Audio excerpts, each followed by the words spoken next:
Hey guys, I hope everybody is having a good Friday. There is no court for YSL today, so in case you're wondering why there's no stream, there's just no court. Jury will be back on Monday. We are going to take a look, and I know many people might have taken a dive into this last night. I posted it and said I was too tired to do anything last night. And I know when we do court streams, we say no spoilers, but feel free, the whole chat, if you've looked at this already, if you have your thoughts, there's no spoiler alert. There's no issue with spoilers. Say whatever you want, whatever your takeaways are. Point out the information in the chat. You guys have the full and free opportunity, and I encourage you to do so. But we've got this whopper, this 105-page report. I don't know if we'll read through all of it because my voice would probably just collapse, but there's a ton in here. And as we go through this, I want you to think about contrast, because when you have something coming from the Department of Justice, typically what they're looking for is they're looking at a bell curve. And if they find a problem somewhere, it's usually because the thing is way outside of the norm, right? So a lot of the things that we're going to see here, the problems, the rate of problem X, Y, or Z occurring at the Fulton County Jail exceeds the average, the national average rate of the same thing occurring at other jails across the country. So there is no, well, why is Rice Street Jail just being targeted? Why is the spotlight on Fulton County? Are we looking there but ignoring other things? And there are other issues in other jails across the country. But when you fall on the wrong side of the bell curve, on average, on multiple issues, you are doing much worse, significantly worse, across a ton of different problems than jails across the country. What's the excuse? What's the excuse? So we're going to get into this report. The first thing I want to start with, and I know a lot of people have seen it, is just a clip here from Sheriff Labat, who recently had a whole problem because contractors at the jail were like, hey, we're not getting paid, so we're just quitting, we're walking out. And he had to do a press release to deal with all that, squash all the bad press about that. This is a mess here. I'll link to it in the description if you want to check it out in full. Call it Labat. But there's one part I want to play where he talks about the action he's going to take, what's going to make the change. So let's pay attention here, see what he says, get these captions on. What's the main thing they want to help change? Here we go. On consent decrees and release nearly 1,400 people that were considered nonviolent. We also take a look at our accreditation efforts, both with respect to NCCHC, the health accreditation, which we have since attained.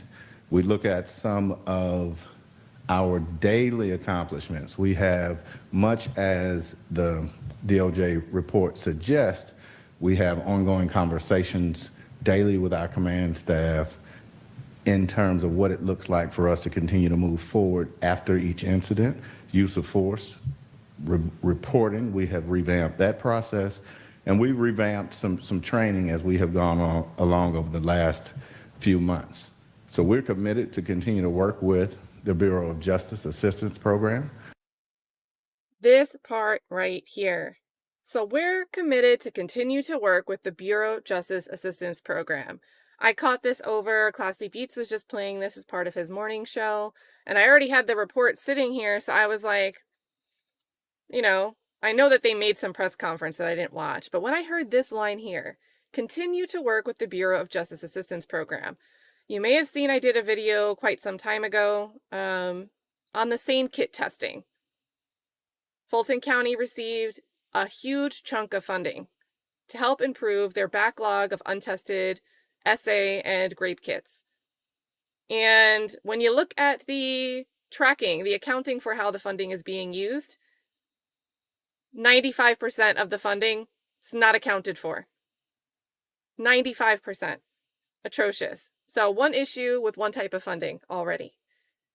But for him to say his solution is to continue to work with the Bureau of Justice Assistance Program, what does this mean? Their solution here, well, we'll do more training, we'll do more communication, and we'll continue to ask for more funding. Their solution is more funding.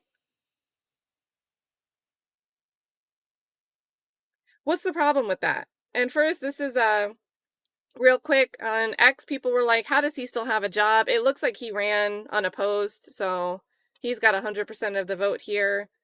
And this was just a write-in, so it wasn't even someone that you could checkbox. So pretty much essentially running unopposed. Now I'm harping on this funding issue. This is the BGA. This is their website. And I did a quick search for things that contain the keywords Fulton and sheriff. All results, 1,300 results. And look, they're all coming from funding and awards. Funding and awards, funding and awards, funding and awards, funding and awards, funding and awards, funding and awards, funding and awards, all going to FCO. That's how many of these results are coming up under these keywords. But their solution is to ask to continue to work with BGA for more funding. How is that going to solve the problem when we've already got 1,300 results for Fulton Sheriff? How is more funding going to help? Because what was all of this? What was all of this? And if you want to explore, like, obviously this is just like a cursory look, right? The numerical, the quantitative results here. But if you want to take a look at the specifics here, you could just go to the BGA website and search whatever keywords you want to search. If you broaden it to Fulton, there's a bit more search results. But you can see a lot of the funding was going to the sheriff's office, because remember, this is justice funding. This is justice program. So it makes sense that majority of funding going to Fulton County would go through that arm, that branch. But, like, come on. So all of this funding that the Fulton County, specifically the sheriff's office, is getting, this is the conditions that we're talking about. And this is a Daily Mail article, so I'm sorry there's like all these ads on it. But I pulled it, or not Daily Mail, Mirror, whatever, because it's been national news. The notorious Rice Street Fulton County Jail.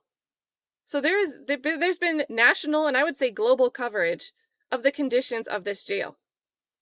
Now, this is LaShawn Thompson. This is, a lot of you may know, he's the one that passed away. There was lice, there was bugs, there was vermin in his room, and he was in there for days before he was found. And his treating, I think it was his psychologist, was like, he's going to die if you leave him in here, and nobody did anything about it. Like, just crazy, crazy, crazy. So, just so you get a look of what we're talking about here. While we're asking for more funding, and that funding's going to solve the problem, when we have all of this funding already awarded, how does it make sense? How does it make sense? Now we're going to get into the report next. That was the quick roundup of all the little small nuggets I wanted to front load this video with. But if you didn't know, there is a bill, I think like Senate Bill 63, I don't know. The specifics to me don't really matter at this point in time. But there is a bill in Georgia where they're trying to cap the amount of assistance a nonprofit organization can give to an incarcerated individual, someone that's in custody, awaiting trial. They're trying to cap it at 3 individuals a year, a calendar year, that a nonprofit can help with bail or bond. When you think about how many people are sitting in Rice Street and how few nonprofits there are, how far can helping 3 people really go? Well, there's been a temporary block on that bill, and organizations like the Bail Project, they're no longer, at least for now, capped at only helping 3 people. So keep in mind that there are small ways that we can raise awareness and help. This DOJ report could be a major opportunity for individuals sitting awaiting trial to make a renewed motion for bond and maybe be able to actually have a judge grant it. So there are nonprofits. If you guys know any others, like boots on the ground, shout them out. I know the Bail Project is national, but they do have a Fulton County office. So there's one to keep in mind right there. Oh my gosh. Just a lot. Just a lot. And we're going to get into this report. This report. And I love that they keep it simple, right? They mean business. They've got their seal, right? But otherwise, this is just, look, here's our investigation. We're not making this pretty. We're just going to tell you what's up.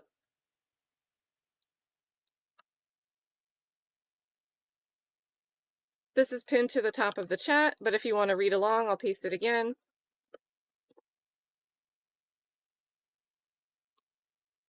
And this is one of those days, guys, where I'm just angry. And I really haven't gotten into the nitty gritty. Like, I've heard discussions just from trying to catch videos. I have not read the specifics. So this is essentially a blind read for me, although, you know, you kind of know what to expect just by looking at a picture like what we see over here, right?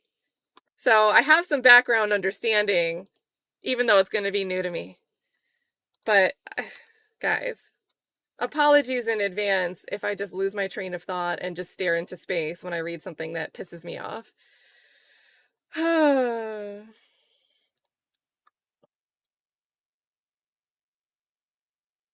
Also, I should probably say hi to everybody. My bad. Hello to everybody in the chat. I am locked and loaded. Kobe says they need federal oversight. The DA, the sheriff, all of them. Clean it up. Clean it up. Lisa Williams, Fulton County Jail staff and the Fulton County DA's office should be criminally charged ASAP. And right, this is a report, you guys. So this isn't like, you know, nobody's being arrested here for bad behavior, right? This is we did a report, found some things that are out of the statistical realm of the norm, and maybe you should do something about it. Here's a couple recommendations. Do with them whatever you will. So we'll see. Yep, Jeffrey Jordan, I agree. The biggest lie we've been told since we're little kids is that these people in government are the best of the best. They're just the opposite. Turns out that they're run-of-the-mill people at best. And it sucks because who would want to be part of a team of people that act a certain way? And then you hear stories like Amanda Timpson, who tried to do the right thing, and she got pushed out of the department. She got pushed out of the Fulton County DA's office. So for the people that want to do right, it's like there's no incentive, there's no way to lift up the people that want to do right. Because they're treated awfully when they get into these offices that don't care. People that don't like to do work don't like the employee that likes to do work.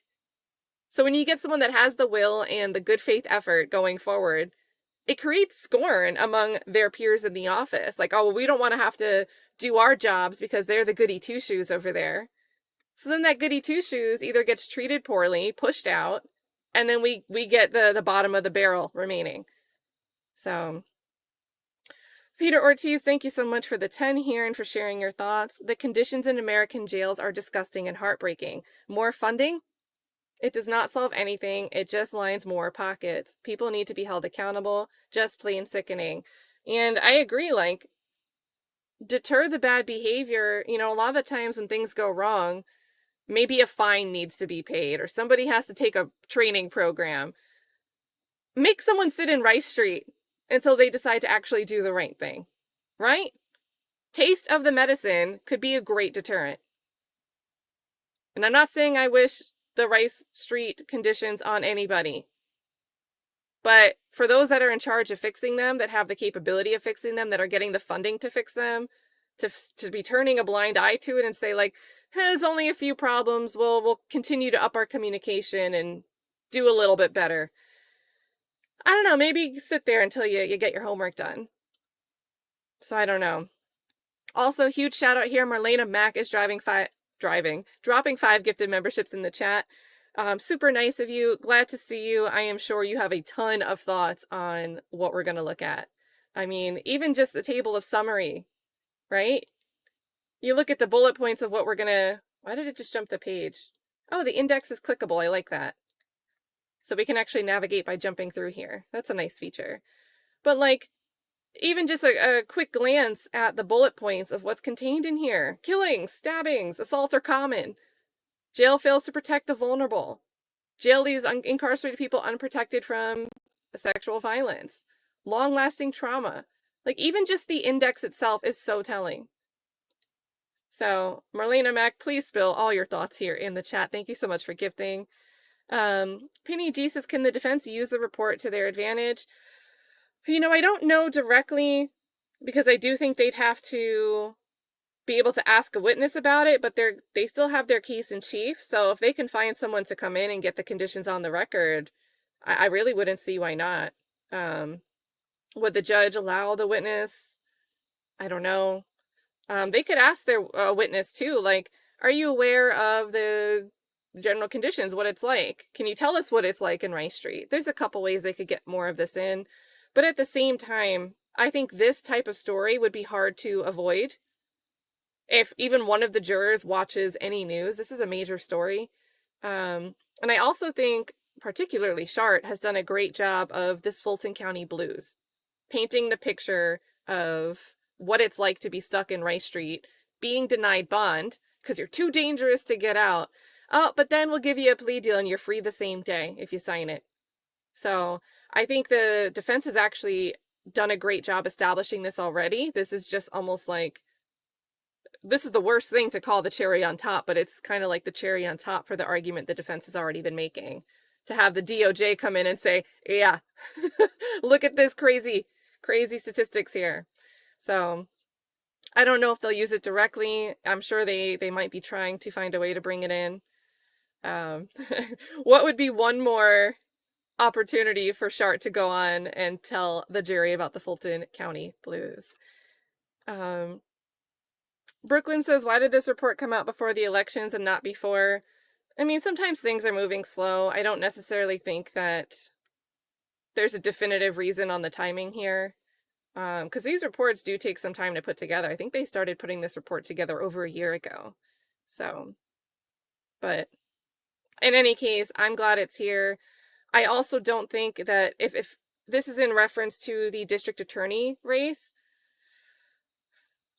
I don't think Courtney Kramer entered the race soon enough. I don't think enough people knew about her. I'm not sure that this report coming out before would have had a change in the result of the race for the district attorney role. So, but still, good question, good food for thought. Paul Hess out here dropping 10. Thank you so much. Super generous of you.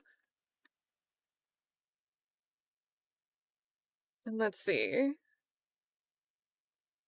I wish StreamYard would show me who got the gifts, because I would shout you guys out. Make sure you're saying thank you in the chat. Big thank you here to Paul. And let's see. Let me get over. Let's just go through it. We've got an executive summary, and this is going to couch us in on why we're doing this, right? It's going to give us a summary of kind of what we found, but also what made us look in the first place. And unfortunately, it's usually a sad story that propels action. So this might be like tough read. We're going to get through it. In September of 2022, LaShawn Thompson, that's the man we saw the picture of in the article, he died alone in a filthy cell in the mental health unit of the Fulton County Jail.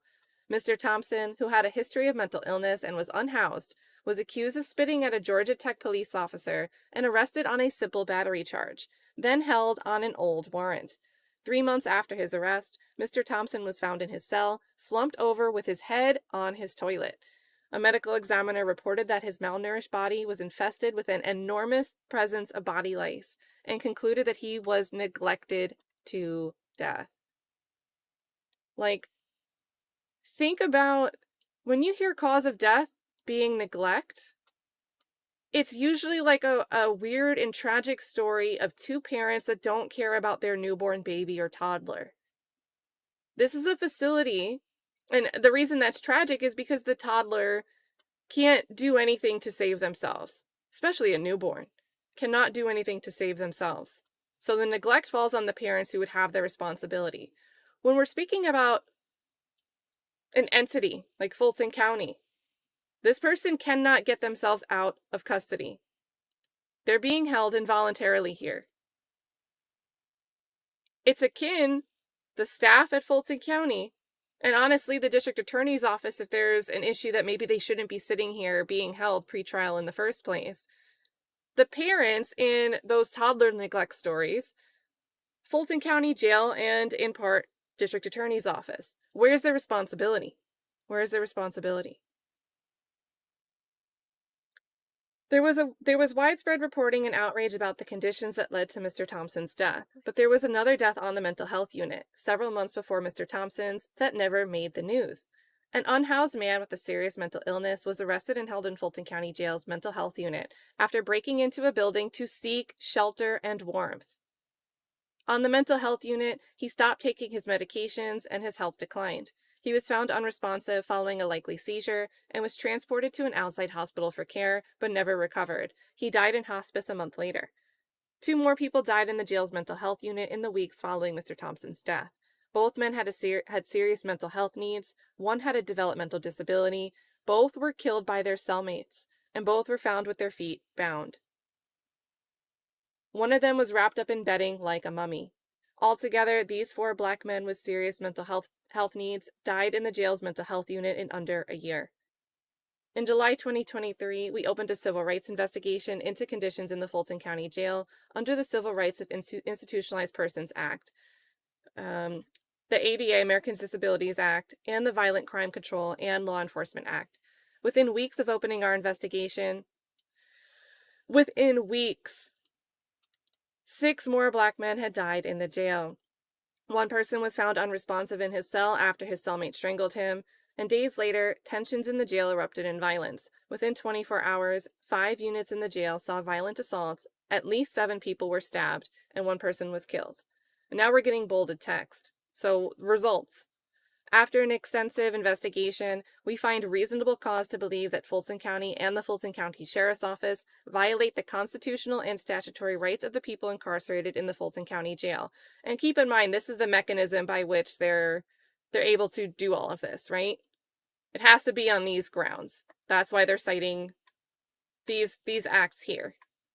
So, Fulton County Jail fails to adequately protect incarcerated people from the substantial risk of serious harm from violence, including homicides and stabbings by other incarcerated people. Serious violence has harmed people with mental health needs and vulnerable populations. Assaults are carried out with weapons fashioned from jail fixtures and are made possible by physical deficiencies in the jail environment, such as unlocked doors. Hey, did we hear about something like that kind of recently? Maybe, YSL trial a little bit. The jail has long had inadequate practices for reporting and responding appropriately to sexual violence. Poor supervision, poor classification practices, and inattention to the maintenance of the jail are major contributors to the unacceptable violence. Fulton County Jail deputies and detention officers use force against incarcerated people without adequate justification. This includes a practice of deploying tasers against incarcerated people without reasonable cause. Understaffing in the facility contributes to the excessive use of force, as do poor policies, training, and the failure of supervisors to identify, correct, and discipline officers. Fulton County jail living conditions do not meet basic constitutional standards. The jail has allowed housing areas to fall into a state of serious disrepair, with standing water collecting in the living areas. Exposed wires. Wow, I appreciate them for putting this back to back, right? I don't like the way this document highlights. Sorry it's doing that. But standing water, exposed wires, right? That does not sound like a good thing to have both happening at the same time. Pests poorly controlled, and deficient services for providing clean clothing and sheets. These conditions are dangerous and unsanitary. Meals are served to the incarcerated population in an unsanitary manner and do not meet nutritional standards. As a result, people in the jail have suffered harms from pest infestation and malnourishment. Medical and mental health care in the Fulton County Jail do not meet constitutional standards. The jail impedes access to medical and mental health care through a lack of security staff. Medication administration gaps lead to medical and mental health complications and injuries. When medical emergencies occur, the jail fails to provide inappropriate medical care. And although people with mental health needs are overrepresented in the jail population, the jail environment exacerbates symptoms of mental illness. The jail does not adequately protect people from a risk of suicide and does not adequately treat serious mental health needs. Restrictive housing conditions in the jail pose a substantial risk of harm, including acute mental illness and self-injury, and restrictive housing practices are discriminatory and unlawful. Now, I want to say this. Have you guys ever been out on a summer day somewhere and mosquitoes are like attacking your ankles? Or you see someone, maybe it's not you, but you have that friend that like mosquitoes just really seem to like, and they get irritated right? You have one night, you're hanging out, it's like a barbecue, whatever. People, it affects your sanity to get bit by insects and bugs. Now, if your room, imagine your bedroom where you have to sleep, where you cannot leave, you can't go hang out outside, you can't go to the grocery store, you're in your cell for a huge portion of the day. That same sanity loss for like the hour and a half late night barbecue and the citronella candles aren't working anymore. Imagine that all the time. So these little things, you're already restricted of your freedom, all these different things that are going to weigh down on your mental health, your sanity. Then on top of it, you've got bugs just sitting there biting away at you. Like, there's no doubt in my mind, like, this just seems like common sense. Of course, this type of condition will pose a substantial risk of harm, including acute mental illness. So I'm coming in here fine, but sitting here, now I'm going to have a mental health issue at a place that's not equipped to help me with it. They're just going to make it worse. Like, it's a huge impact on sanity just to have itchy bugs. The jail places people in isolation without adequate monitoring for decompensation. Restrictive housing placement processes discriminate against people with mental health disabilities in violation of the ADA. Jail officers punish people with long terms in restrictive housing without adequate due process protections. So we don't like you, we're just going to put you in that place you don't want to go, just because. Just because. Georgia is one of only 4 states where the juvenile justice system's jurisdictions end at 16. So, again, this is why we're doing keep in mind the contrast. So, here at 17, in other states, a 17-year-old might not face Rice Street holding conditions in their state. But in Georgia at 17, you can go over here. But Georgia is only one of 4 states where the juvenile justice system's jurisdiction ends at 16. There are 17-year-old boys and girls at the jail, many of whom spent over a year in custody. These children are subjected to violence and excessive force, experience sexual abuse, and are denied adequate mental health care. The jail's use of restrictive housing uniquely harms these children because they are psychologically different from adults, making their time in isolation much more damaging, exacerbating the onset of mental illness, increasing the risk of suicide, and causing long-lasting trauma. The jail also fails to provide special education services to 17-year-old boys and girls who are entitled to them, in violation of the Individuals with Disabilities Act.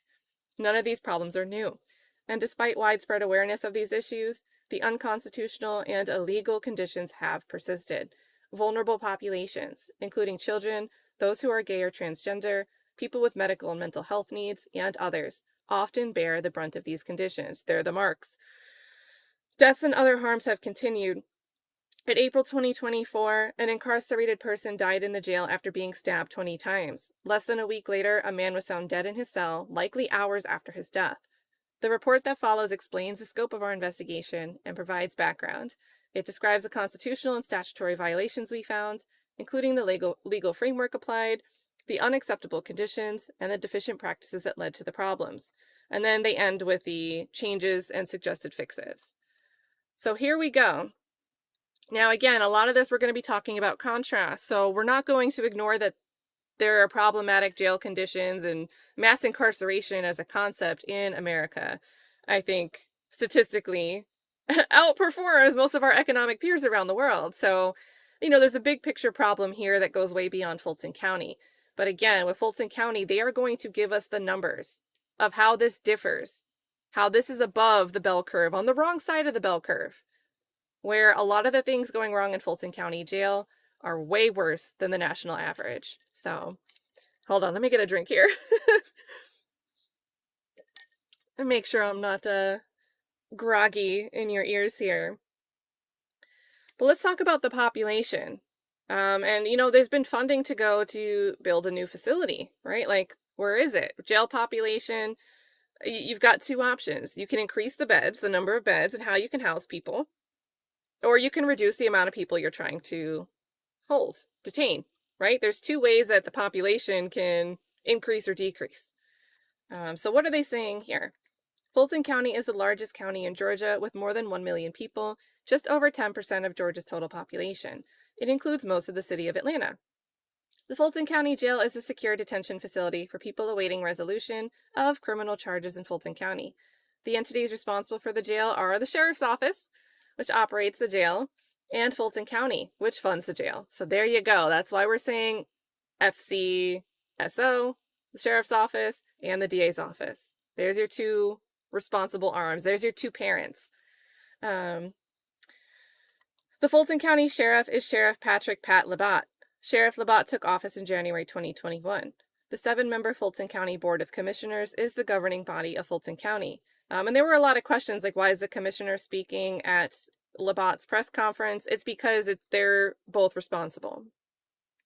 Through the Board of Commissioners, Fulton County provides funding for the jail and maintains the jail facilities. The county sets funding levels for the sheriff's office, but the sheriff is an independent elected official whose authority is defined in the Georgia Constitution. The Fulton County Jail has 4 buildings, the main jail and 3 annex facilities, but collectively it's going to be referred to as the jail. The jail population is nearly all people with pending criminal charges. In July 2024, only 2% of the jail population was serving a criminal sentence. Thus, nearly all the people held in jail are not there as a result of being found guilty of a crime. Now, this number, one of the reasons this might be low is because if we're sentencing people to terms of more than a year, they're going to be transported to a prison facility for holding. You may have seen both of the Quas were just transported out of Rice Street Jail because they're going to be doing a term of more than 1 year. Thugger Daily had posted those photos. So this 2%, part of the reason it's 2% is a lot of time when people are sentenced, it's more than a year. They're transferred. But at the same time, remember that 98% of what we're going to be talking about here are people that have not been found guilty. They're still awaiting their day in court. And this is the conditions they're subjected to. All the while, nobody's found them guilty. People spend long periods detained in the jail. According to an analysis commissioned by the county, nearly 1/4 of the population in the jail on January 20th, 2023, that's 873 people, 1/4, had been held for a year or more. So 25% of the population, about 25%, held for more than a year. Now remember, by statute, the district attorney's office is supposed to notify, because remember, 98% of the people we're going to be talking about here have not had their day in court. So the vast majority of this 873 that's been held for more than a year has not had their day in court. They've not been found guilty of a crime. But by code, by statute in Georgia, if it's been 45 days and an individual has not been indicted, right? The district attorney's office is supposed to notify the court. Supposed to notify the Chief Judge Glanville. Hey, we still haven't indicted this person. You should set a bond hearing. And the ACLU and Barred Business came together and filed a suit against the district attorney's office, asking for a writ of mandamus to force the district attorney's office, anyone that hasn't had this notification to the court after the 45-day, I think they gave a 90-day window, was their ask. Get them in front of a judge, give them a bond hearing, right? So this has been a long-standing problem. People just sitting here for a year or more at a time without even having a bond hearing, let alone their day in court for a jury to decide if they're innocent or guilty. We did our own analysis of the jail's population as it existed on a random day in March 2024 and found the average length of stay was 279 days. We identified 245 people who had been in custody for 2 years or more, 14 people who had been in jail for over 5 years, and 1 who'd been there for more than a decade. Do you think this person would lose their sanity? Could you imagine, all applause to this person if they kept their sanity being stuck there for more than a decade in jail? A facility that is associated with a year or less stay. Someone's been there for a decade. These lengthy periods of confinement are consistent with time spent in prisons than a jail meant for pretrial detention. Many people in the jail's population have repeat stays at the jail. In June 2023, 764 people booked into the jail, or 41% of bookings that month, had 1 or more prior bookings. Black people are overrepresented in the jail as compared to the Fulton County population. According to the jail census data for March 2024, 91% of people incarcerated in the jail are Black, compared to just about 45% of the Fulton County population. 9%, and if they don't get into this, I talked about it when I looked through the ACLU barred business lawsuit. The big cause here is not, it's not a certain population commits more acts. The cause here is the ability to afford bond. That's one of the major causes here. And the statistics of that are broken down in this lawsuit by Barred Business using the ACLU report that the ACLU generated. So keep that part in mind. I don't know if they'll go into detail on that here, but that's why I keep saying, this bail and bond, whether they even get to have a hearing, then if they're actually given a hearing and granted bond, now you have to be able to afford it. So there's like layers of problems that are keeping people confined in Fulton County Jail. Too many layers to get through to get released, even if you're being held for something nonviolent. So 9% of people incarcerated in the jail are white, and less than 1% are Hispanic, Latino, or Asian/Asian American. In comparison, the population of Fulton County is 38% white, 8% Hispanic or Latino, and 8% Asian American. A significant portion of the jail's population has an identified mental illness. By September 2023, 380 people booked in the jail in June 2023. 20% of bookings that month were placed on the jail's mental health caseload. According to the sheriff, 62% of people who enter the jail have been identified as having mental health and/or substance use disorder needs. The jail's mental health provider also identified 272 persons in custody at the jail in September 2023 who had a serious mental illness. And what I think is interesting here, substance abuse, sometimes when you see a city, a municipality trying to adjust and tackle crimes that seem to result from substance use disorder needs, right? So someone's looking for a fix, they burglarize a property, there's a separate solution to that. And sometimes when you hear about enterprise takedowns, the real focus of the takedown of those enterprise is, we've got we've all these vehicles and this network of people running van loads full of different drugs that cause addiction in and out of the community. So those are a big enterprise bus normally. And even though with the YSL trial, we've tacked on charges, like Jeffrey Williams wasn't initially sitting there with possession charges. They ended up tacking those on when they issued the re-indictment. So we've trickled in these things sometimes, drug charges, gun possession charges, and some overt acts that seem to relate to trying to sell something. But really, the focus of the YSL RICO as an enterprise has been fixed around 3 murders. 3 murders. Not really tackling the drug problem. Now, if you really wanted to reduce the prison population, on one hand, you could go after those murder charges separately in individual trials rather as, conspiracy to violate RICO. But if you really want to reduce the population and help the community, this problem here, substance use disorder, fix some of the drug problems. And to me, the YSL trial, I think those possession charges are tacked in there because it's an extra thing to help a jury that feels split. They can split the baby. They can say, look, we don't think they proved the case about this murder, but whatever. They had drugs, so let's just get them for that and we'll get out of here, right? It gives a vehicle for the jury to stick something, even if they don't say yes to the murder charges.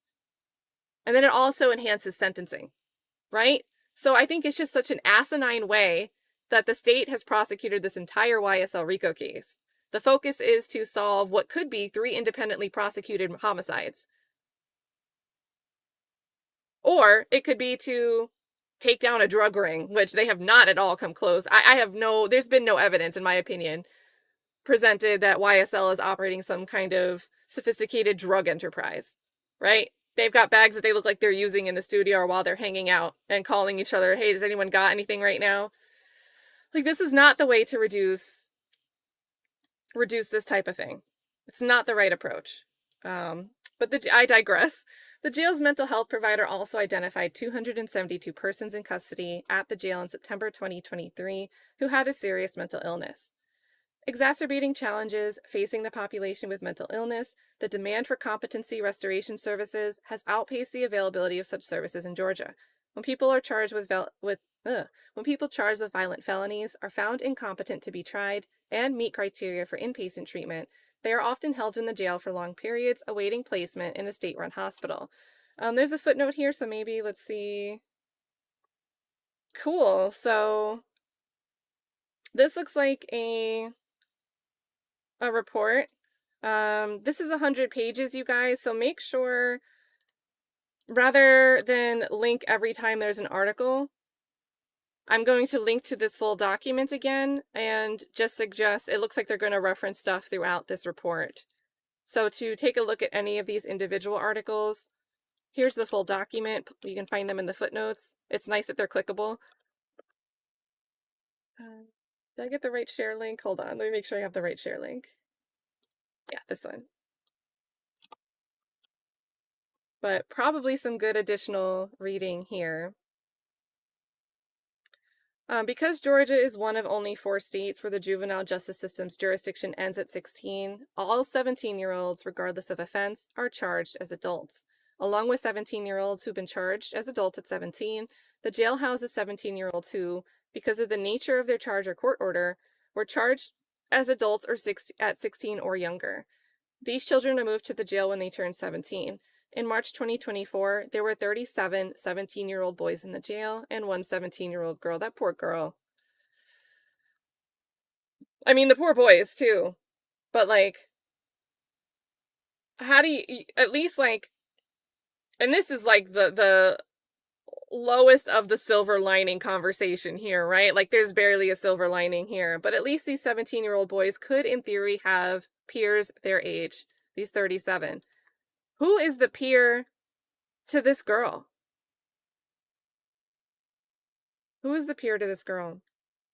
And this is at a high, they've said it in this report already, a highly vulnerable age. The average day for people who enter the jail at 17 is 392 days, so longer than a year. The jail has struggled to address a ballooning population and overcrowding. At a Board of Commissioners meeting in May of 2022, the sheriff reported that due to overcrowding, there were 366 people sleeping in temporary beds on the floor of the jail. Oh my God, with all the bugs in the water? In a July 2022 Board of Commissioners meeting, the sheriff advised that the total population of the jail was about to reach 3,400, an increase of 600 from the year before, and a Fulton County commissioner described the overcrowding in the jail as inhumane. The increased jail population and strain on jail facilities are in part a result of court delays following the COVID pandemic. All right, clean it up, because it's been some time. I get that they've been saying that, but how long is that going to be the excuse? And hold on, let's pause here, because I get if there's a staffing problem, if you have a contractor quit, and we won't get into the reasons of why that happened, right? That seems like something that the sheriff's office brought upon itself. But let's just say it's something unexpected. You couldn't help it. That's like, you gotta, it takes some time to get staffing back in there, right? But lack of bedding? Excuse me, take that funding and go to IKEA. Like, what the hell? Order some mattresses. Go on wish.com. You're telling me that you receive funding, but you can't solve a problem of basics like blankets, frames for bedding. Like, I mean, I'm sure they have to make sure that there's nothing dangerous as part of like a blanket, but like how hard is that to actually find something that would meet the criteria of what you can introduce into a cell? So what's the problem solving this?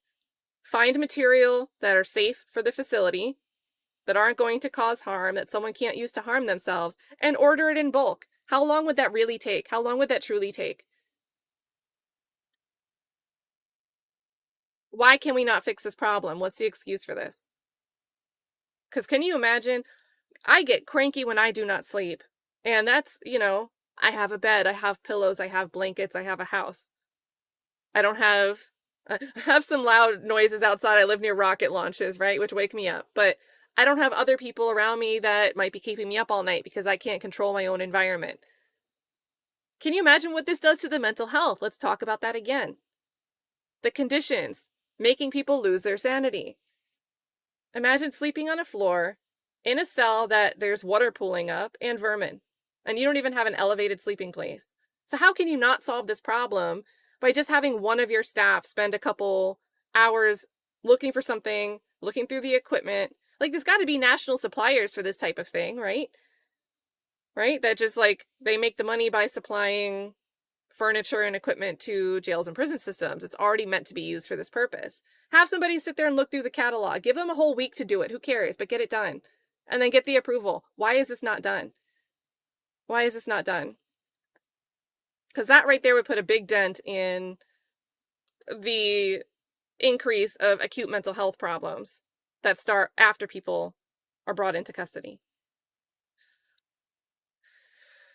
In an attempt to address the overcrowding, the county sought to speed up cases in criminal courts, including by adding new judges and expanding remote access to courts.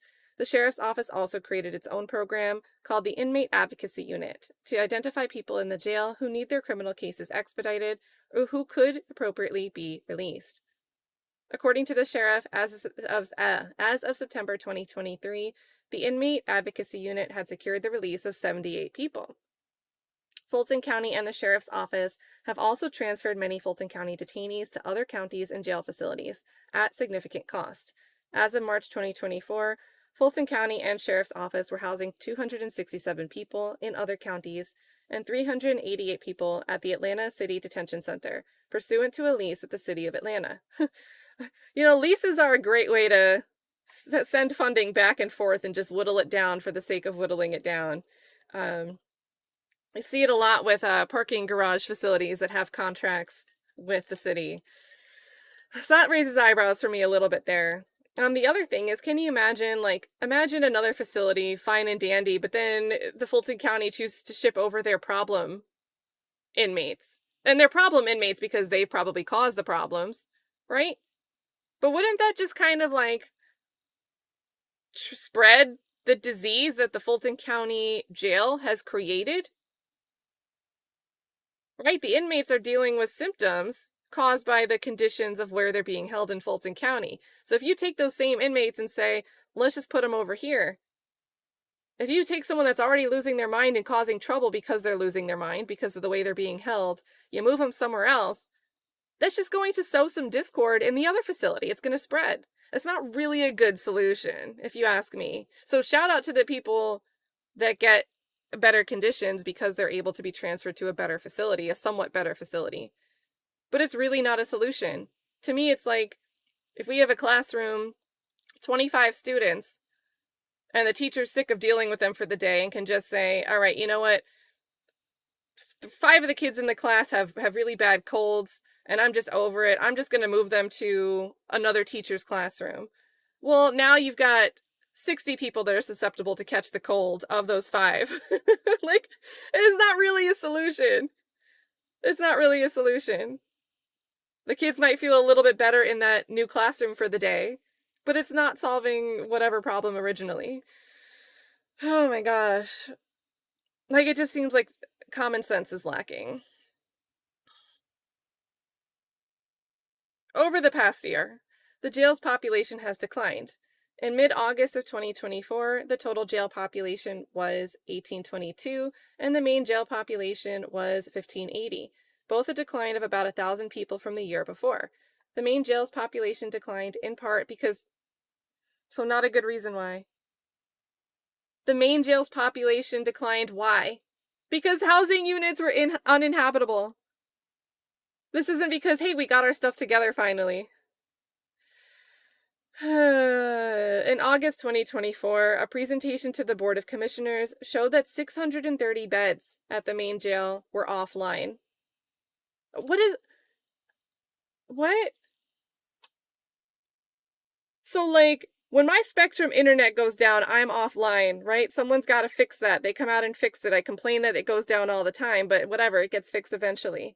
It goes offline. 630 beds being offline? And here's why. 6 zones, 216 beds had sewage backups. Woody told us about that. He was fresh, he got held in contempt, goes in there, they put him in a unit. He has to ask for bleach. Because there's feces backed up in the toilet and on the walls.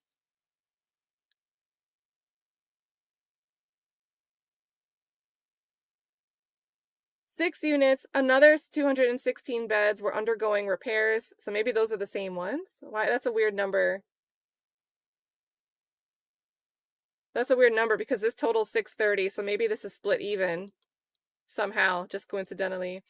And 6 zones, 198 beds were unavailable due to fire restoration or were awaiting parts for repair for a critical safety feature. The population will likely increase when these units reopen. The jail is a crisis. Not in a crisis, but is a crisis. The jail is a crisis. In the wake of Mr. Thompson's death in the September 2022 and the outcry surrounding it, the county and sheriff's office made public efforts to remedy conditions inside the jail, particularly those that contributed to Mr. Thompson's death. At a Board of Commissioners meeting in April 2023, one commissioner stated, "The jail is a crisis. It's in a crisis situation. Mr. Thompson died in part because of the overall crisis that the jail is in." During that meeting, they got more funding. So this is, guys, look, this is, you gotta follow the dates. September 2022. They have a commissioners meeting. April 2023, right? Then they get some funding. They get some funding in April 2023. What's today's date? What's today's date? We are in November of 2024. So what happened a year and a half ago? The Board of Commissioners approved $5.3 million in emergency funding for the jail to clean medical and psychiatric observation areas, improve security, and consult an emergency management firm. The funding included the sheriff's request for $2.1 million to a private company to put digital wristbands on people incarcerated in the jail and monitor their biometric data. But the county rescinded funding for this contract 5 months later after learning that only 15 wristbands were in use at the main jail. So 2.1 goes to a contractor, private company, for these supplies. 15 were in use 5 months later. So what about the remaining 3.2? So this is problematic, but what about the remaining 3.2? We are a year and a half later from when this 3.2 million was awarded, not including what was rescinded. Have we fixed this problem? The sheriff accepted resignations from 3 high-ranking members of the sheriff's office, suggesting that they were responsible for the circumstances that led to Mr. Thompson's death. He also indicated that he might seek a new healthcare provider for the jail, but the jail's private healthcare provider, NAFCare, announced that it planned to terminate the contract because of violence and unsafe working conditions in the jail. Ultimately, the dispute was resolved, and NAFCare remains the current healthcare provider. In November 2023, reports surfaced about misuse of the jail's inmates' welfare fund. The fund comes from money incarcerated people and their families spend on phone calls and commissary items, such as food, clothing, and hygiene items, and by county law, was to be used for the welfare of the incarcerated population. Instead, what are we getting? Honey baked ham gift cards. What the fuck? Instead, money intended to benefit the incarcerated population went to staff benefits, honey baked ham gift cards, and bounce house rental. You're telling me you have shit in the rooms and you're getting a bounce house. What are you bouncing around about? Why honey baked ham?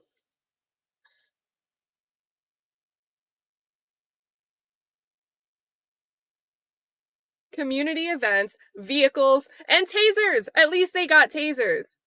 So guess what we can do to help the incarcerated population? We can tase them.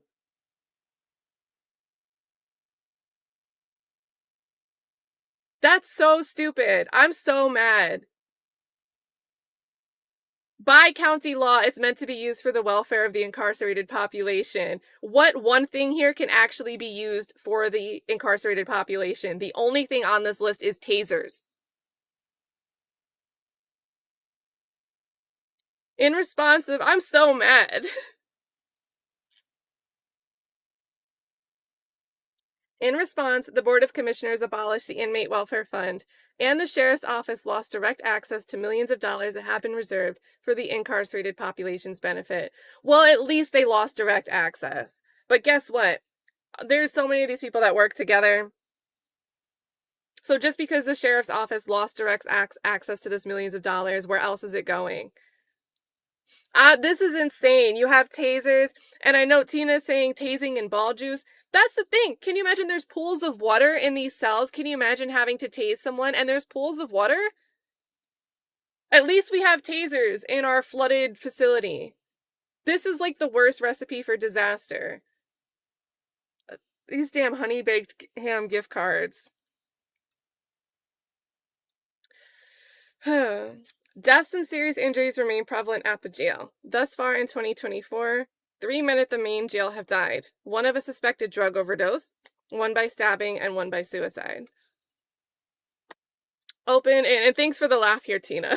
I needed that. Our investigation. Opened in July 2023, our investigation initially focused on 6 issue areas: living conditions, protection from harm, use of force, medical and mental health care, and discrimination against people with psychiatric disabilities under CRIPA and the ADA. In April 2024, we expanded our investigation under CRIPA and 42 USC to encompass 3 additional areas: restrictive housing, disciplinary practices for incarcerated people, and special education services for young people. Guys, I can't get over the tasers. We have bounce house and tasers.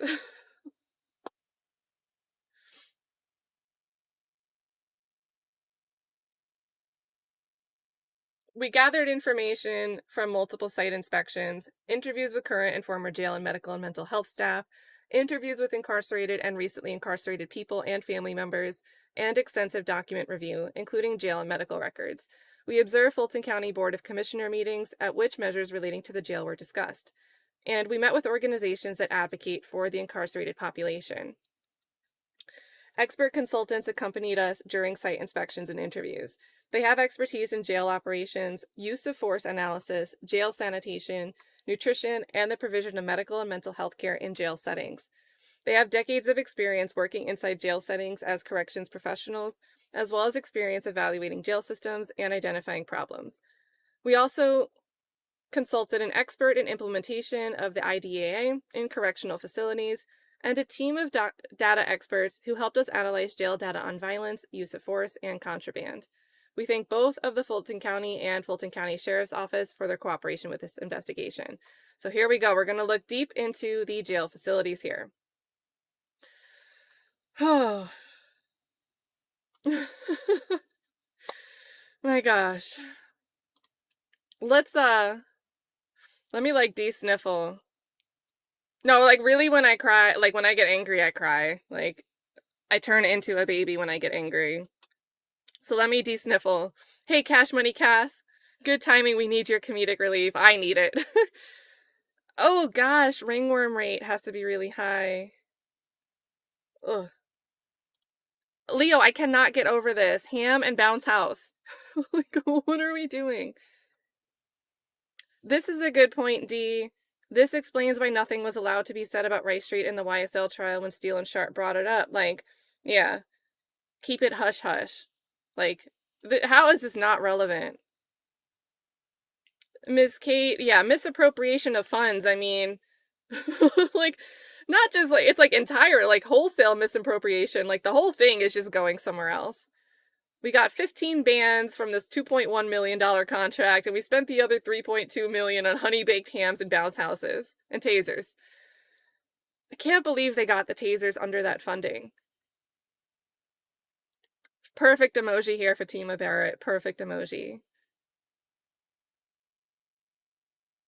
Yeah, J-Dub, the sheriff needs, like, a taste of the medicine. Taste of their medicine. Because if there's some type of, like, civil resolution here, it's just going to be fines that come out of funding.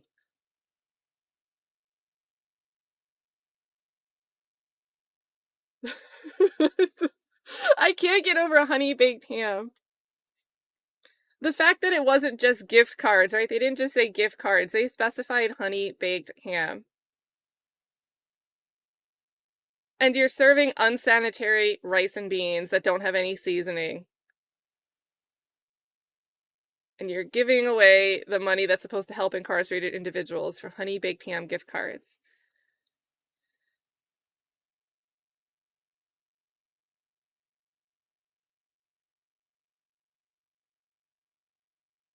Yeah, it's just sad.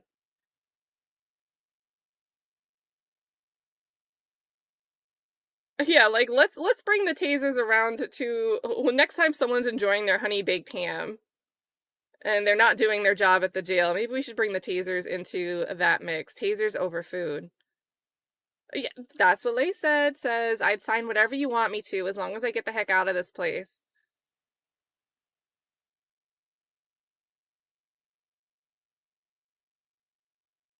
Happy Annie says, and they're tasing people for stupid reason. Right. It's like everything in this report, and we're only on page 13, you guys, and half of that is like the table of contents and the intro page. So we're like 8 pages in.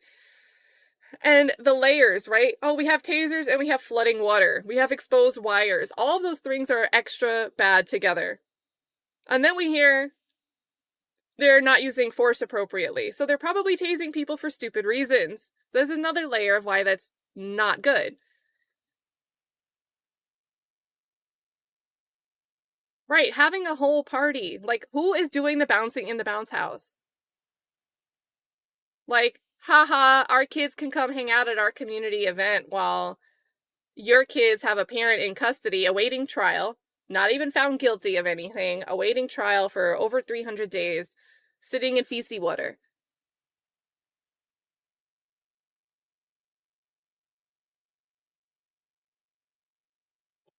Honey baked ham. That yeah, it's not cheap. It's like that's why it's like a holiday gift. It's like the what is it, the Harry and David's pear basket, right? It's like one of those types of gifts. Fruit basket gifts. All right, we're gonna get back into it. Big thank you, Penny G says, can the oh we got this one, but Penny G also said, following up, can the defense fight the previous pleas because the prosecutors were threatening murder? You know, I'm sure they're still in that 30-day window. Do you mean the pleas that were recently taken by the 4 co-defendants? I mean, their strongest vehicle there, I think, is that 30-day window to, like, say they don't want this plea anymore. But there's risks to doing that, right? You could be back at square one. So I don't really think that this in particular would help, but it's something they could, hey, we don't want to take the plea. Maybe we want to try to get bond and get released. But at the same time, I think that's just such an uphill battle and there's no true predictability that I wouldn't imagine the 4 that pled out changing their mind here. So, which really sucks because, you know, especially for those being housed in Rice Street, this could have been a big factor in their decision to plea. And maybe they would have kept going had this not been a factor. So, great food for thought, but I really don't think there's an advantage here for someone that's taken a plea. Dominic Motley says lawsuits are coming. I hope so, and I hope you guys like reading that stuff. I like reading that stuff, so we can read that stuff. Sue them. Sue them. And it would suck. I would love to see, you know, some type of accountability besides a lawsuit that gets handled by a fee, but at least that. Happy Annie says, and the deaths they count, 17 a year, don't include the ones that were transferred to Grady Hospital and then died. And I think they did mention one that was actually like a hospice death, right? So this is great to remember too. There's deaths that aren't directly counted in the deaths that we're going to hear about. Just a whole mess. And then people say Grady, like I've heard people say Grady's good, Grady's not good. Because I know Grady is like one of the hospitals that you can be airlifted to for major trauma. But at the same time, there's aspects of Grady that aren't that good either. So imagine if you're in custody at Fulton County, have a health condition because of the Rice Street jail conditions, and then you're taken to a part of Grady that doesn't care about you either. Just no bueno. Jennifer Devine says, thank you for reading this. I really hope the jury saw press conference. The deals will make more sense. Yep. And again, I think Shart did a great job. I think this news coverage is hard to avoid. I think I've seen this covered by a lot of reporters on X that are not in Fulton County. that are not following the YSL trial. So this kind of like when Young Thug took a plea deal, right? That was bigger news than when the others took their plea deals. This is making a broader ripple, a bigger ripple, more ripples than your typical story about Fulton County. So this is something I really do hope. I hope the jury sees it, and I hope they take it into consideration. Good to see you, Jennifer Devine. Glad you're here with us reading through this mess. That's what Leigh said. Thanks for becoming a member. Leon, and I never know how to say this. Is it G? Indigenous America. So Leon says, now I see why the defendants later say they were mentally under duress when they signed those unwillingly forced to sign those plea agreements. Yep. You've got a whole report here saying, hey, this jail creates acute mental health issues. You've got it in a DOJ report.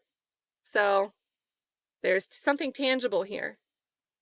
And it really makes me think of the state. Was it Hilton or Love? I think it was Love. When Love was mocking Quindarius Zachary.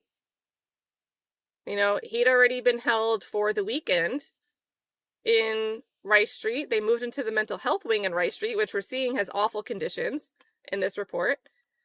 And when his first attorney came in and said he's being held in these horrible conditions, it's going to kill him if he's forced to stay there, Love giggled.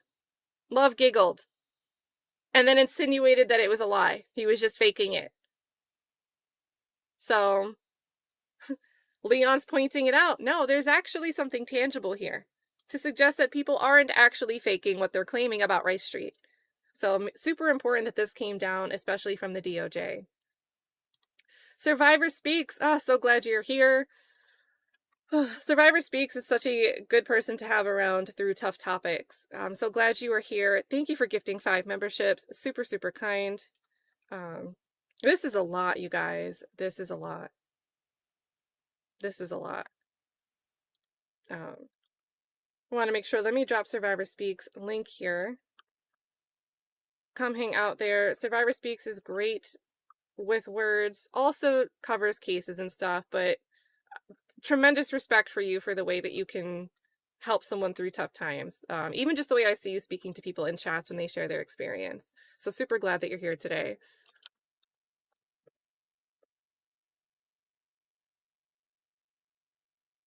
And I'm like, get some water, losing my voice.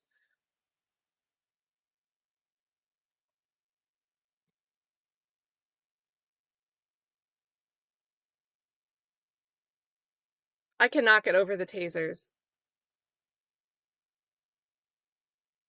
I cannot get over these tasers. Where was this honey baked ham? Is this searchable? Isn't it ridiculous I can search for ham to find the point I'm talking about? I could search for Bounce House to find the line I want to find. Instead of money that was intended to benefit the incarcerated population going to the incarcerated people, it went to honey baked ham gift cards and a bounce house rental, community events, vehicles, and tasers.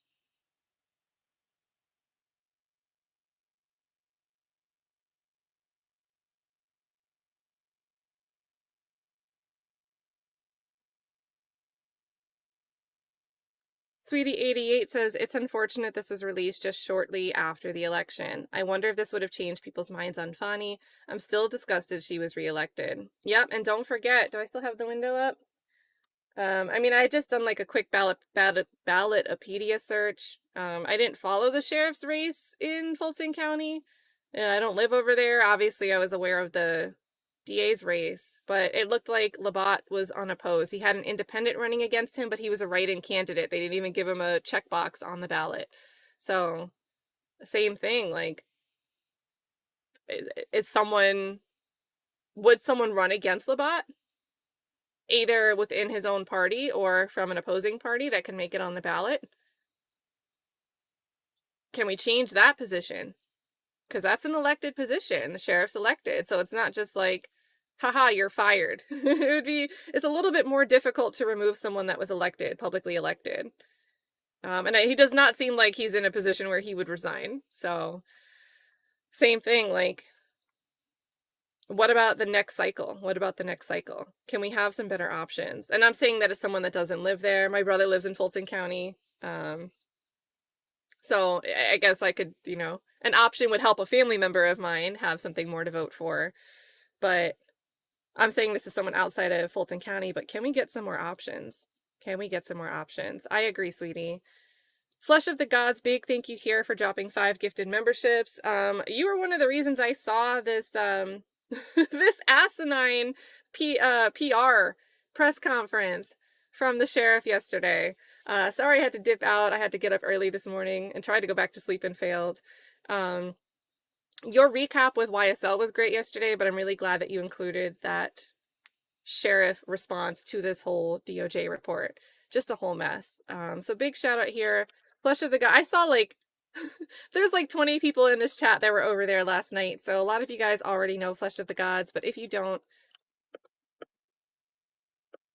especially if you're in a different time zone, it's such a great place to hang out and catch a recap of the YSL trial days.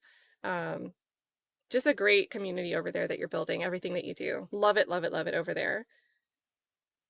Cindy White, thanks for becoming a member. And I'm reading this here. Chloe is here. Chloe Albert's Revenge says, bounce houses and ham. They could easily have bought that themselves. Why not buy cars and watches? Right, where are these watches? These screw-ups can't even embezzle right. Shaking my head. I don't know. I don't know. And I saw a lot of people mentioning the Dalton, I think that's Ohio, right? The Dalton and the city mayor and how, the way that money's being spent over there. I mean, that's encapsulated a lot of people because of the craziness, kind of the audacity of the spending. And I hope this gets that same attention, this dang bounce house and ham and tasers. What a party. What a party. Glad to see you, Chloe. This is a topic I need your comedic relief on. Nick Starro, big Nick, but not that big Nick or that other big Nick. Shane Kendall could have been alive today, getting treatment and be with his dad, but he isn't because of Miss Love and the Fulton County Jail. Yep, and it is the two arms. It is the sheriff's, it's the DA. It's both of them that are the subject of this report. And I know I joke a lot here every time we hear a mention of Big Nick in the YSL trial. He says I'm not Big Nick, but I keep saying that he is. So many of you already know Nick Starro. But you know the drill. If you don't already know, now you know. Make sure you give Big Nick Starro a follow. Not only covering the YSL trial, but has been covering the shenanigans in Fulton County in detail, in depth for 2 years now. So I think if you go over to his channel, he has a Fulton County playlist. Let me get the link. Let me link you right to the playlist because it is a time. So here is Fulton County Fails. Make sure you check that out. I'm sure if you like this, you will appreciate some of the information there, including what happened with the Shane Kendall case. Good to see you, Big Nick, but not that Big Nick or that other Big Nick. Finding Good says, today, November 15th, humans are still being sent there. How? I don't know. I don't know. And I don't blame anyone who... I get it. We want to say, haha, you're a snitch, you signed a plea deal. But at the same time, I think everybody should have at least some empathy for somebody that might be in one of these cells, these holding cells, in these conditions.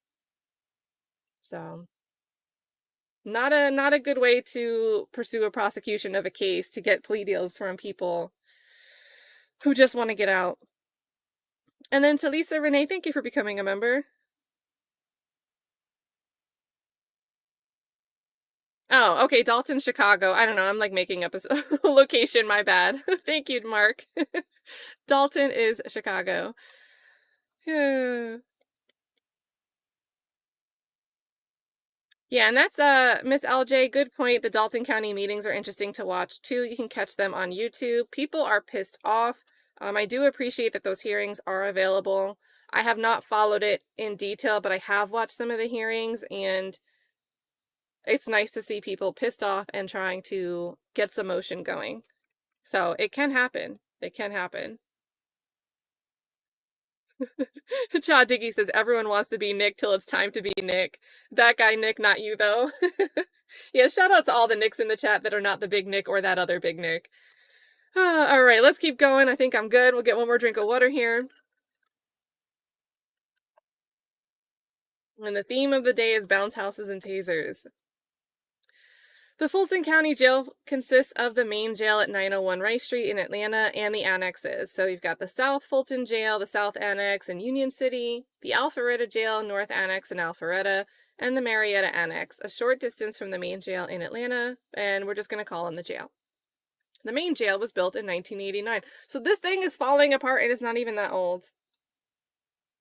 So whoever was in charge of this was probably already wasting money. Originally designed to house up to 1125 people in single-person cells, the facility began double-celling people almost immediately after its opening and now has 2,254 beds. The most recent staffing analysis conducted in 2015 found that the main jail could accommodate based on its operations, staffing, programming, and services was 1,868 people. In July 2023, there were 2,669 people in the facility, but in mid-August 2024, with multiple housing areas offline, the population was 1,580.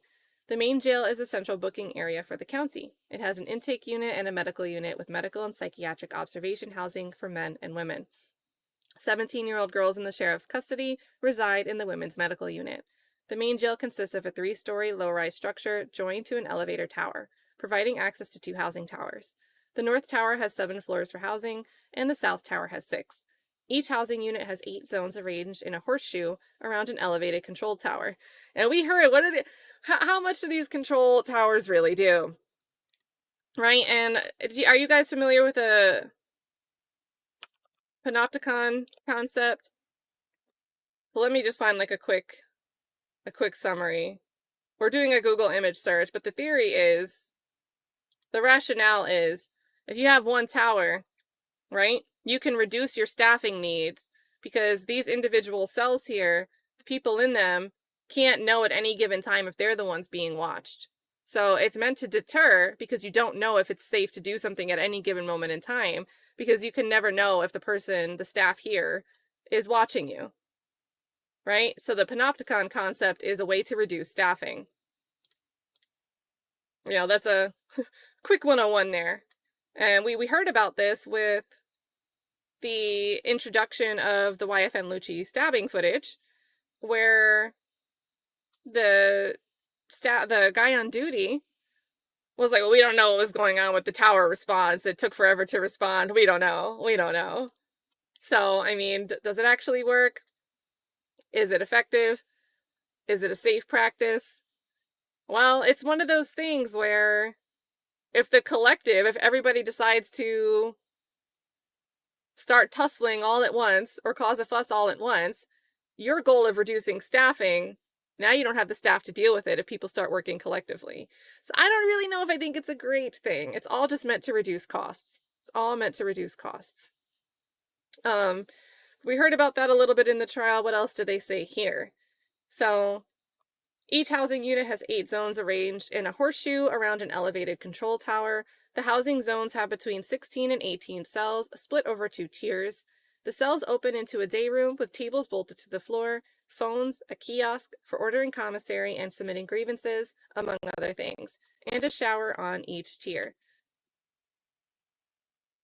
The South Annex, so in Union City, Georgia, is located about 20 miles south of the main jail. It has 285 beds, and as of mid-August, it housed 146 people.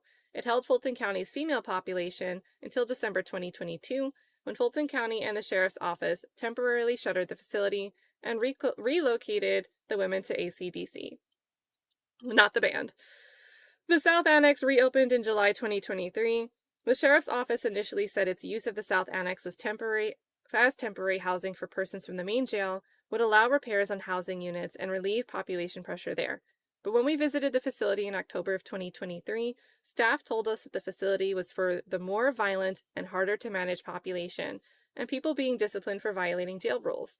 It also has a unit specifically for 17-year-old boys. Yeah, let's group them together. Let's put them in the same facility where I doubt they're being kept separately.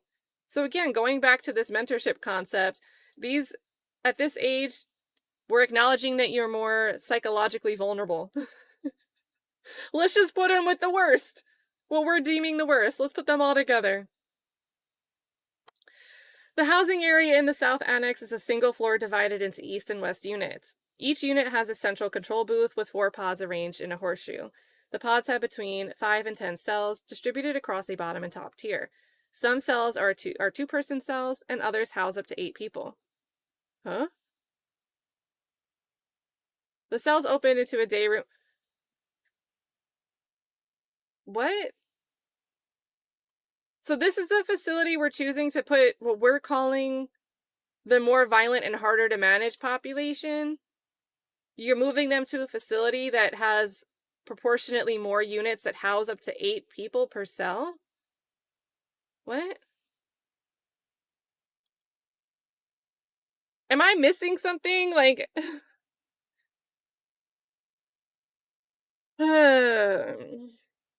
the cells open into I mean, maybe like by some reversal of all expectations, maybe the socialization is beneficial more than harmful, but this just seems to defy common sense planning, but we'll just keep going. The cells open onto a day room for each pod with fixed tables, a shower, phones, and a kiosk. The North Annex. The North Annex is located 25 miles north of the main jail in Alpharetta. It has 50 beds and as of mid-August 2024 held 27 people. The North Annex has an intake and reception center and separate housing areas for men and women. Fulton County and the Fulton County Sheriff's Office house detainees there, particularly people who need separation from the jail population because of their charges or conflicts in the jail. Marietta Annex. The Marietta Annex is located a short distance from the main jail on Marietta Boulevard. 80 beds, and as of mid-August 2024, 69 people. The facility houses trustees, incarcerated people who work in the jail, providing cleaning and meal preparation services for about $1 a day. There is a small population of people who participate in rehabilitative programming. Oh, so we've got programs. We've got programs that help people at least a little bit. Give them some type of meaning in their lives. Granted, only about $1 a day for their work. But, at least they get something. But guess what? We only offer this to our second smallest facility that can house up to 80 people. We'll offer something helpful there. The Marietta Annex has 1 control booth at the center of 4 large rooms. 2 of these rooms are dormitory-style housing units with bunk beds. The other 2 rooms are used for officer training and sub-programming for the incarcerated population. Now we're getting into the civil rights violations. We find reasonable cause to believe that Fulton County and the Fulton County Sheriff's Office violate constitutional and federal statutory rights of people incarcerated in the Fulton County Jail.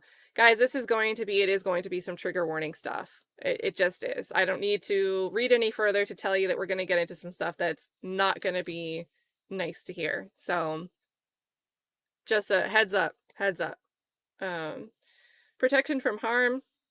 The Fulton County Jail does not adequately protect incarcerated people from substantial risk of serious harm from violence by other incarcerated people inside its facilities. Violent acts by incarcerated people against other incarcerated people in the jail include homicides, stabbings, and SA. People with serious mental illness, people identified as gay or transgender, and young people are particularly vulnerable to violence in jail. Yeah, so this is why it's so crazy that they just put, we'll move them to this other annex. The young people, put the young people with the people that are extremely violent. Poor supervision, classification, jail maintenance, contraband control, and investigations contribute to the unacceptable violence. Interesting. So they're saying investigations contribute to the unacceptable violence. This is interesting. Correctional officials have a duty to protect prisoners from violence at the hands of other prisoners. Jail officials violate the 8th and 14th Amendment rights of those in their custody when they are deliberately indifferent to an excessive risk of violence. Occasional isolated attacks by one prisoner on another may not constitute cruel and unusual punishment, but confinement in a prison where violence and terror reign is actionable. So when it's a pattern, it crosses the line of the 8th and 14th Amendments. Deliberate indifference may be established where serious inmate on inmate violence is the norm or something close to it. Now, this is interesting because, in the YSL trial, if they're trying to present this YFN Lucci stabbing as an occasional isolated, pre-planned hit on Lucci, right? That would be one thing. But what if the stabbing of Lucci can actually be attributed here? Then who's responsible? Who's responsible here? Failure to classify or separate violent from nonviolent people can amount to deliberate indifference and create an excessive risk of violence to the incarcerated population. The failure to adequately supervise and monitor incarcerated people, provide sufficient staffing, confiscate dangerous contraband, and investigate misconduct may also constitute deliberate indifference and expose incarcerated people to substantial risk of serious harm. And maybe things like checking to make sure locks work. So either the locks weren't fixed, or the locks were working, and somebody was let out when they shouldn't have been let out. So, 1, the jail exposes incarcerated people to extreme violence and the risk of serious harm. We're going to skip some of these little summaries and go right to the bullet points. Killings, stabbings, and assaults are common in the jail. In less than 24 hours in August 2023, at least 7 people were stabbed and 1 was killed at the jail. Was the staff at the bounce house? The violence spanned 5 units and 3 floors. It started at 11:30 p.m. when officers discovered that people from one housing zone had opened their zone door and entered another zone to assault people. The next day, at 2:21 p.m., an officer heard screaming coming from a restrictive housing unit on the 7th floor. He found 1 incarcerated person with blood on his shoulder and a second incarcerated person on the floor in a pool of blood. That person died from multiple stab wounds. The locking mechanism for the doors in that unit had been broken, and while officers tried to secure the scene, incarcerated people kept trying to assault each other. 1 incarcerated person had to be treated for exhaustion. Almost simultaneously, at 2:26 p.m., a sergeant found another incarcerated man with blood on his face and chest in another unit. The victim required emergency medical transport for multiple puncture wounds to his face and back following an attack. At 9:15 p.m., an officer tased. We have the tasers, you guys. We're putting the tasers to use at 9:15 p.m. An officer tased someone to break up a fight. Medical attention for the taser deployment was delayed because the jail was overwhelmed with stretcher calls.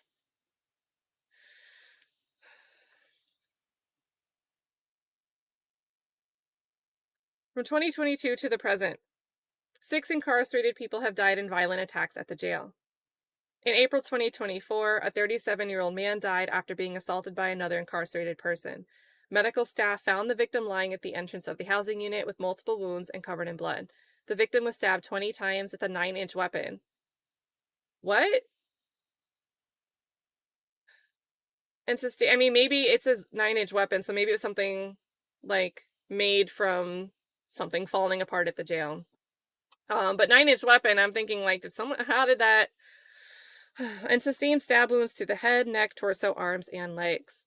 In August 2023, a 23-year-old man died when he was stabbed multiple times by 1 or more incarcerated people, as described above. The victim was found lying face down on the floor of the day room in a pool of blood with deep lacerations to his upper back. He had stab wounds to his head, neck, abdomen, back, and arms. In August 2023, a 34-year-old man died from strangulation. The victim was found unresponsive in his cell. In November 2024, a 32-year-old man died in the mental health unit after his cellmate allegedly assaulted him. The victim's feet were bound, and he had a bloody nose and raccoon eyes, a sign of head trauma. Medical responders reported that his body was cold to the touch. In October 2022, a 20-year-old man died in the mental health unit after being strangled by his cellmate. The victim was found wrapped in a county-issued blanket with straps tied around his ankle, knees, waist, chest, and neck. In September 2022, a 33-year-old man died after being stabbed by another incarcerated person. The victim had a stab wound between his shoulder and neck and a deep, gaping wound above his eyebrow. That's crazy. A significant percentage of the homicide victims had one or more serious mental illnesses. All had been incarcerated for months or years. And this is what I'm about to say is not a justification, but it's me trying to underscore why an issue of lack of mental health care and then the conditions that are contributing to acute mental health issues, the sanity. Say you have someone that enters jail, doesn't have a mental health issue, but they're getting eaten up by bed bugs. Their food is making them sick. They can't sleep. And they're being housed maybe with someone who, whether they came into the facility or not with a mental illness, maybe they're also developing an acute mental illness.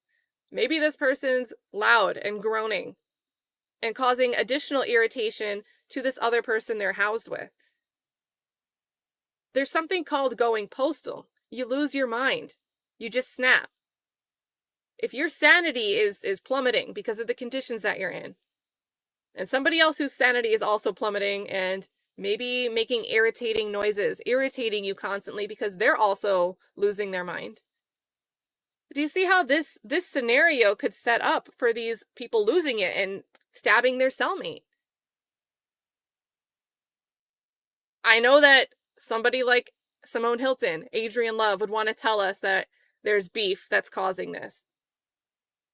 But this could literally be someone snapping because their sanity is so far gone, and they're housed with somebody else whose sanity is also so far gone, that they're just so annoyed, so pissed off that they snap. And who's responsible for that? Who's responsible for that? This goes back to the beginning of this section,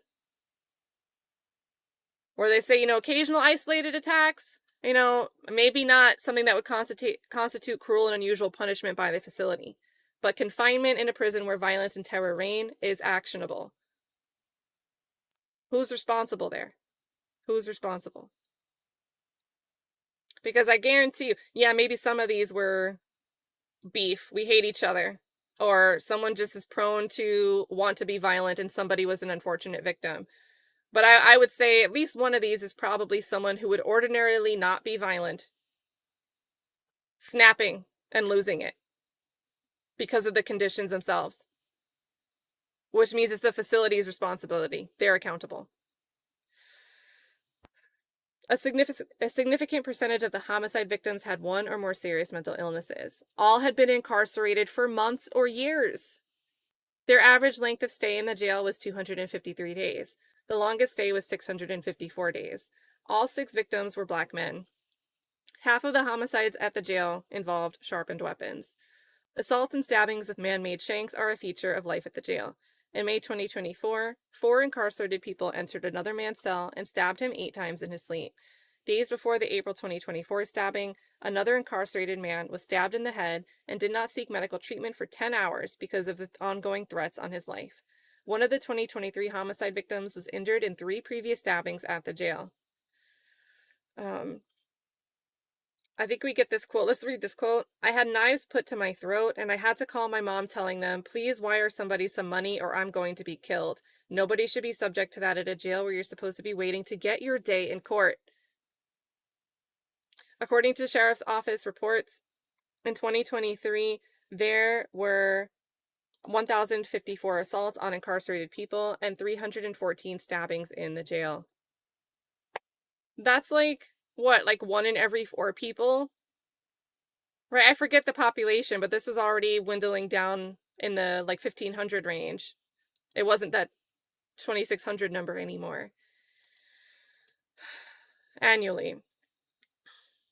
In 2023, the rate of stabbings at the jail was 1.5 times the rate of stabbings in the New York City jails. Wow. And this is why I'm saying the contrast is important, right? We get that this doesn't happen.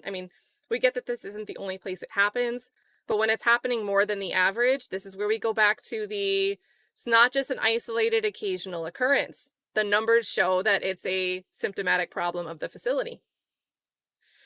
So 1.5 times the rate of stabbings in the New York City jails, and more than 27 times the rate of all incidents involving an edged weapon in the Miami-Dade County jails. The jail had as many stabbings in a single month as the Miami-Dade County Jail, which housed 1.5 times more people, had all year. So there we go. Let's talk about the rates. Here's a good visual. Here's a good visual. So rate of stabbings per 100,000 people. You've got 10,000 here. So you've got like 10% is your rate here. 1 in 10. And you could see the significant difference here down with Miami-Dade when it's justified to per 100,000. So this is what we say when we say, let's look at the contrast. It's, yes, problems exist here. Yes, maybe problems exist here, but, you know, sometimes you just can't help it, even if you have good staffing. I don't know.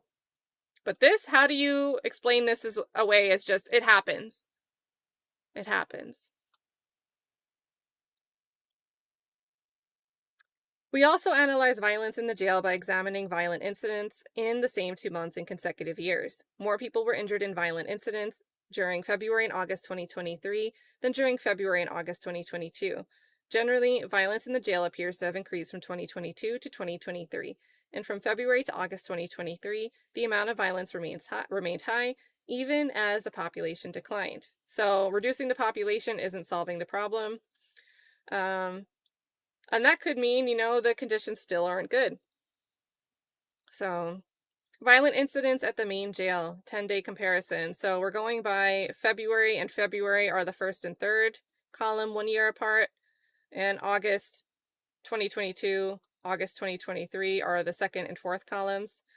So these dots here are the population. So we see that population way lower at the main jail for August 2023, which is probably why they're pulling these comparisons and also making sure they're giving us a control month. But the number of violent incidents still higher than either month in 2022.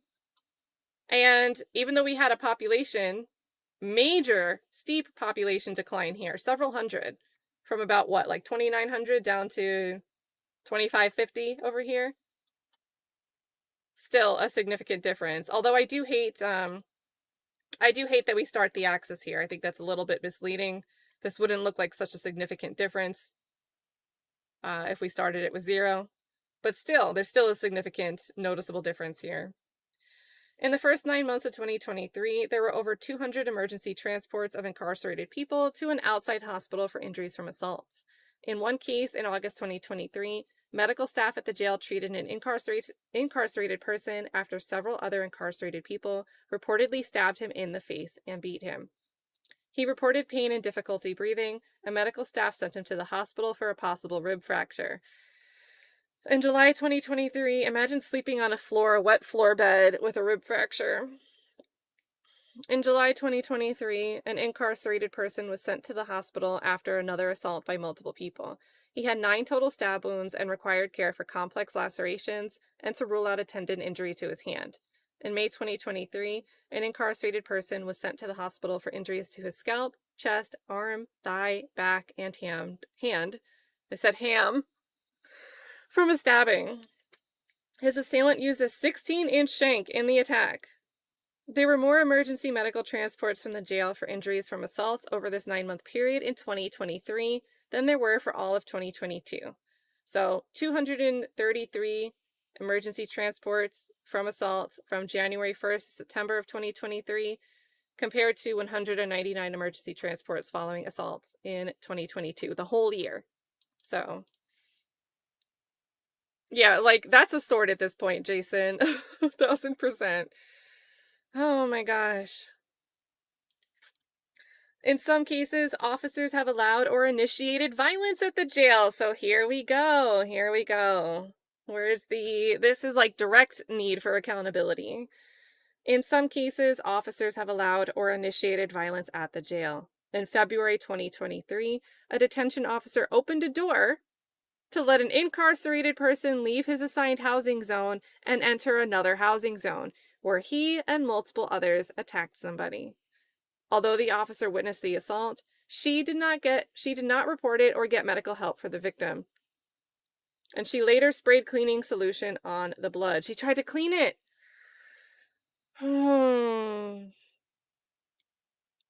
The officer was terminated and criminally charged for her conduct. In April 2022, a jail deputy, and I guarantee you, if she didn't try to spray this cleaning solution, this would have been an uphill battle. And does anyone know the results of this? Because this just says charged. So maybe she's still waiting. But charged doesn't mean it actually stuck, right? So I don't know the full outcome here. But I really think, like, if an officer just lets it happen, this can be written off as, well, we don't know if it was really intentional. I think just because she did this extra step of trying to clean it up, that's like, all right, we can't deny that that seems intentional, right? So there could be a lot of this going on without the attempt to clean up. That's, oops, I don't know, I'm not responsible. In April 2022, a jail deputy was fired after he opened an incarcerated person's cell, brought him to another person's cell, and then stood by and watched as the two men fought. Oh my God. When a federal court ended a prior consent decree over the conditions at the jail 9 years ago, the sheriff's department had reported 2 physical assaults with a weapon in the jail in January 2015 and 3 such assaults in December 2014. By comparison, there were several stabbing incidents in January 2024 and 10 stabbings in December 2023, over 3 times the reported number of assaults with any type of weapon at the end of the court's oversight. There is also reason to believe that the sheriff's office data does not capture the true extent of the violence inside the jail. Not all violent incidents at the jail are reported and appropriately documented. For example, in September 2023, we advised counsel for the county and sheriff's office of a report that an incarcerated person had been stabbed the week before and required medical attention. In response, the jail medical staff met with this person and confirmed that he had multiple stab wounds to his chest, back, and hands. No incident report documents this assault, and the person told medical staff that although he reported the stabbing to an officer, he was not taken to medical for treatment until we alerted counsel of the incident. So we had to alert their attorney. We also identified instances of incarcerated people transported to an outside hospital for injuries consistent with violent assaults without incident reports documenting what had occurred. Low staffing levels in the jail, described in Section 3, contribute to the failure to report many violent incidents. And that's also a great excuse to, oh, there's no report because we don't have the staff. Well, what about no reporting when it was intentional, right? So this blurs the lines. Another factor is victims' fear of retaliation for disclosing violence. For example, in March 2024, a victim suffered through the night until the next morning because he was afraid to report that he had been stabbed. Although this victim ultimately reported the assault, he refused to identify the assailants, saying that doing so would put him in danger anywhere in the jail. In a separate incident that month, an incarcerated man with multiple puncture wounds to his back and arm denied having been assaulted, instead insisting he fell out of the bed.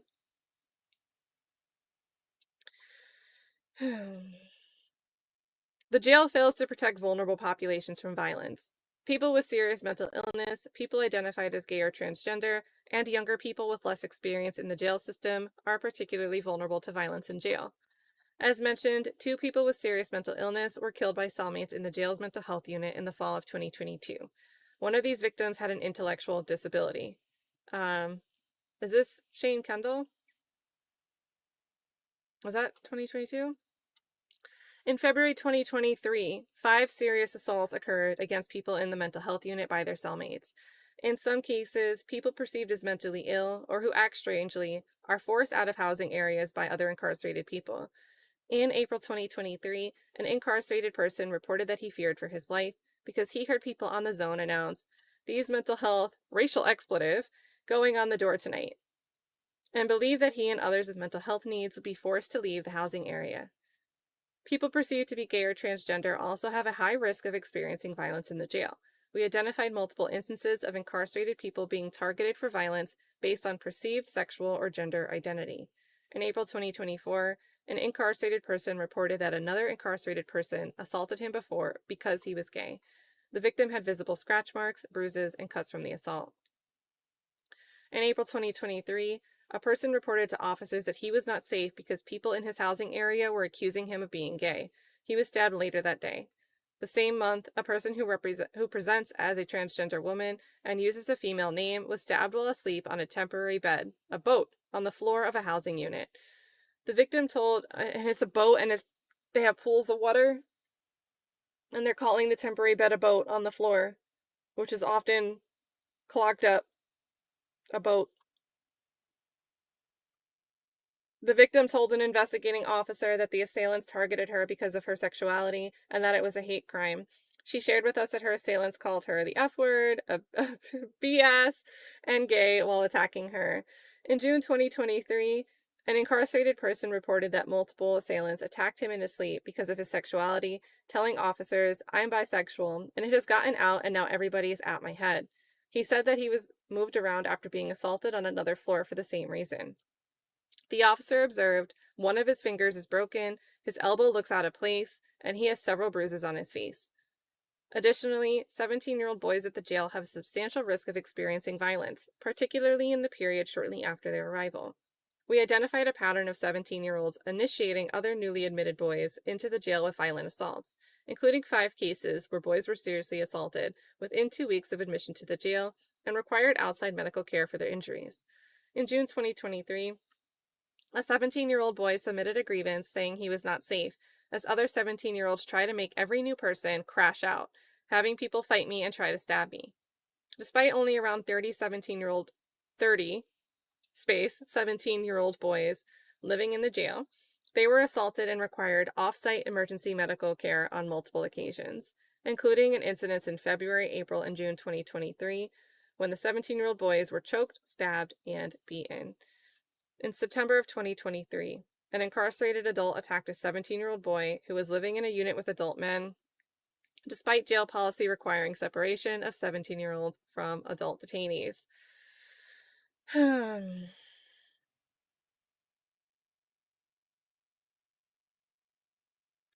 jail leaves incarcerated people unprotected from sexual violence. So, there is a substantial risk that people incarcerated in the Fulton County Jail will experience sexual abuse by other incarcerated people. Poor supervision, poor classification practices, the proliferation of weapons inside the jail, and poor conditions, including faulty door locks and lighting. So we have $3.2 million if we don't include the 2.1 that was used for 15 biometric bracelets. And we cannot get better lighting. We can't fix the locks. And that's not all the funding, right? That was just some of the funding. But it went to honey baked hams instead.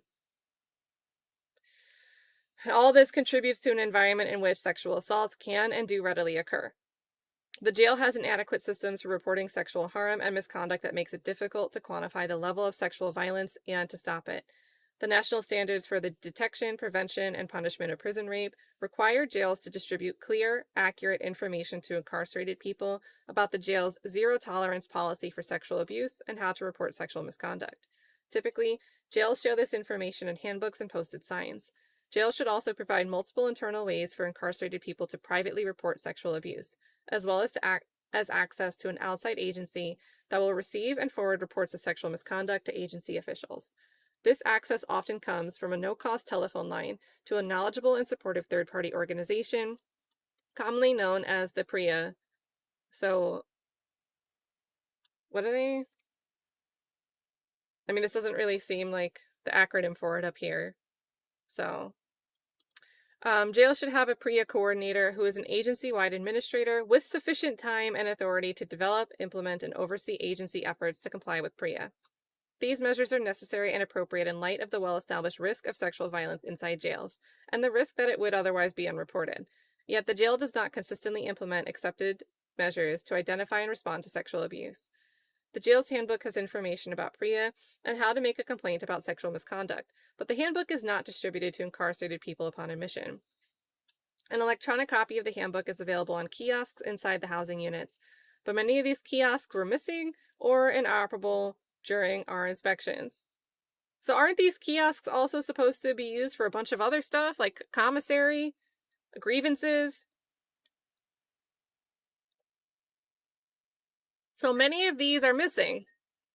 So we can't report assault, we can't report our grievances, which could be about other violent offenses, misconduct by staff.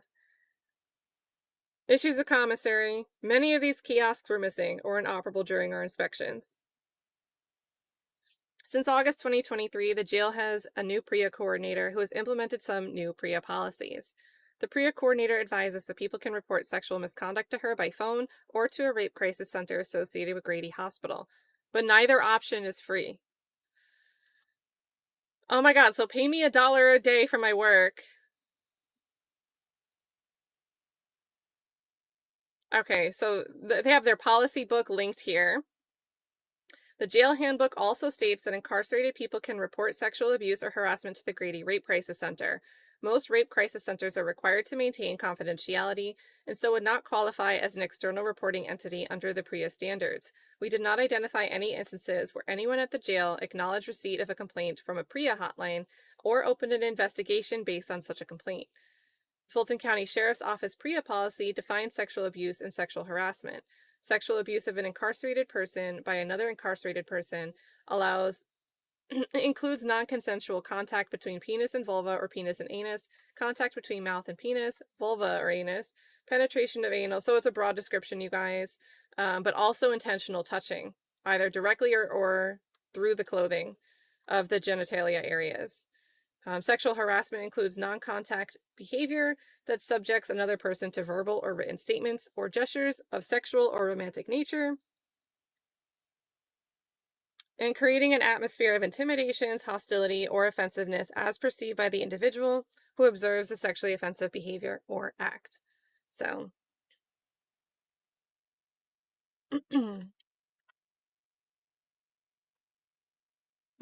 the other options for reporting are to file a grievance electronically on one of those kiosks, which may be inoperable. Have a third-party system such as a third party such as a family member or attorney submit the report. A lot of people don't have this. Or report to jail staff inside the housing unit. And even if someone does have this, there's a difference between submitting something electronically to the third-party reporting agency or telling a family member. I'm not everybody, but I can imagine that a good amount of people might say, I'm too embarrassed to tell my family member this. Or they're probably stressed enough already. I don't want them to worry about me. So even if someone has someone that they could reach out to, if they even think that they could do it, right? You have to have the idea first that, hey, maybe I could tell someone else and they can help me. But then you have to be willing to tell them. And there's a lot of reasons why someone might not be willing to tell somebody else that they were violated in prison, in jail. Or report to jail staff inside the housing units, which might be the same jail staff that are helping to unlock locks. In several cases, however, incarcerated people have reported that officers refuse to accept or take seriously complaints involving sexual assault. For example, in February 2023, a woman reported that she alerted staff to sexual assault the morning after it happened, but staff did nothing to help her. The PREA coordinator was not alerted until 3 days after the reported assault, and the woman did not go to the hospital for a sexual assault examination until 4 days after the reported assault. Well, I guess the very sad silver lining here would be, look, even if you did get an examination, doesn't mean your test would have been tested anyway, because we've got a lot of questions here. This SANE funding, the sexual assault testing kit funding, received by Fulton County, 95% of that funding's unaccounted for. We haven't cleared this backlog of untested cases.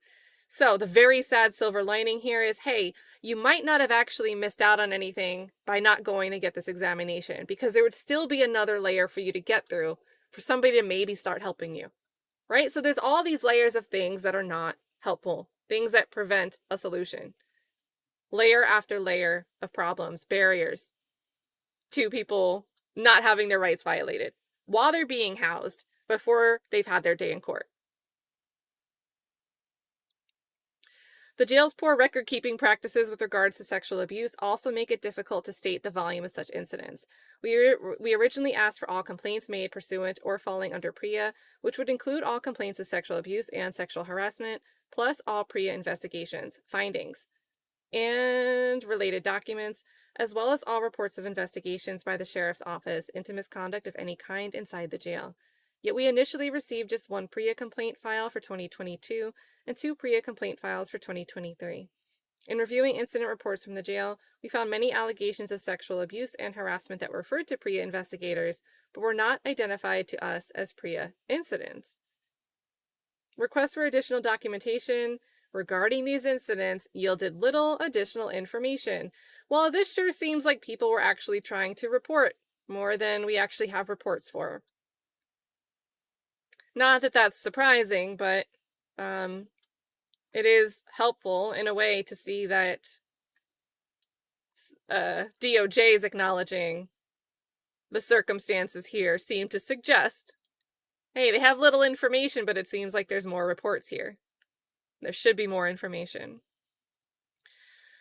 For example, in March 2023, an incarcerated person reported bleeding, soreness, and pain in his rectal area and alleged that he'd been raped twice by the same person. A sergeant submitted an incident report stating that the victim was transported to Grady Hospital for an examination and recommending that the report be turned over to the PREA investigator for further investigation.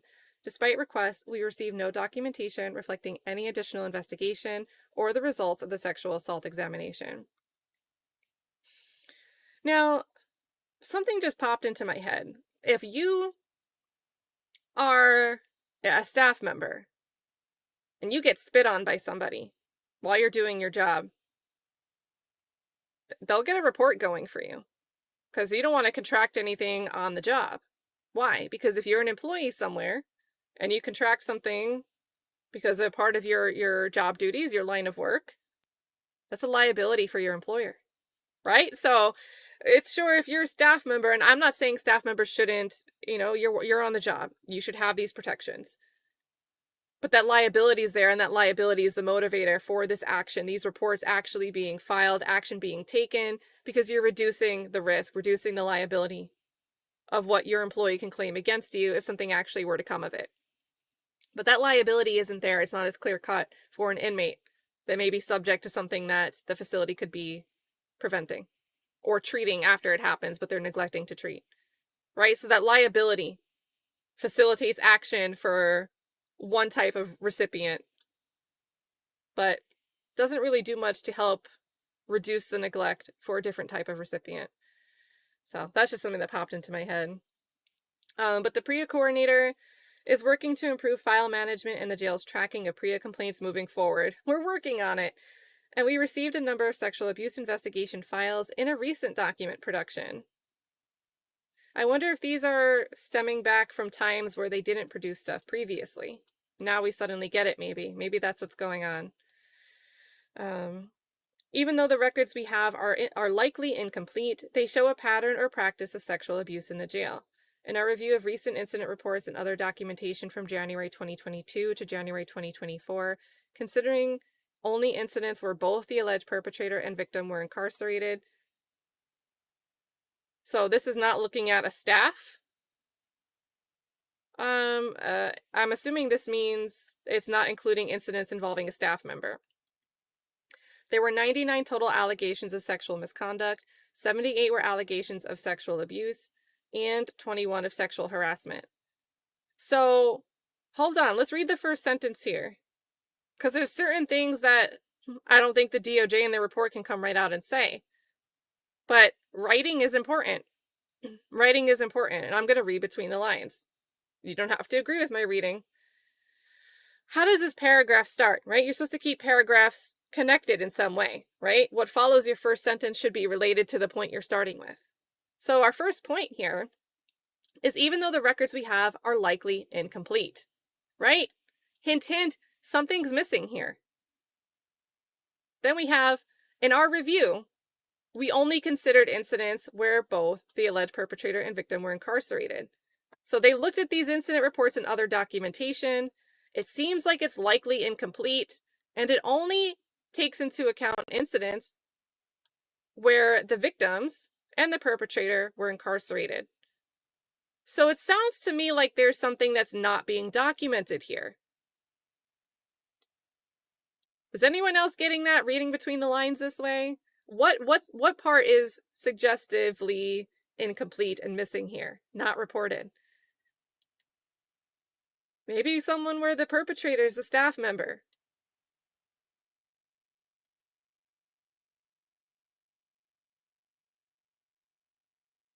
But if it's something that makes someone that's already incarcerated look bad, all right, we'll do the report. Who cares if they look bad? They're already locked up. They're criminals already, even though they're probably waiting their day in court. So who cares? We'll file those reports. That's where I'm going. That's where I'm going. The jail did not have posted signage on how to report sexual violence until 2024, and we've seen that that's supposed to have been the case for years already. They're supposed to have that signage. Given that victims of sexual abuse are generally reluctant to report it, and the lack of adequate systems in place for people to report such incidents or seek protection, the true volume of sexual violence in the jail is likely much greater. Multiple incidents reviewed illustrate the risk of sexual violence in the jail. In March 2024, an incarcerated person told medical staff he'd been sexually assaulted. He provided a written statement alleging that 2 incarcerated people cornered him in a room and forced him to perform oral and other sex acts. In January 2024, an incarcerated person reported that his cellmate had sexually assaulted him over the course of 3 days, and that his cellmate had bound his hands and feet together whenever they were in the cell. In May 2023, and like, how does this not get noticed? 3 days. In May 2024, a man reported that his cellmate was forcing him to engage in sexual activity and had threatened him with a sharpened weapon inside the cell. In September 2022, days after turning 18, an incarcerated person reported that another incarcerated person assaulted him by burning him in the face and ordering him to open his mouth. Officers observed burn marks on the victim's face. He also sent mental health a suicide note stating that when previously housed in the youthful offender unit, 3 people had entered his cell, held him down, and groped him. He said he did not report this incident sooner because he was afraid he'd be assaulted again, as the doors in that unit were broken. The victim was relocated, but within weeks, he reported that his new cellmate sexually abused him by forcing him to provide and receive oral sex and to perform other acts. As described in Section 5.2 below, when the jail does investigate sexual abuse reports such as these, the investigations are often inadequate. Violence in the jail causes long-lasting trauma. The harm from the violence inside the jail is lasting and extends beyond physical pain and injury. We spoke with one man who was beaten and or stabbed in the head with a random attack while he was asleep in a boat, a temporary bed, in the day room of his housing unit. He now has a metal plate in his head as a result of the attack. When we spoke to him, he'd been in jail for nearly 4 years. He developed PTSD after the attack, had trouble sleeping in the jail since his assault, has flashbacks, and described jumping unintentionally when believing he may be attacked again. Our mental health expert identified another man as potentially having PTSD as a result of experiences in the jail. The man described being housed in a unit that people referred to as the Thunderdorm. He recounted gang members taking him to a cell behind a staircase, out of view of the security cameras. So, something that if this is a pattern, you would think they'd have a chance to get some surveillance over there. And threatening him with a long piece of metal like a fire poker. He was then made to call his family and instruct them to send money via Cash App to another incarcerated person. He also described a time when power went out in the unit and feeling that anything could happen to him in the dark. When our mental health experts spoke to this man, he described thinking about this experience often, having intrusive thoughts about it, nightmares, restlessness, and agitation, all of which are symptoms associated with PTSD.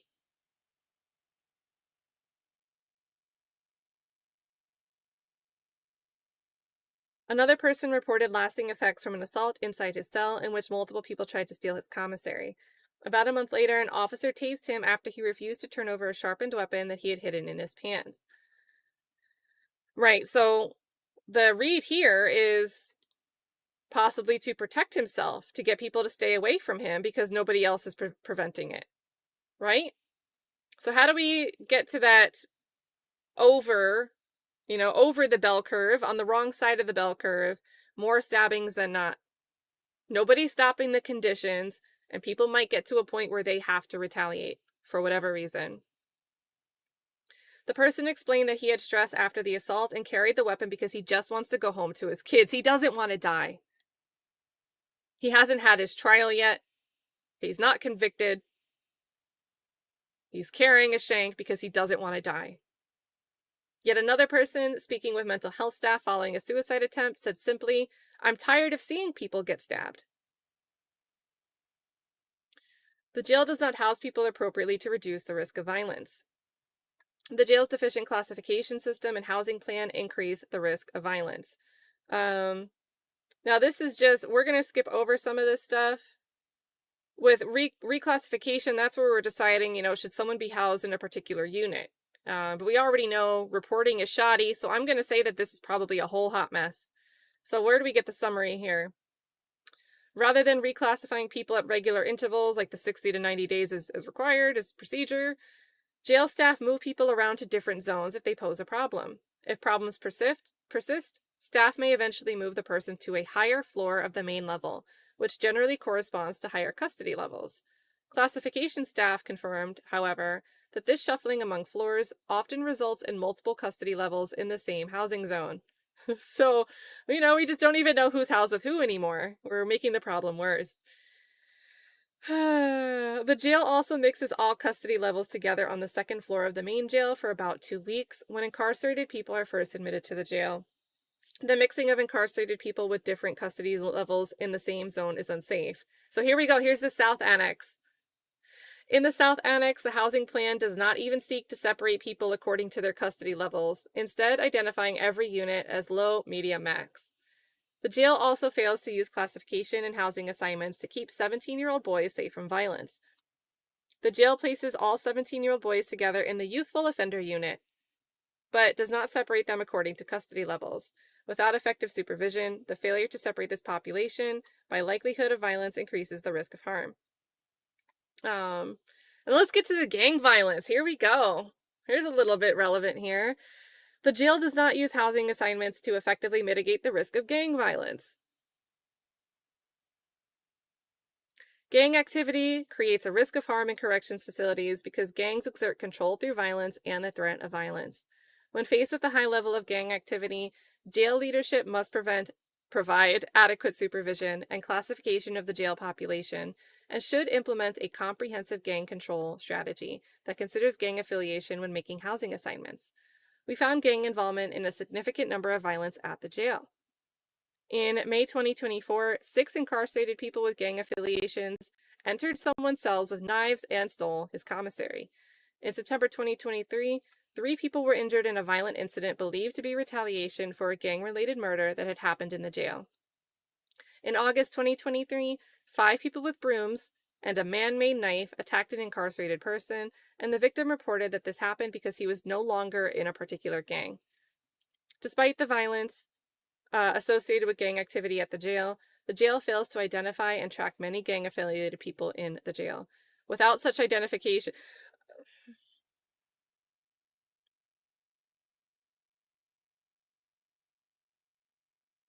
We have all this gang unit training in Fulton County. We have people listening to jail calls.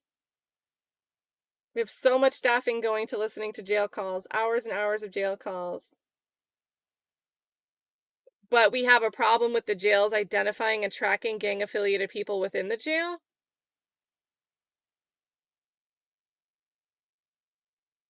Without such identification and tracking, the jail cannot use known gang affiliations to keep members of any one gang from gaining influence and separate rival gangs.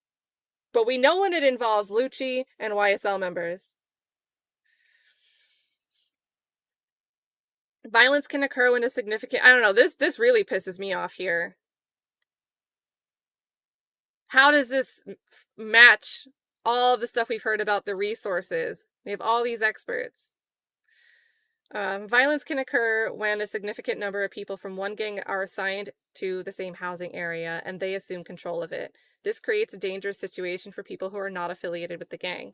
A security captain stated that the jail staff try to separate gangs when making housing assignments, but due to constraints on the jail's housing capacity and the number of gangs represented in the facility, he reported this is virtually impossible to do. In December 2023, an incarcerated person reported that, because he was not a gang member, he was told to pay $100 per day to stay in the housing zone. In October 2023, another person alerted officers that gang members were extorting him for protection money to live in the zone without being violently attacked. In a separate incident, an incarcerated person was assaulted over a commissary dispute, and a witness reported that a gang was running the zone and controlling commissary. Maybe just give people the honey baked hams. And this doesn't need to happen. Like, if people are fighting over commissary because they're tired of eating Doritos, give them these dang honey baked hams.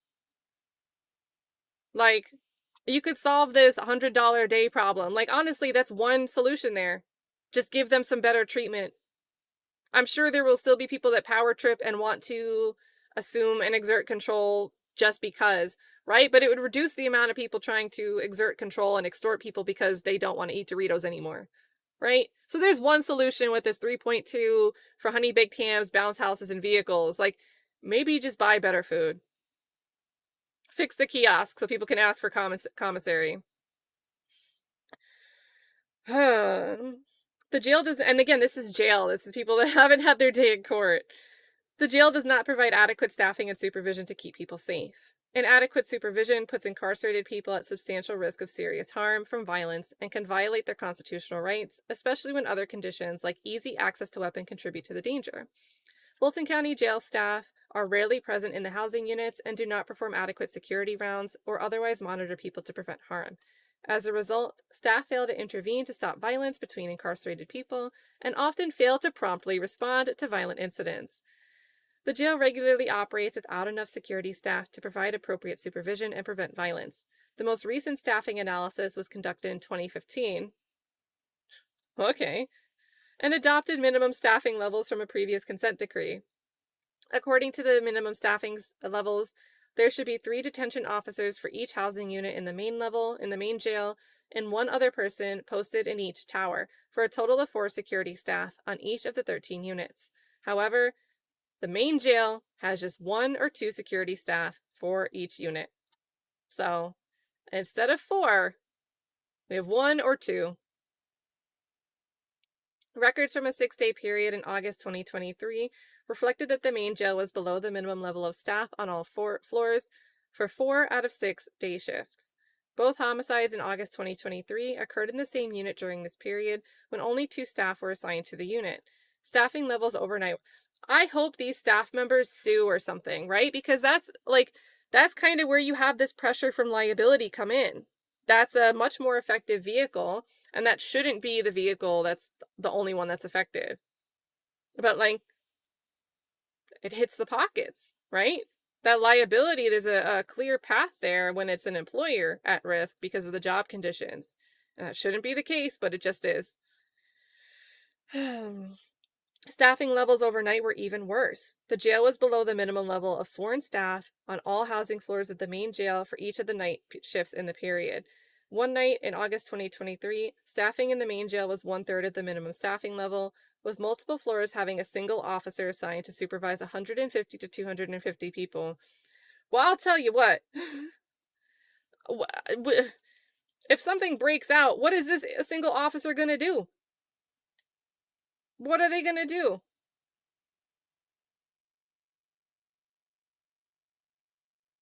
No matter how much you're trained, what can a single officer do if, let's say, 10% of this 150 to 250 decide to get in a fight? There should also be 1 supervisor assigned for each floor, for 7 total supervisors working in the main jail's housing units. Yet we found multiple shifts with 4 or fewer supervisors, and at times as few as 1 supervisor on a night shift for all 7 floors. Given the short staffing, a watch commander told us that they're treating this like an understaffed restaurant. A watch commander told us that her goal in staffing the main jail is to aim for at least 2 floor officers who go into the housing units and 1 officer in the tower, so 3 total. Our review of deployment rosters shows that the jail does not meet this reduced staffing level of staffing in the housing units either, as often there are just 1 or 2 officers assigned to a unit. As a result, when officers leave their post to assist with an emergency or another floor, they may leave their unit unsupervised or supervised only by a tower officer who cannot enter the housing unit, even for units with cell doors that do not lock or people mix in the day room.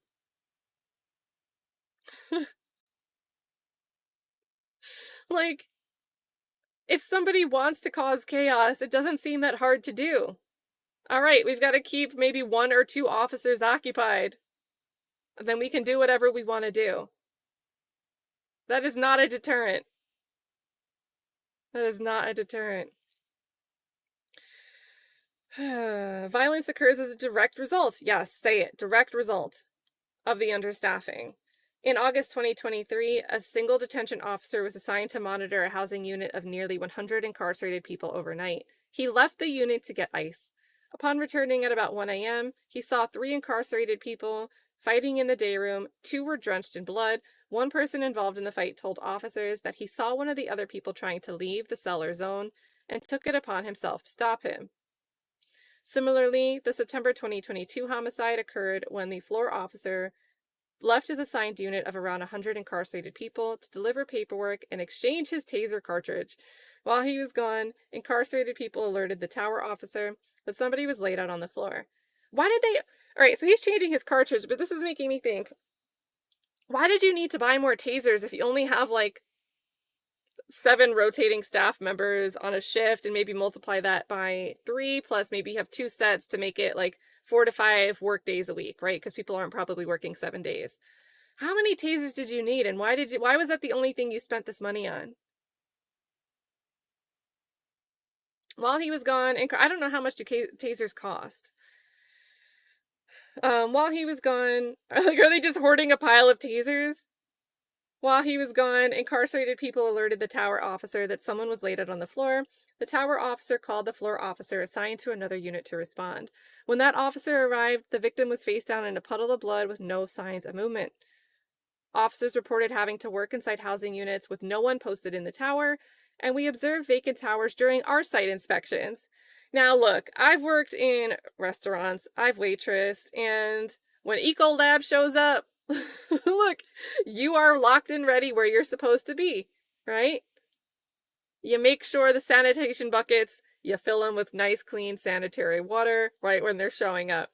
So you have these inspections happening. You don't even have enough staff to go and try to make the obvious things look right. That's how understaffed this is. And I don't know if anybody can relate to what I'm getting at. You don't even have enough to patch up the worst of the worst when you know the inspector's present.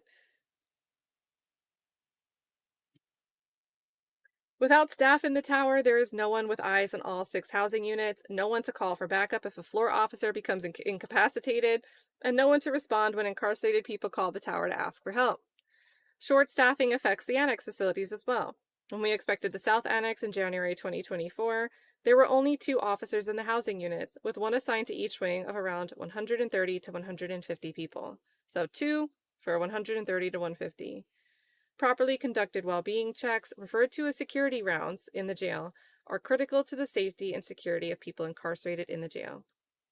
During security rounds, officers verify that all incarcerated people are alive and well, learn of any urgent needs like medical distress, identify security concerns like contraband or broken locks, and provide a presence in the housing units to later deter misconduct. Security rounds should occur at regular intervals, with no more than 60 minutes between rounds. Our review of the jail records found gaps of many hours between recorded security rounds, and officers recorded performing only a fraction of required safety checks. When staff do perform security rounds, they often conduct a visual security round from inside the tower, but jail staff cannot see all areas of the unit from there, including inside cells. So they do the check from the tower, but they're not even walking by the door. They're in the tower.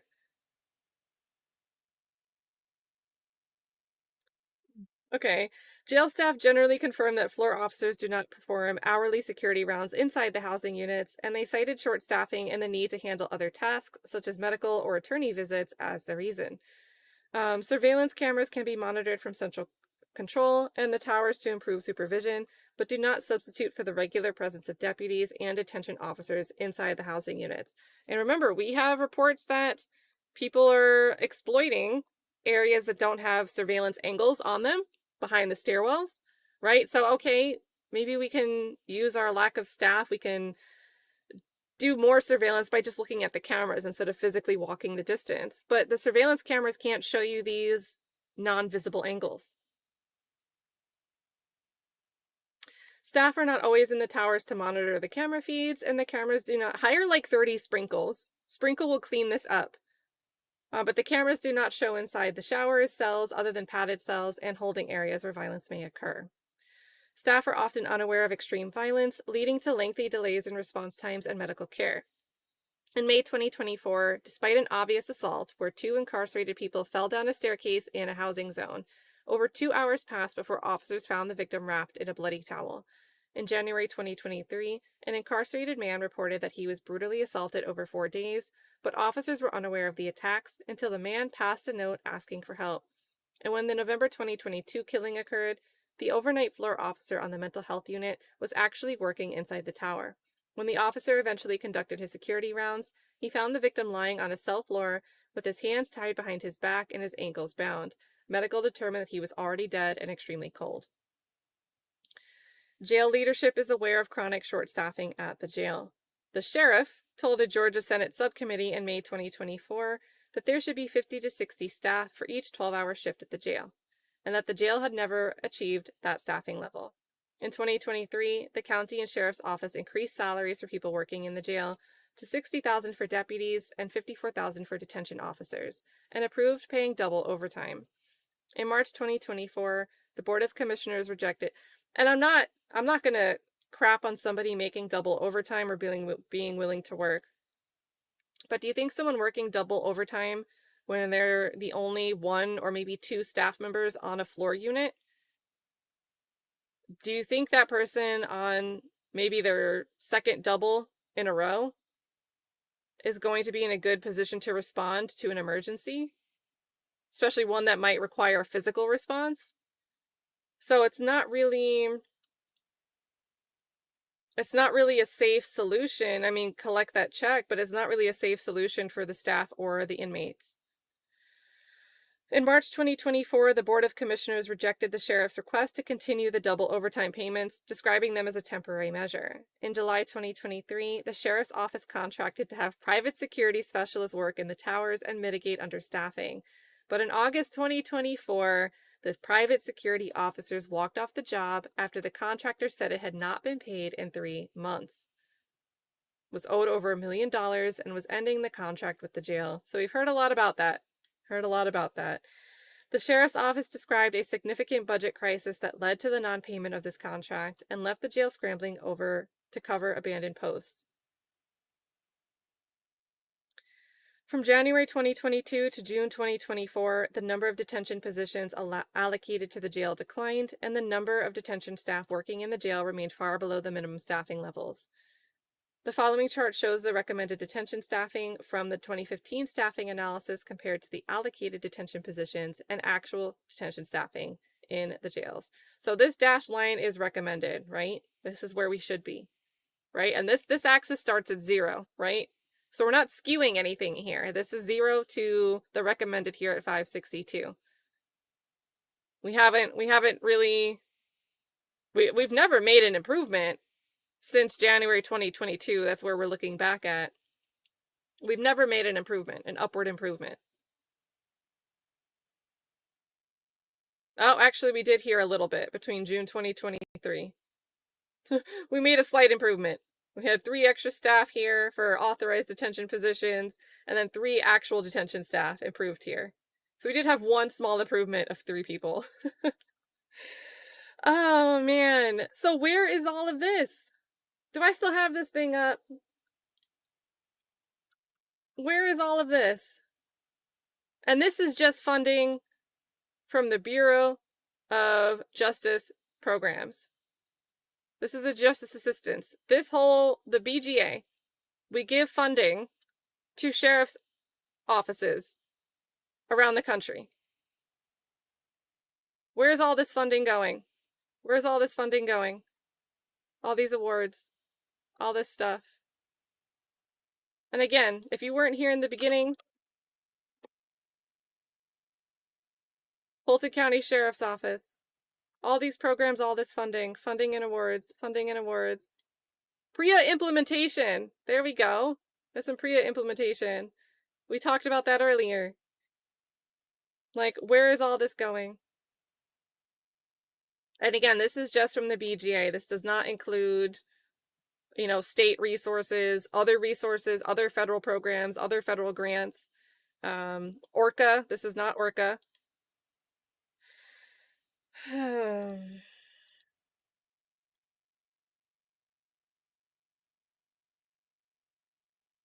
For at best, we hired 3 more staff. Doesn't make sense. In light of the danger associated with short staffing and the long-standing nature of the problem, yeah, we find that the jail leaders have not taken adequate measures to improve staffing and supervision at the jail. Yep, what else would you conclude here? What else would you conclude? There's no other excuse. Yet Sheriff Labat is saying, we're going to increase our communication and we're going to work with BGA for more funding. That's not going to solve the problem if it hasn't solved it yet. We've got poor maintenance, pervasive contraband. I know we've heard about the jail falling apart, guys. What the heck is going on? What the heck is going on?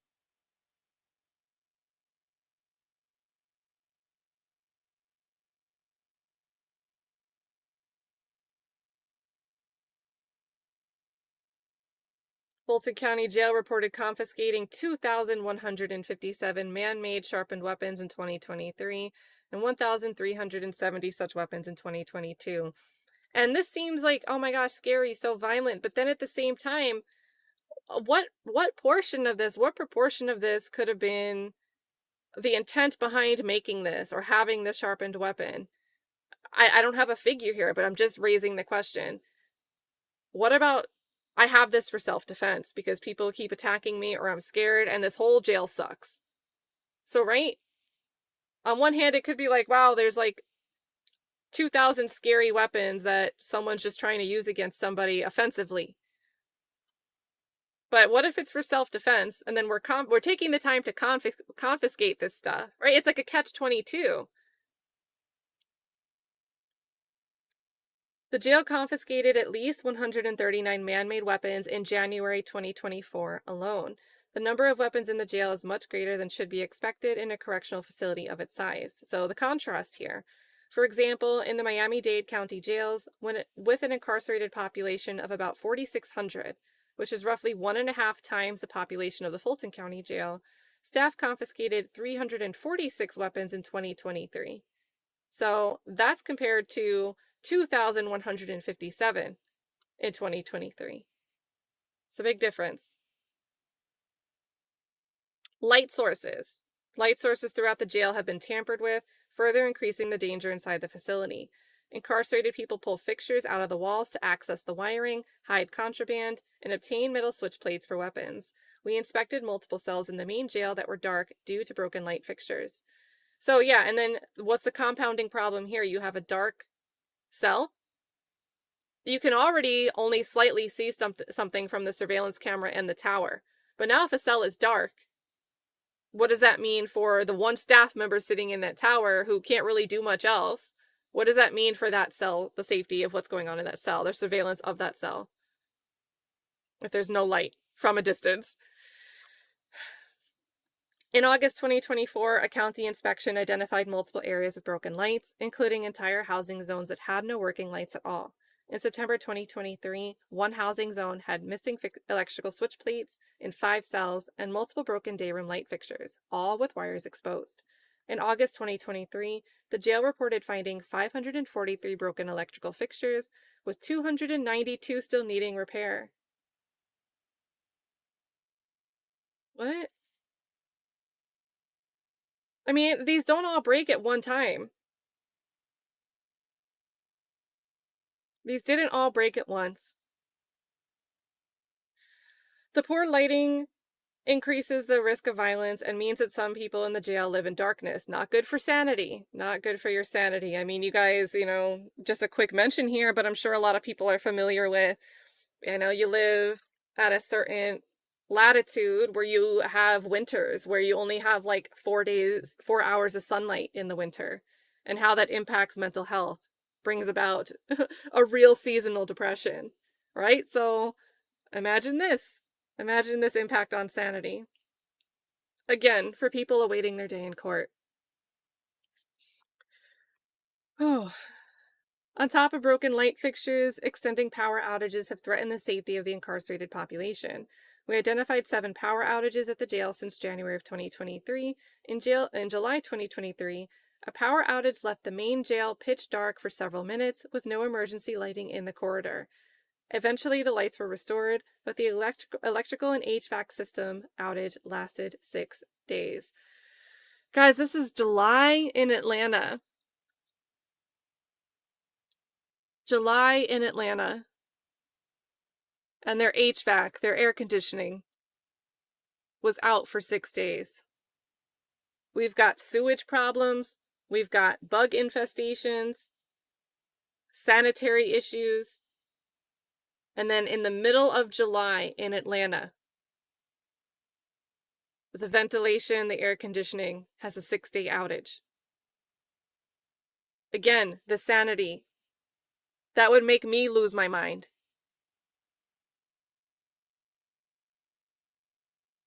Jail leadership is aware of the dangers caused by the facility's poor condition, including providing materials for weapons. In March of 2023, a search conducted by the Sheriff's Office identified over 200 man-made weapons. Sheriff Labat acknowledged that inmates are literally crafting shanks from the crumbling walls of the dilapidated facility.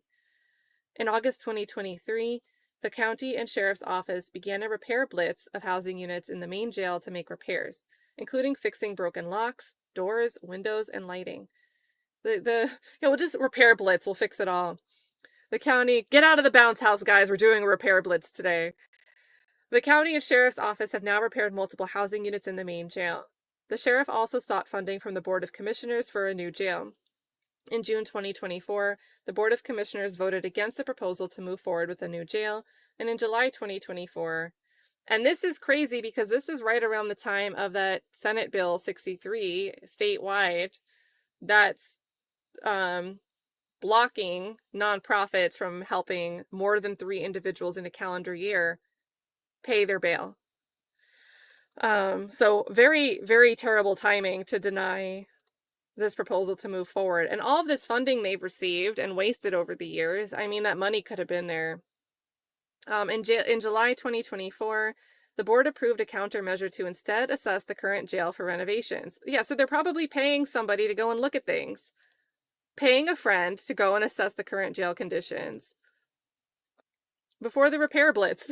They're using it over and over. They're going to keep using the terminology. Shout out to the writers of this, because they can't just come out here and be slick talking. But with writing, you can still find a way to be slick. So this, before the repair blitz, there was no concerted effort to remedy poor conditions in the jail, and until supervision in the jail improves, it is likely to remain in a state of disrepair that fosters violence. Indeed, 6 weeks after the completion of repairs to one housing unit, it had already been seriously damaged. 39 light switches were broken, and an electrical plate was missing from the wall. Here we go, door security, you guys. Door security. Holy moly. In March 2023, a deputy reported to jail leadership that only 5 out of more than 100 doors on a unit were working.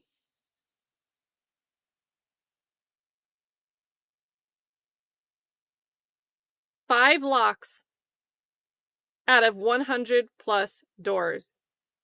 Only 5 door locks were working. In August 2023, but we spent $2.1 million on 15 biometric bracelets that didn't really work. August 2023, the sheriff's office reported that it had identified 732 broken door locks in the main jail and still needed to repair 653 of them. Hold on. So in March, a deputy reports this for the unit that they're in, right? So that they're only reporting one unit. And if there's already only 5 working in 100, this problem probably took well before March 2023 to happen. It didn't just appear overnight. But then we have to wait till August for the sheriff's office to say, hey, We identified 732 broken locks. From March to August, we have all this time, and all the sheriff's office produces is, well, here's the total number of things that aren't working in the facility. They took that much time just to go and, all right, all right, all right, just to report. So, and I guess they did repair some. They repaired less than 100 because they said 653 of these 732 still needed to be repaired. Like, what are we doing with this time? The incidents we review demonstrate that malfunctioning doors are a major security failure and a serious risk to the safety of incarcerated people. In August of 2023, multiple incarcerated people left their housing zone armed with sharpened weapons. They opened the door of their zone by wedging a dustpan in the door and manipulating the lock to slide the door open. On certain floors, incarcerated people have been able to trigger emergency release mechanisms and pop open all the doors on a tier at once. In March 2023, 2 separate stabbings occurred over the course of one night after incarcerated people manipulated the override mechanism to open doors and attack people. In July 2023, in another incident involving the door locks on that same zone, 3 assailants stabbed and beat someone. A sergeant who reviewed the assault wrote in his report, "This attack happened in a lockdown restrictive housing zone." So it's supposed to be extra restrictive? With sliding cell doors that the inmates can open and close at will whenever they want by manipulating the manual override mechanism that controls the cell doors in the zone. In caps, this is a very well documented issue that has been going on for months, yet never rectified. Due to the security breach, inmates are no longer protected from other inmates because the cell doors are so easily opened by incarcerated people. 3 months later, in October 2023, the situation on the zone had gone from bad to worse, and the locks did not work. A deputy assigned to the zone reported, "All the doors in this zone are broken, with also inoperable manual release boxes. No inmate should be housed in this zone due to the fact that no one can be secured behind a locked and operable door." The jail continued to house people on this unit for another month before shutting it down. The jail could provide secure cell doors and keep door locks in good repair. The failure to do so is the product of inattention. Thank you. Spell it out. There's no other excuse. The jail's contracted maintenance worker reported... Is it one maintenance worker? The jail's contracted maintenance worker reported that the locks work if not vandalized. He described locks being jammed, torn up, broken, and unable to be opened or closed because materials were stuffed in the locking mechanisms. The county and sheriff's office are replacing and repairing broken locks and doors as part of the repair blitz of the main jail. But as recently as our site inspections in January and February of 2024, many doors in the main jail still do not work. Without adequate supervision in the housing units and prompt repairs of broken doors and locks, the problem will continue. People move through the walls of the jail to attack others. Inadequate, and this is like, what's crazy about this is something that is to me, you hear things like this happens more in prisons because people spend more time in prisons typically than in jail. But with Fulton County, people are here for more than a year. They're here for a very long time, and the conditions suck. So what typically wouldn't happen where somebody's only there for 80 days, like somebody's not gonna dig through a wall in a typical facility within an 80-day time period. That's something that's more consistent with prisons. But here we have this happening in large number, apparently, if we're making a whole section for it, at Rice Street, a jail. Inadequate supervision and the poor condition of the jail have allowed incarcerated people to create large holes in the walls through which they can travel and cause harm. The sheriff's office has publicly acknowledged this issue. In January of 2024, officers reported a hole in the shower of 6 South, Zone 600, leading into the pipe chase of Zone 500. Days later, a floor officer on Zone 500 noticed 2 people inside the pipe chase and reported a big hole in the wall leading to the Zone 600 shower. So 2 people were in there at the same time.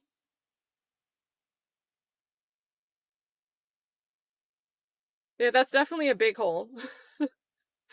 It is concerning that this hole had not been repaired and that this floor officer was unaware of the hole's existence, even though staff had already discovered it. So they didn't even warn people that are working, like, hey, be on the lookout for that thing that we're not fixing. Oh my God. In September 2023, one zone was found. Maybe they were just trying to get to the cookout with the honey hams and the bounce house, right? Guys, if we can get through all the floors, we can make it outside and we can get to this bounce house party that's our money's being spent on. In September 2023, one zone was found to be severely compromised when officers found that multiple cells had holes leading to a pipe chase door that had been forced open and did not lock, allowing people to exit their cells at will. Officers determined that incarcerated people were chiseling through the concrete to make these holes. In May 2023, an assailant dug a hole through a shower wall to enter an incarcerated person's housing zone and stab him. Had the time to dig an entire hole. Do you think this falls under the occasional stabbing or incident of violence is not just cruel and unusual punishment on part of the facility and their staff? They had time to dig this entire hole to do it.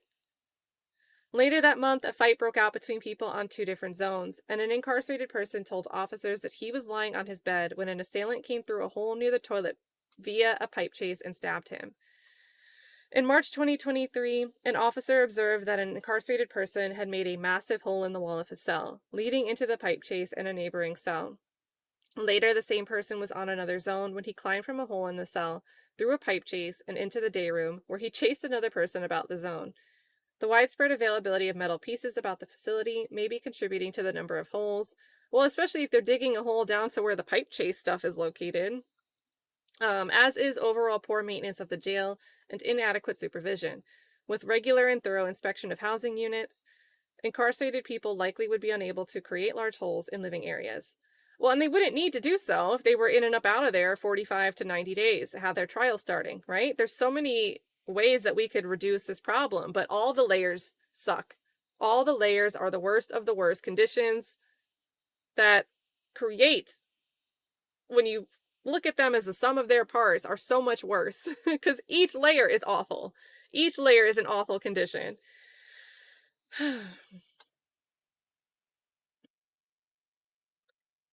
Drug use is common and leads to violence. We've heard a ton of this, guys. We know there's pills, there's contraband in the jail.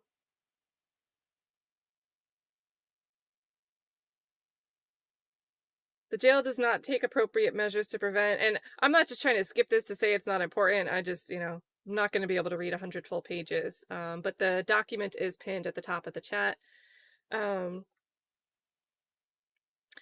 Poor security practices contribute to large amounts of contraband. And this is the thing, we're adding these contraband charges as additional charges to people waiting to have their day in court. I know, like Rodalius Ryan, they wanted to introduce, his contraband issue as an overt act, make something extra inflammatory for this jury. But there are people that are still waiting their trial in the YSL indictment that I think have also, they've tried to tack on these additional contraband incidents. So we're holding you here for a really long time. We're not taking appropriate measures within our facilities that we're holding you in to prevent this movement back and forth. And then we're going to tack it on as additional charges against you. So, I mean, poor security practices. I think we'll skip through this, but I know sometimes like contraband is interesting, but we heard a lot about it. We heard about the pot pies being smuggled in. We've heard a lot about the contraband. Here's a look. Ew. Like, look at the condition of this. No wonder somebody can just chisel through it.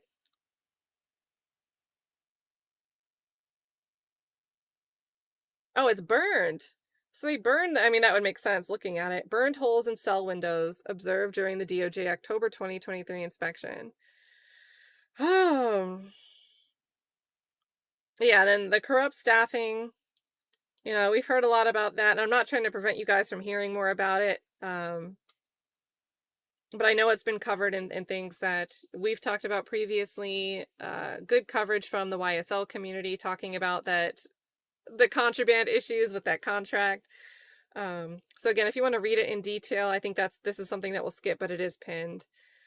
The jail has inadequate systems for identifying, investigating, and preventing violence. The jail's grievance system does not offer incarcerated people an adequate way to report and avoid danger. We've heard a lot about this, guys. The missing and inoperable kiosks. Yeah, you have these kiosks available for you to do everything you need to do, but they don't work. One homicide victim submitted 13 grievances in 1 month, August 2023, the month that he died. In 5 of these grievances, he reported experiencing violence from other people at the jail. In a grievance submitted shortly before he was moved to 7 South, he repeated that officers were trying to move him to a more dangerous location because he had reported them for misconduct. He explained that moving him was dangerous because he had issues with people on multiple floors. The grievance officer did not respond until a month later, at which point the officer wrote, "This grievance is over 30 days old. If your issue is still unresolved, please resubmit your complaint." The officer apologizes for the delay. By the time of this response, the person had already been moved to 7 South and killed.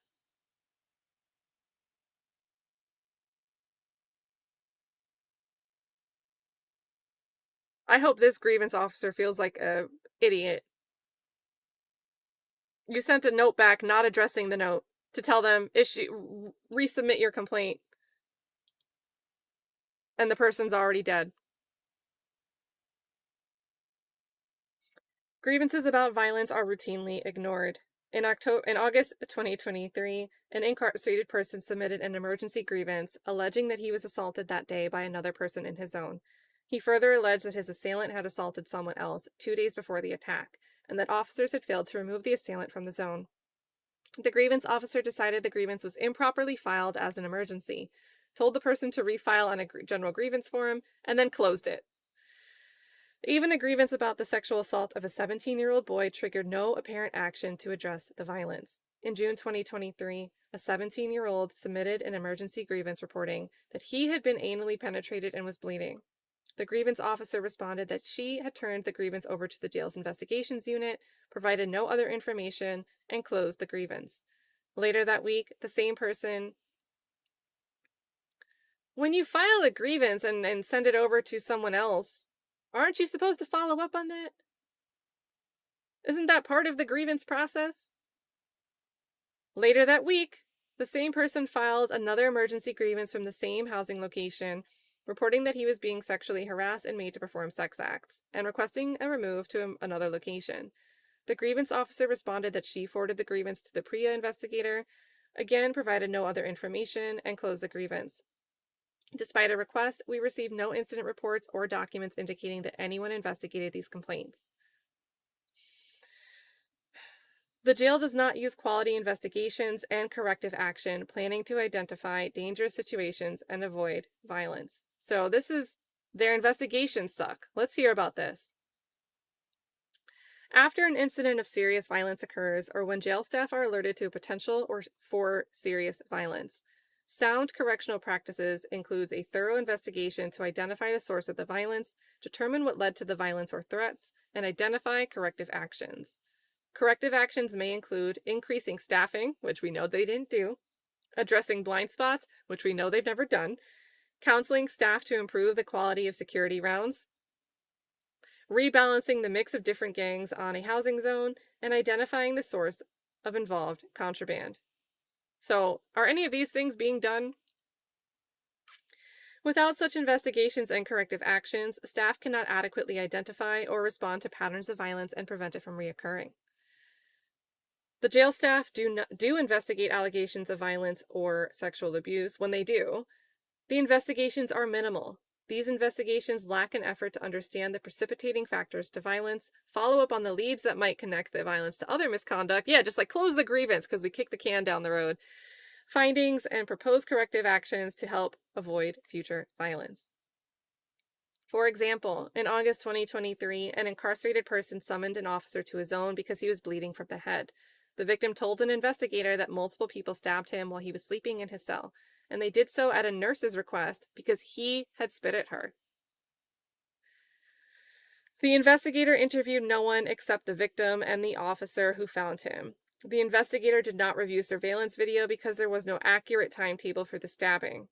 No one was charged for discipline. I'm telling you, hire 10 Sprinkles. Sprinkle would be so good at this job.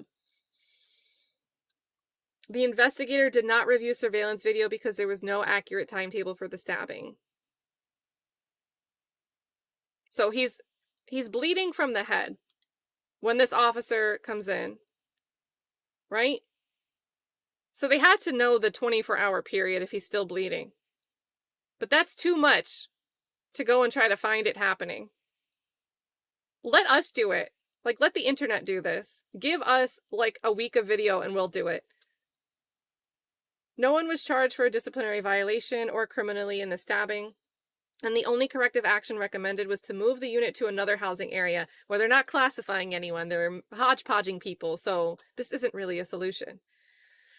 The investigation report does not explain how people were able to enter the victim's cell while he was asleep, whether the zone would be searched for the weapon used in the assault, whether the nurse might have had some involvement, or how the assault occurred undetected. We also found no evidence that the jail conducts meaningful investigations into security lapses after violent deaths in the jail. For example, we found no investigation into potential security failures related to the homicide of a person on the mental health unit in 2022, even though the assailant in that case had been arrested just 2 weeks before for a serious stabbing outside the jail in which the victim later died. A proper investigation may have identified corrective actions related to classification and housing assignments, and may have determined that the assailant should not have been in the mental health unit or had a cellmate, but we found no record of any such investigation. The jail's failure to prevent harm through quality investigations was particularly notable with regards to sexual abuse investigations. PREA, which we got lots of funding for. PREA standards direct that correctional agencies should investigate all allegations of sexual abuse promptly, thoroughly, and objectively, even if the victim or witness is challenging or unwilling to cooperate. To conduct a thorough investigation, investigators must gather and preserve direct and circumstantial evidence and interview alleged victims, suspected perpetrators, and witnesses. Investigations should be documented in written reports that include a description of the physical and testimonial evidence, the reasoning behind credibility assessments, and investigative facts and findings. As discussed in Section 1.3 above, the jail has a poor process for reporting, identifying, and tracking sexual abuse allegations. And remember, it seems like they only report and track incidents that are incarcerated person as perpetrator. In most cases we reviewed with a sexual abuse allegation, the jail failed to conduct a sexual abuse investigation at all. Or if it did conduct one, failed to do so properly, or made no findings. We found dozens of incidents that should have been investigated under PREA, where the county and sheriff's office produced no documentation showing that a meaningful sexual abuse investigation was conducted. In these incidents, an officer often did some initial investigation, including taking initial statements and beginning a cell relocation, and then referred the incident to the jail's investigation unit for a PREA investigation. Based on the information we received, however, no follow-up investigation occurred. And they don't specify that some of them, no follow-up occurred. They're talking about plural incidents. But then they say no follow-up investigation occurred. So it's getting referred to a unit that was formed through funding specifically for PREA investigations. So as soon as the torch is passed over to this thing that was formed through funding, awarded funding, nothing's being done. No follow-up. They're not specifying here that sometimes no follow-up at all. They're just saying, period, no follow-up investigation. What is this investigation unit doing? Why do we have funding for it? It sounds good, so let's fund it and just assume it's working. It was unclear whether the failure to investigate was based on a decision that the allegations did not warrant further investigation, a lack of resources, or some other reason. Well, I mean, when you investigate none, I highly doubt that this reason applies all the time. So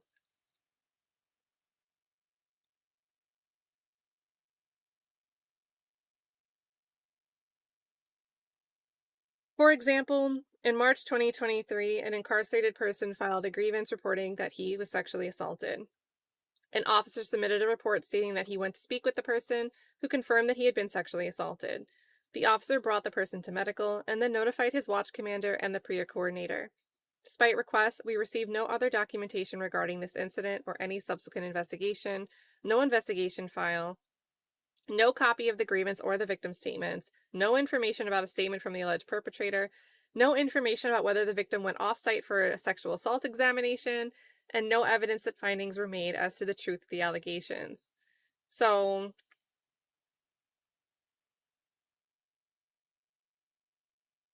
and this is crazy, because, right, you can write anything in a report. So an officer fills out a report that says, hey, I know you're looking at this thing. I'm documenting in report that at some point, I went and did this investigation work. I spoke to the person who made the report that they were sexually assaulted. I confirmed it with them. I brought them to medical. And then I told my commander. But we have no evidence of any of this, not even a medical examination. You can put anything you want in a report. When we received documentation reflecting that some type of sexual abuse investigation occurred, we found investigations did not take basic investigatory steps. In March 2024, the jail failed to bring an incarcerated person to an outside hospital for a medical exam, even though he reported to nursing staff that he'd been sexually assaulted the night before, and the nurse shared this information with an officer. 3 weeks later, the person saw another member of the medical staff, a physician, and complained that he'd been sexually assaulted weeks ago and never evaluated. The physician alerted the PREA coordinator, who confirmed that he was not taken to the hospital due to an error in communication. 4 months after this person reported the sexual assault, the investigation file showed that no record that jail staff interviewed the victim or witnesses, reviewed surveillance video, or made a finding of whether the allegation was substantiated. There are some indications that the new PREA coordinator has improved the quality of investigations into sexual violence and other sexual misconduct in the jail. The PREA coordinator appears to be notifying incarcerated people about the status of sexual misconduct allegations, checking in with complaints to make sure they have not faced retaliation, and identifying some investigatory deficiencies. All right, a little step. Major problems with the jail's sexual abuse investigations remain, however, particularly with regards to closing investigations. Between August 2023 and June 2024, the jail received 39 new allegations of sexual misconduct by an incarcerated person against another incarcerated person, including 28 allegations of sexual abuse and 11 allegations of sexual harassment. By August 2024, investigators had closed just 15 of these cases. 9 were declared unfounded, 6 unsubstantiated, 0 substantiated, and 24 were unresolved. So it sounds to me like a solution here in late August through now, let's just stop and closing the investigations, right? Because if the problem is we're closing an investigation and that there's no evidence attached to it, no resolution, no record that we actually did anything, let's just not close the investigations so we can solve that problem, right? That's kind of what that seems like to me. There we go. Yep. So these critical after actions that would be solutions do not occur when investigations are left open. So, we'd be able to conduct incident reviews with upper level management. Then we can consider changes to policies and practices to better prevent. But we only do this when stuff is closed. So if we don't close anything, we don't have to do that other stuff. This is crazy. Excessive force. Excessive force. Let's see. The county produced use of force reports and incident reports describing use of force from January 2022 through October 2023. These reports include officer accounts, summaries of interviews with involved staff and incarcerated people, and supervisory reviews. We reviewed a sample of these reports, including surveillance and body-worn camera footage. Many use of force appear to occur because incarcerated people refuse orders to return to their cells or housing units. In some cases, people express fear of returning because of the risk of violence. This strongly suggests that the jail's inability to control violence among incarcerated people contributes to many uses of force. So, yeah, someone's acting up, so we have a justifiable use of force. But is it really justified if the reason someone's acting up is because they're scared of going back into their cell with their cellmate?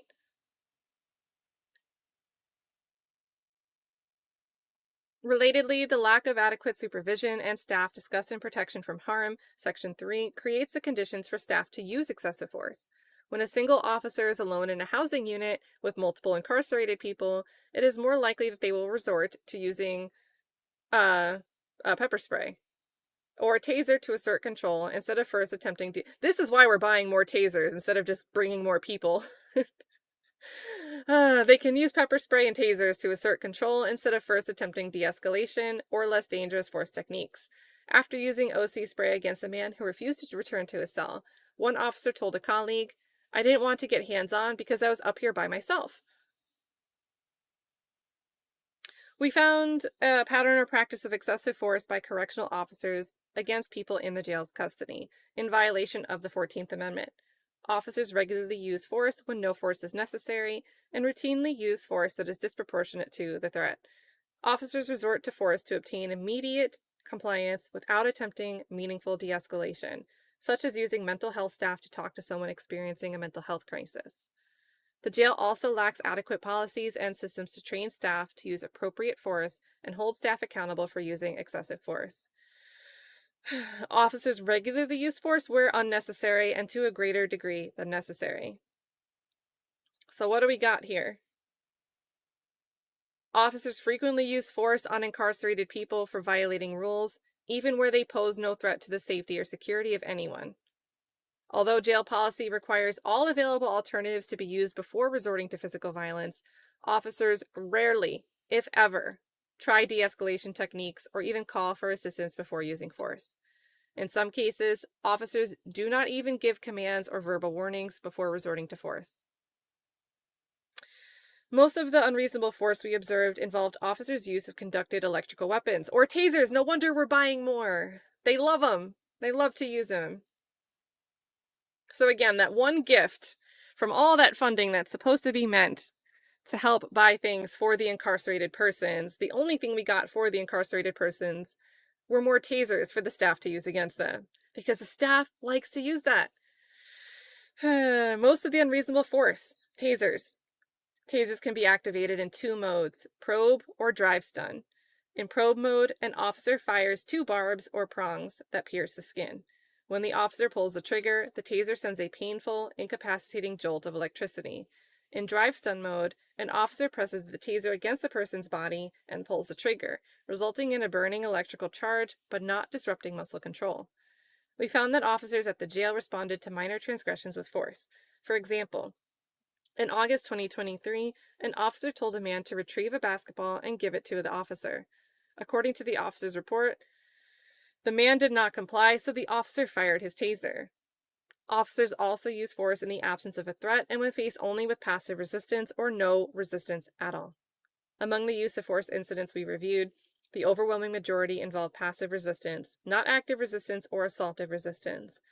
In those situations, officers often do not attempt de-escalation, but instead default to using force. For example, in August 2023, an officer sprayed a man with OC spray without warning for failing to pack up items after an officer ordered him to do so. In June 2023, an officer twice used a taser on a man who was yelling and swearing in protest of television removal. The officer, and this goes back to the sanity, right? If the only thing keeping you sane is the removal of a TV. I mean, today, I'm doing well. I've got you guys here. I'm in my apartment. I'm not in a facility against my will. Someone just came in and took my TV away from me. I'd be pissed off. And I don't even watch TV. I use it to play video games once in a while. But I would just be pissed off. But imagine if that was the only thing I had going for me. I didn't have contact with my family. I didn't have a YouTube chat. I wasn't able to work and make an income, maybe $1 a day in the facility. And then you take away the one thing I have. What do you think that does for sanity? So it's like, again, it's the conditions are making the environment ripe to produce acute mental health issues. So, can I judge anybody that gets upset because they remove the TV?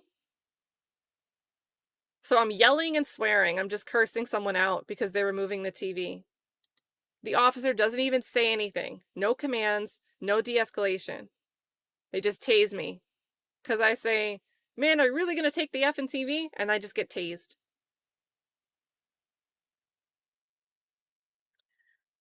In July 2023, officers fired a taser at a man who argued and refused to hang up on a phone. The man eventually hung up, but one of the officers fired a taser at him anyway. Excessive force is so commonplace in the jail that officers have a cavalier attitude when it occurs. In July 2023, a sergeant sprayed pepper spray at 2 incarcerated people in 2 different contexts within 10 minutes. Body-worn camera footage shows that neither person physically or verbally threatened staff or others. The sergeant called both people idiots after using OC sprays on them, and another officer told the sergeant, "Man, Sarge, you're on fire today." Jail officers use force on people experiencing mental health crises without first involving mental health staff or attempting to de-escalate. In September 2023, an officer punched and OC sprayed a 17-year-old boy during a struggle that followed the officer's removal of a zipper from the boy's uniform. The boy had a recent history of using zippers to cut himself, but the incident report recounts no attempt to summon mental health staff or otherwise de-escalation before the officer ripped the zipper off by force. Jail officers also tased a man with serious mental illness and a known seizure disorder 5 times in a year, including 3 times. I mean, I don't know how this works, but doesn't that seem like it can induce seizures? So he has a known seizure disorder and they're shocking him. We obtained video of two of the taser uses, and both involve the unnecessary and disproportionate use of force. Probably all 5s, even though you didn't get to see them. Probably 100% across the board. If we're 2 for 2, you know. In March 2023, officers tased an incarcerated man who said he felt like hurting himself and needed to see mental health.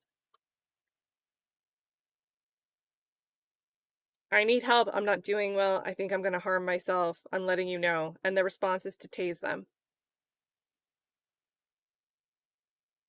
Rather than taking the man to mental health, the officers tried to make him return to his housing zone.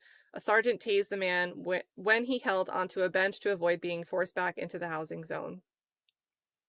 In a few cases at the jail, excessive force has led to criminal prosecutions.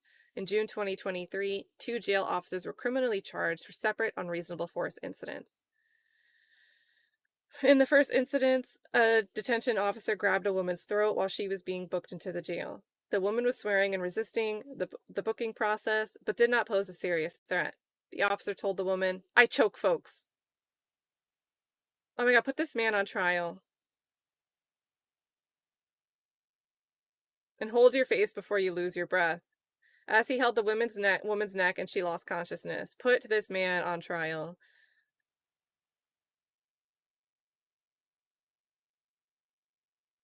Officers from a local police department, I choke folks. Like, ew. Like, this is so cringe. Like, this is wrong, but it's also cringe. Like, is that like your Facebook bio?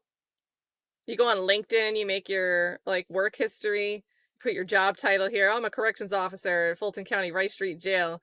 And what are your job descriptions? I choke folks. Officers from a local police department at the scene reported the incident. The Fulton County officer pleaded guilty to federal civil rights violations and in August 2024 was sentenced to 4 years in prison for the assault. Okay, nice. There you go. The Fulton County officer supervisor was present during the incident and failed to intervene, instead commenting, "Oh, now she's really trying to pass out, really." What? So they're yelling about how someone's trying to pass out while someone else is choking them? I don't think that that's feigning. I don't think that that's faking.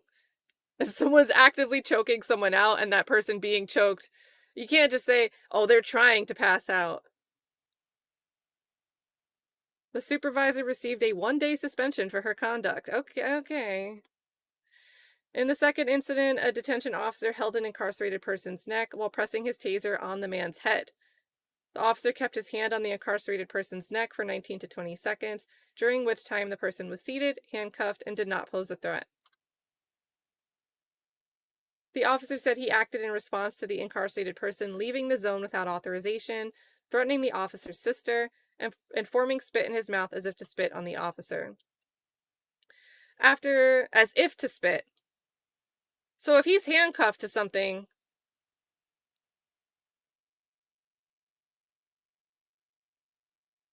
he's seated and handcuffed, maybe step back a few feet. After the incarcerated person submitted an emergency grievance and threatened legal action, investigators reviewed security footage of the incident and filed criminal charges. Staff use tasers too often and in an unreasonable, unsafe manner.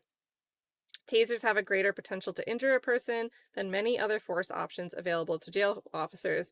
Well, does this line, I'm telling you, the first sentence, you got to pair this writing together, right? You got to piece it all together. So we have tasers have a greater potential to injure a person than many other force options available to jail officers. What was this other sentence we had?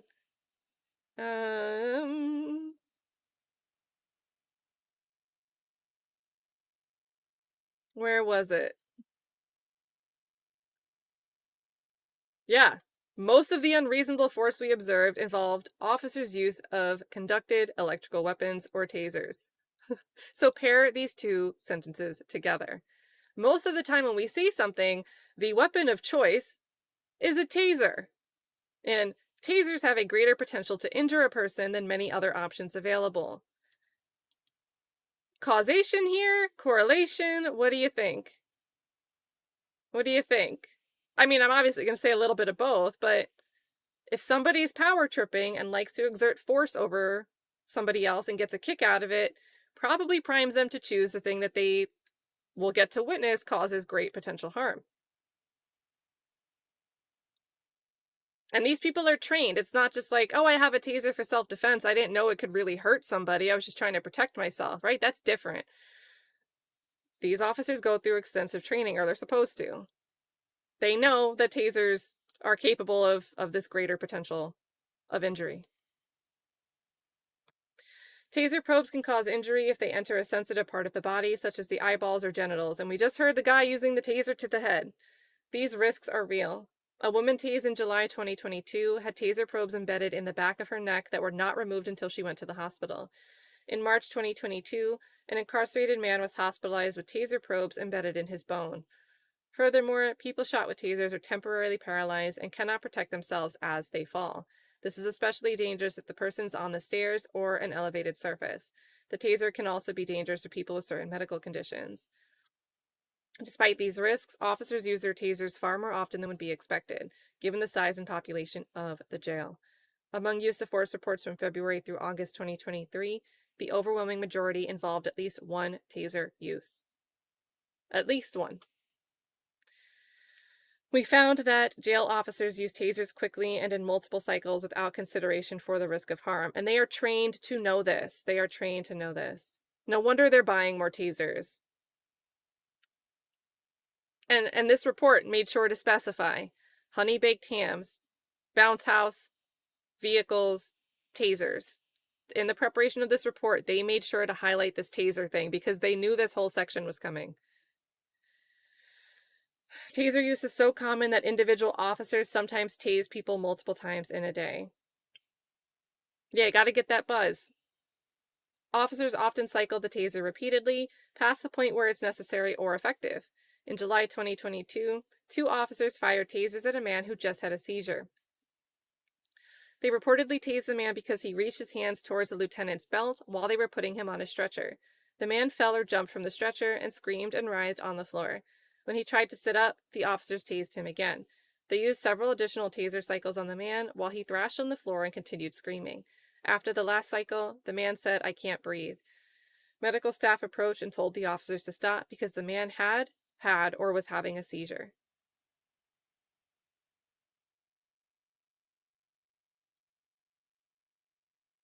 Wait, so Red, thank you for being here. This is kind of what I was thinking. Is that why they're cycling them? Right?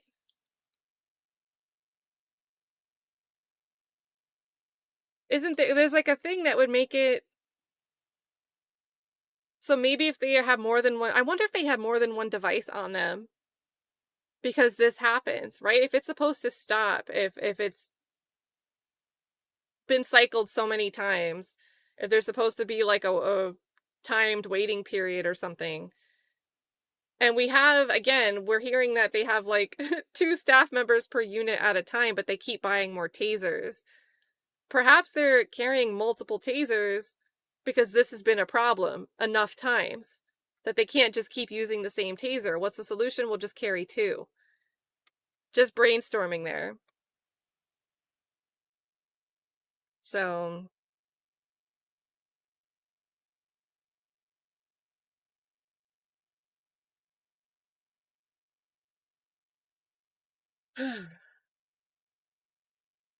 all right. So, let's see. Officer conduct during use of force incidents demonstrates improper use of the taser. Well, thanks for spelling it out for us.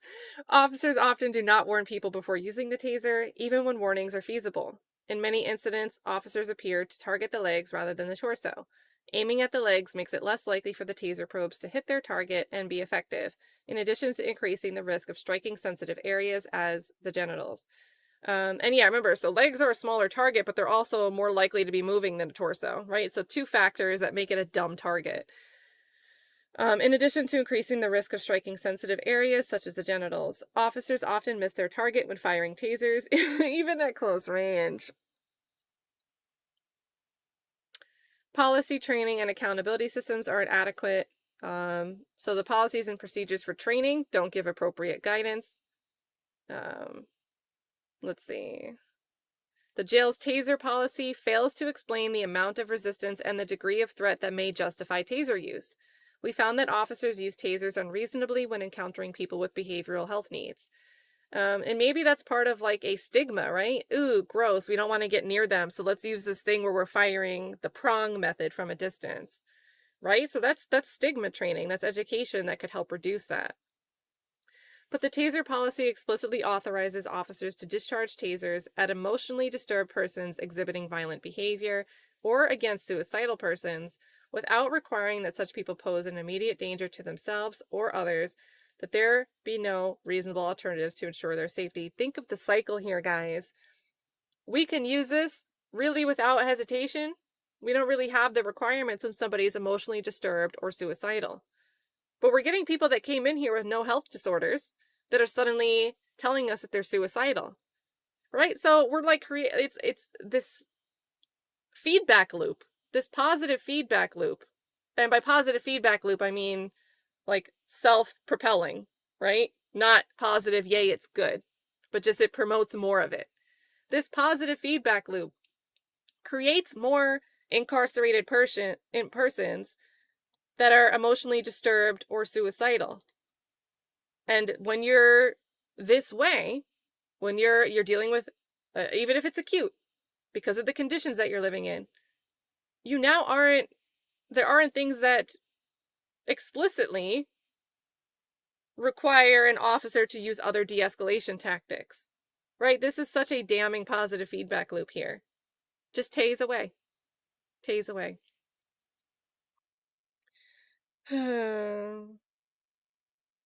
Wow. The jail has a use of force procedure that allows officers to use the, quote, amount of non-deadly force necessary to regain control of his or her duty, task, or assignment when someone interrupts their work. This directive erroneously suggests that officers may use force as a tool to save time rather than addressing a specific threat posed. Another positive feedback loop. We're understaffed, and we have this poorly worded use of force procedure policy that says, hey, if we can't get our duty done, we have more freedom to use more force than necessary. We have a little extra freedom here to save time. And we're already in an environment where we're incredibly understaffed. Another awful positive feedback loop. Jail training we reviewed does not address the gaps in this policy. Inadequate force reviews contribute to the pattern of excessive force, so they're not doing a good job when there is a report. Let's see, of the 271 use of force reports that the jail produced from February to August 2023, supervisors found just one officer's use of force to be out of policy. Why? Because the two policies we just looked at were extremely broad and kind of put a good percentage of incarcerated persons in the buckets that this broad use of force is justifiable against during really any circumstance, because the jail's always understaffed and short on time.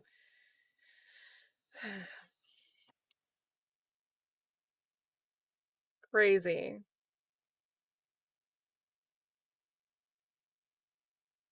Let's see. Where is this? I refuse to talk. This is crazy. This might be rough, you guys. In December 2023, officers justified use of OC spray and firing a taser at a man because he, quote, refused orders and was, quote, continuing to give resistance, according to their report, because he can put anything in a report. Video of the incident shows that the man was not physically resisting or threatening anyone. He was just demanding to speak to a superior officer and refusing to return to his cell when one officer, without warning, sprayed him from a few feet away. Disoriented, the man stood by a wall with his eyes closed when a second officer tased him without warning. The man then fell to the ground and broke his arm. Supervisors approved the use of force as necessary and appropriate. Supervisors failed to resolve conflicting accounts related to the tasing of 17-year-old boy in June 2023. One officer reported that officers removed the boy from his cell because of an aroma of smoke, but another reported the boy had a weapon. The officers fired a taser at the boy through a flap in a door cell and gave contradictory reasons for the force. A third officer at the scene submitted a report with many identical passages to another officer's report. Supervisors did not flag this issue either. So we got our story straight and put a report together, but who cares, because our supervisors aren't going to care. Even when supervisors learn that an officer used an excessive number of taser cycles, the supervisor may not find the force unreasonable. In April of 2022, an officer tased an older man who refused to stand up from a seat because he wanted medical attention. The man said, and do you think someone's threatening if they're refusing to stand up from where they're seated? Right? They're not really in a position that they're going to launch at you unexpectedly in a menacing way. The man said he'd been in an accident and hurt his shoulder, so he's injured. And he screamed when the officer tried to grab his arm. The man threatened and argued with the officer, and the officer reported that he started to fear for his safety, the magical words. The officer stepped back, aimed his taser, and fired immediately and without warning, yelling, "I'm done talking." As the man writhed on the floor, the officer fired multiple additional taser cycles. In his report, the officer only admitted to around 4 total taser cycles. Although a supervisor reviewed body cam footage of this incident and determined that the officer fired between 6 and 8 cycles at the man, the supervisor deemed the force reasonable. This is crazy. You're scared of a man that's sitting and has an injured arm. Like, what is he going to do?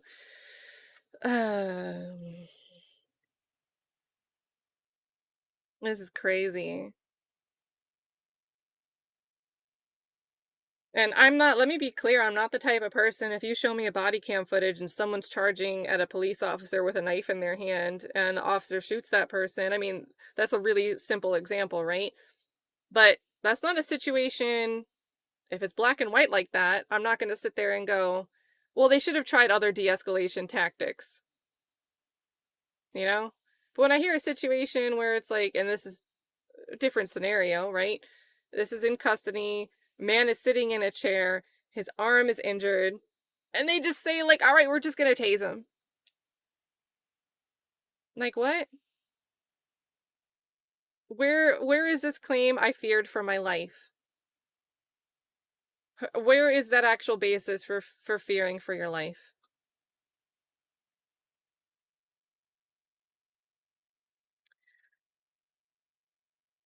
The jail does not consistently discipline staff who use excessive force. Officers at the jail are rarely disciplined for using excessive force. When they are disciplined, the discipline is light. Out of 338 staff disciplinary hearings in 2022 and the first 8 months of 2023, 18 people were charged with mistreatment of prisoners or use of force violations. So we have 18 charges of violations. According to county policy, staff who physically abuse incarcerated people should be dismissed. We found that even when investigators sustained excessive force, allegations and county policy indicting the dismissal was the appropriate sanction, officers often received only counseling or one-day suspensions. Oh boy, slap them on the wrist. In January 2023, jail investigators found that a detention officer tased a handcuffed person in the back while escorting him out of the housing zone. The investigator concluded that the incarcerated person posed no imminent threat to the officer and was not actively resisting when the officer tased him. The sheriff's office gave the officer a one-day suspension with a directive to enroll in a training course on verbal judo. What is that, like disarming someone with words? Verbal judo? Is that like... Okay, communication technique that uses words to diffuse conflict and maintain control in tense situations. So it's what it sounds like. I've just never heard that. It sounds a little goofy because my brain just wants to think of like judo chop. But verbal judo. Let's see. The several officers who received counseling or single-day suspensions for sustained force violations use excessive force again. Yeah, maybe that slap on the wrist didn't do much. In January 2023, the chief deputy, who ranks just below the sheriff and oversees all jail operations, patrol, and administrative investigations, recommended dismissing an officer, but the officer received a one-day suspension. So let him go. All right, we'll just suspend him for 1 day. 1 day. A higher-ranking officer had observed his officer walking around a housing unit, yelling, "Get the F up," at incarcerated people during a head count, and slapping one incarcerated person against the face. 3 months later, the officer used a taser against another man who, according to the incident report she wrote, had his fist balled up and was about to hit another officer. But the officer's body-worn camera footage shows the man was not a threat. He had turned his back to the officers, did not have his hands balled, and was starting to crouch down when officers tased him. All right, so environmental health and hazards. The jail is hazardous and unsanitary. You know, I think there's heard a lot about that, thanks in part to Kenneth Copeland with Woody. We are approaching 3.5. Oh, ew. Drain inside a padded cell.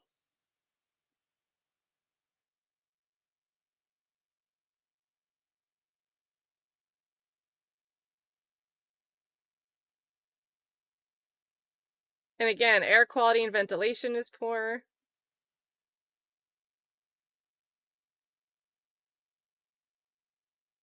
Exposed wires. This is gross. Carbon monoxide leaks in the kitchen. The jail had to be shut down and its kitchen had to stop food services. The sheriff's office reported that 2 of its 8 kettles were leaking carbon monoxide, and that multiple exhaust fans that ventilate the kettles were broken beyond repair. The kitchen had to be closed for 3 weeks while these issues were addressed. Now, why were these issues addressed, you guys? Why was this a quick address? Why was this quickly addressed?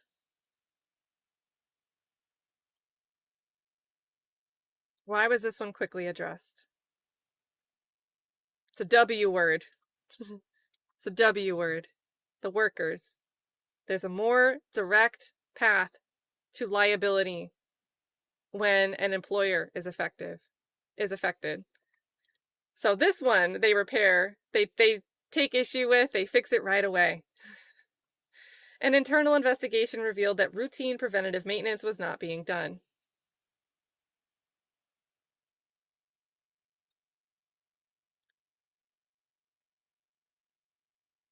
The jail has poor parasite and pest control.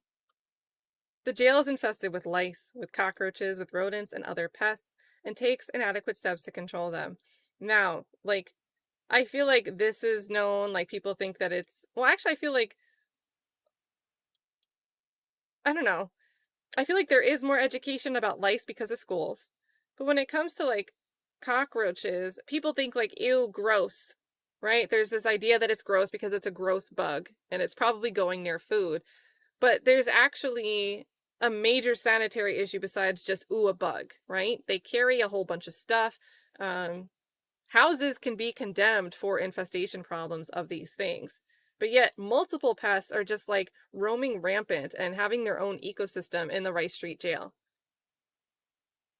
So, right, yeah, me too. And you're a Florida native.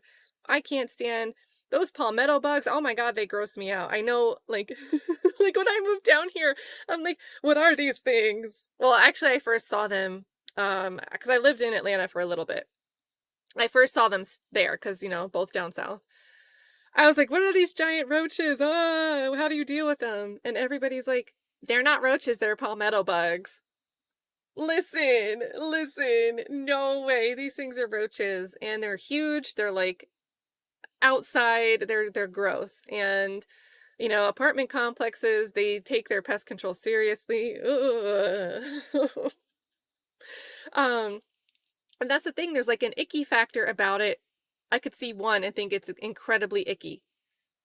But there's a whole, you can contract diseases. You're sitting in, that's why places get condemned.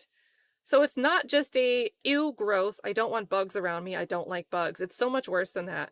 Rodents and insects carry bacteria and diseases that can be transmitted to humans through bites, exposure to the urine and feces, and contamination of food or surfaces. So you have unsanitary conditions in the kitchen.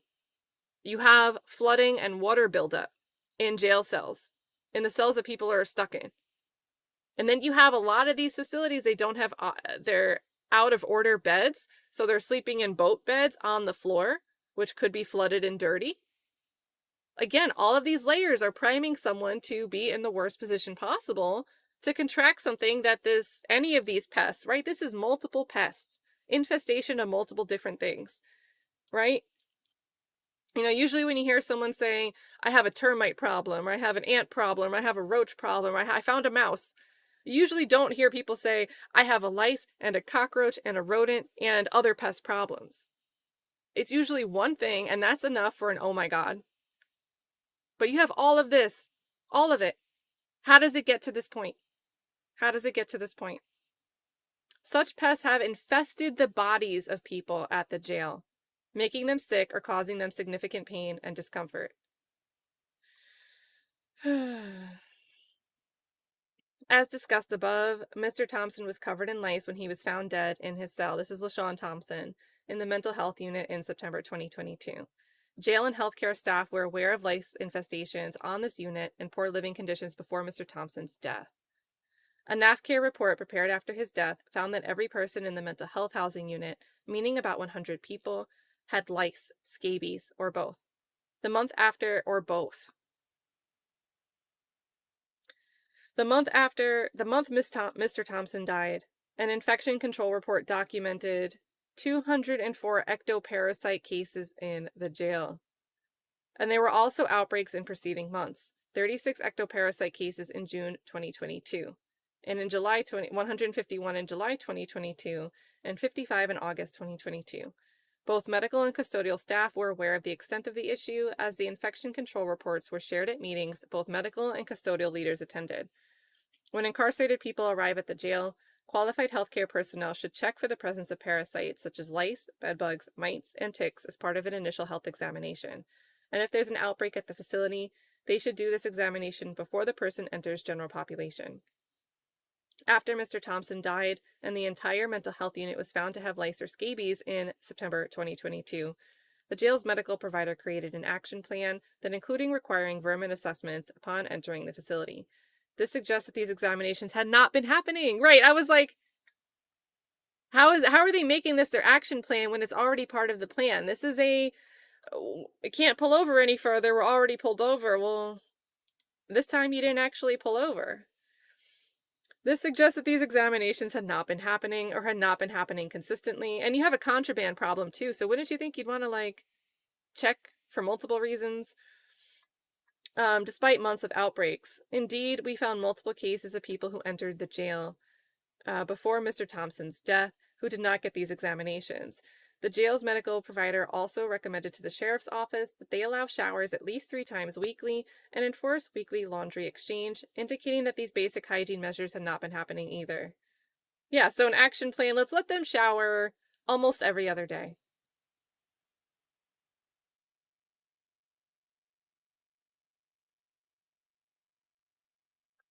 After Mr. Thompson's death, the sheriff's office approved $500,000 for decontamination and clinical cleaning inside the jail in September 2022 and December 2022. So is this 2 approvals? Or just 2 rounds? Maybe this means 2 rounds, like you got to come back and do it again just to make sure you kill anything that like everything has like a, the calculus of it, right? It was the first wave, you get this much gone, but there's a little, it starts to come back, you do another wave. So maybe this is $500,000 total for the 2. The April 2023 emergency funding included an additional $485,000 for sanitizing and decontaminating all medical and psychiatric observation units in the jail. In 2023, there were an average of 48 ectoparasite cases per month at the jail. So this doesn't really clarify, but it says average. So unless it's like front loaded in January, February, and March, which should still be benefiting from this December cleaning funding,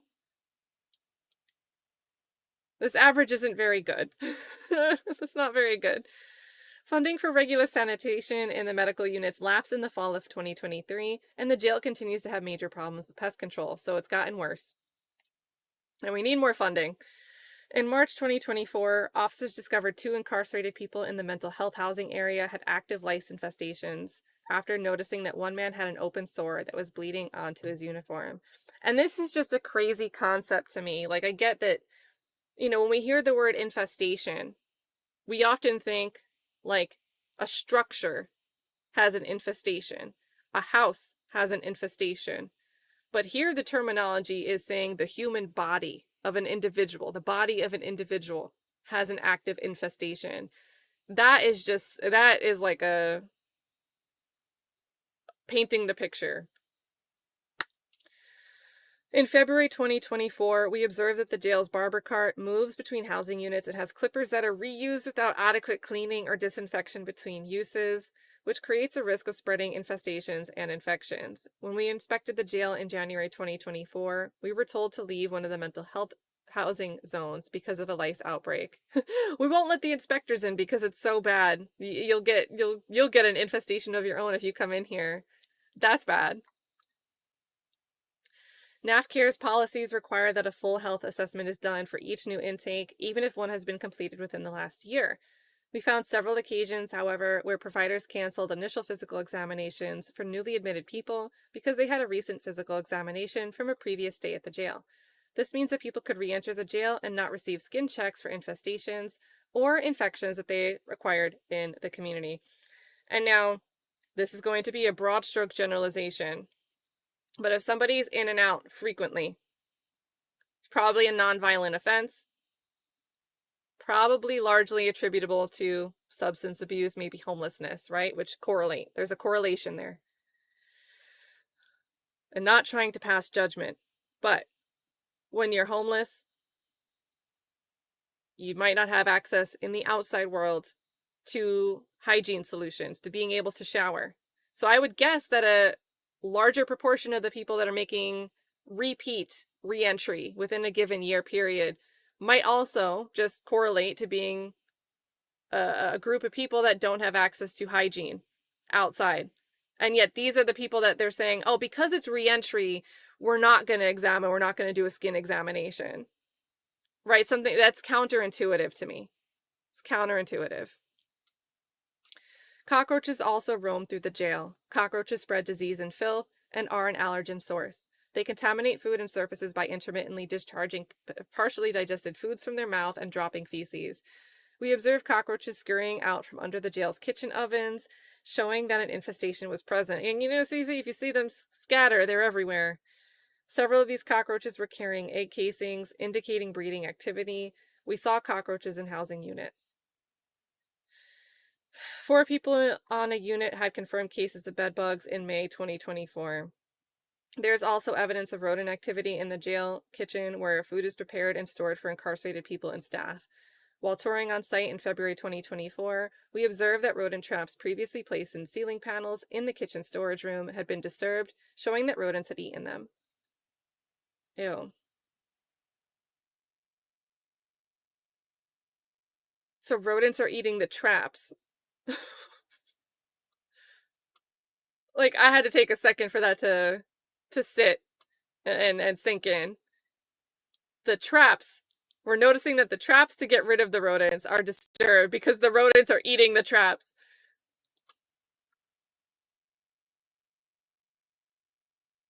The pest control technician sprayed insecticide in the kitchen while food preparation was in progress.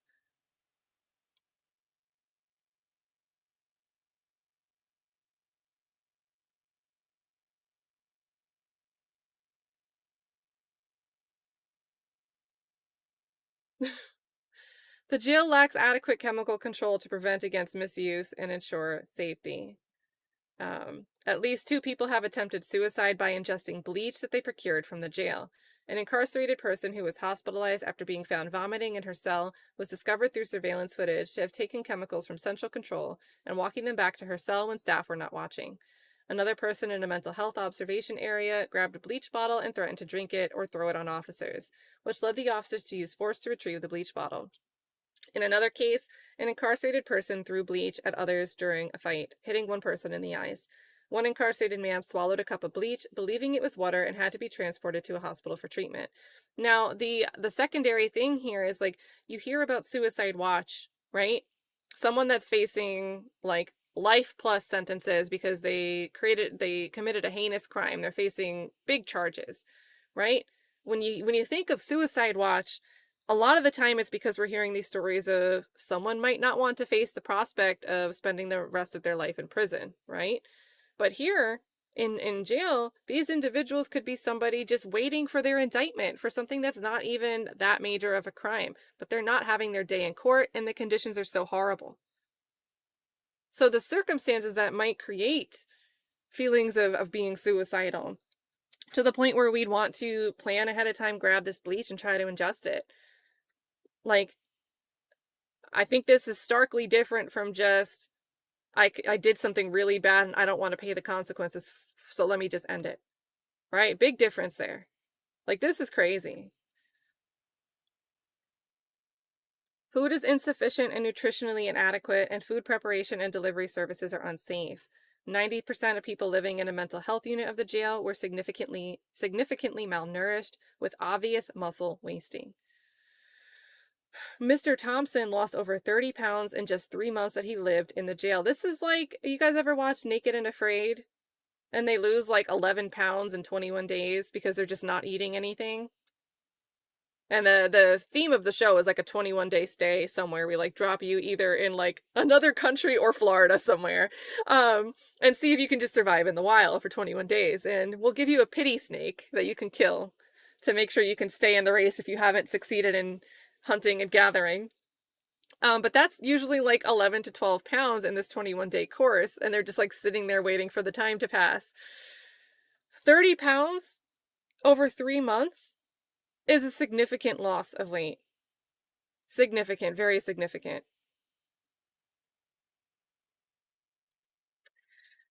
In September 2022, medical staff determined that 97% of people living in the mental health house unit were significantly malnourished with obvious muscle wasting. Medical records show that other people in the jail have suffered from malnutrition and hunger. Incarcerated people we spoke with described experiencing hunger. Now, what happens? We heard about people wanting cash app money, people wanting commissary money, and people wanting to craft sharp weapons, edged weapons, to protect themselves because people wanted their food, their commissary. It might not just be a play for control and someone just being bored, so they're just going to bully somebody. It could be because people are suffering from malnutrition and hunger, so maybe solve this problem, and that need to protect against or rob somebody, offensively or defensively, both of it, would reduce, right? Does that not seem intuitive? In one case, an incarcerated person who was tased after he took an extra lunch sack explained that he did so because he has diabetes and was hungry. The food the jail provides is nutritionally inadequate. Breakfast and dinner are hot meals, while lunches 2 lunch meat or peanut butter sandwiches and sandwich cookies. The jail's vendor claimed that its meals contain enough calories as well as vitamins and minerals, but it did not provide documentation to support this. Our own analysis, so yeah, hit this contract because this vendor It's probably not only an issue serving this one facility. Our own analysis of the vendors' menus found that the caloric and nutrient content of those menus was lower than reported. In addition, the meals we observed being served had even less variety and nutritional value than what the menus reflected. The meals for people with medical, and think about this, like there's a running meme, right, in the dieting world on the internet. Like, serving size, 4 servings per package. This Ben & Jerry's is 1 serving, if you ask me. Think of the reverse of that, right? Out here in the real world, where we have our freedom to choose what we want to eat, we say, oh my God, I can eat this whole thing and it's supposed to be 4 servings? It's only this big. Well, here in this facility, they're not even getting 1 proper serving. Think of the flip side of that. That's crazy. That is crazy. Let's see, the carbohydrate content of the special diet meal, which included cornbread, rice, and cake, was too high for someone with diabetes, and the sodium content was too high for someone with high blood pressure or cardiac disease. So they're not really doing what they should do for special meal trays. Food preparation and delivery services are unsafe. We have the cockroaches and the rodents discussed above. We observe bird droppings. Ew.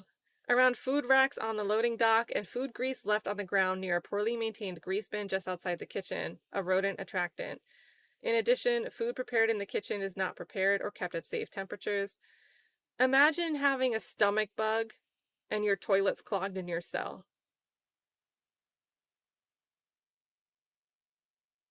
Only 1 of 14 hot food items we measured in the kitchen was a safe temperature. Once the food left the kitchen, it took nearly 30 minutes to reach incarcerated people in their cells, and many food trays were left uncovered during transport from the kitchen. This stretched the period at which food items sat at dangerous temperatures, increasing the risk of foodborne illness. In July 2024, the sheriff reported that the kitchen's air conditioning had been out since April. July 2024, kitchen's AC is out since April, and that air temperatures in the kitchen reach 90 degrees Fahrenheit. Preparing food in such hot temperatures is dangerous because it's difficult to keep food at safe temperatures. In some cases, incarcerated people have attempted to heat food on their own using open flames, which creates a safety hazard. In April 2024, officers discovered that incarcerated people were using a cell desk as an oven and had been doing so for some time. Well, shout out to them, seriously. One officer reported an extremely strong fume created by the makeshift oven. Other officers apparently failed to shut down the cooking operation when they found it. Several days later, an officer noticed an incarcerated person inside the cell with an oven attempting to put out a fire. I mean, you guys created this circumstance where this was necessary. Medical and mental health care. We heard a lot in the beginning that it's vastly inadequate, no access. When somebody requests it, they're not making the reports to it to get someone the health care that they need. The kiosks are broken, so any resources that would be available in the kiosk can't access it if it's broken. The medical care, of course, is setting people up for extra risk of harm, including death. Fulton County jail data is likely an undercount because the jail does not track the numbers of people who die out of custody, including those injured or inadequately treated at the jail. For example, the jail's data does not include one person who had a medical emergency in the jail's mental health unit, was released from custody to a hospice center, and died there. Yep, so the chat was talking about that earlier, not part of the data. So when we hear things like, in 2023, 7 non-homicide, non-suicide deaths at the jail. So mortality rate for the deaths other than homicides and suicides was more than twice the national rate for local jails in 2019. In 2022, there were 11 non-homicide, non-suicide deaths, and the mortality rate at the jail was 3 times the 2019 national rate. So the jail fails to provide adequate treatment, including referrals, testing, and follow-up care, even though they've gotten resources to help promote this. The jail's medical administration puts incarcerated people at substantial risk of serious harm. Multiple additional care deficiencies expose people to serious harm. Confidential screenings. The jail impedes healthcare staff from receiving this information by conducting healthcare screening of new jail admissions in a small, crowded room that does not allow for confidential conversations. Yeah, I was just thinking about HIV, and here it is down here. 3 patients may be speaking with jail medical providers at the same time, answering questions on sensitive topics like recent substance abuse, mental health history, and sexual activity within feet of one another. An incarcerated person told us that concern about the lack of confidentiality during his screening led him not to disclose his HIV positive status upon admission to the jail. That's a big issue. That's a big issue.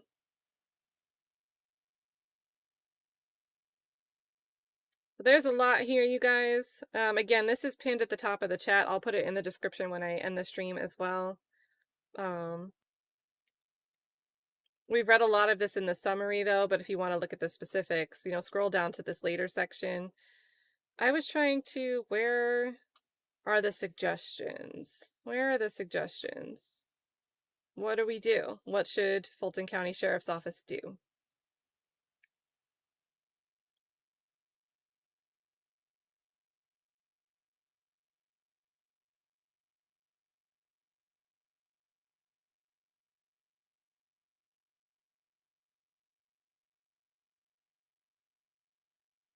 Guess it would have been easier for me to go look at the... All right, so we're at the remedial measures. Let's see where we... What are they asking for?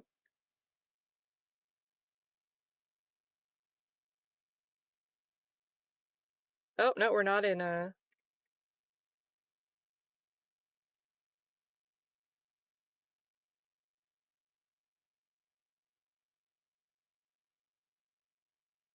All right, so minimum, I guess this is where it really starts. Minimum remedial measures. So the minimum.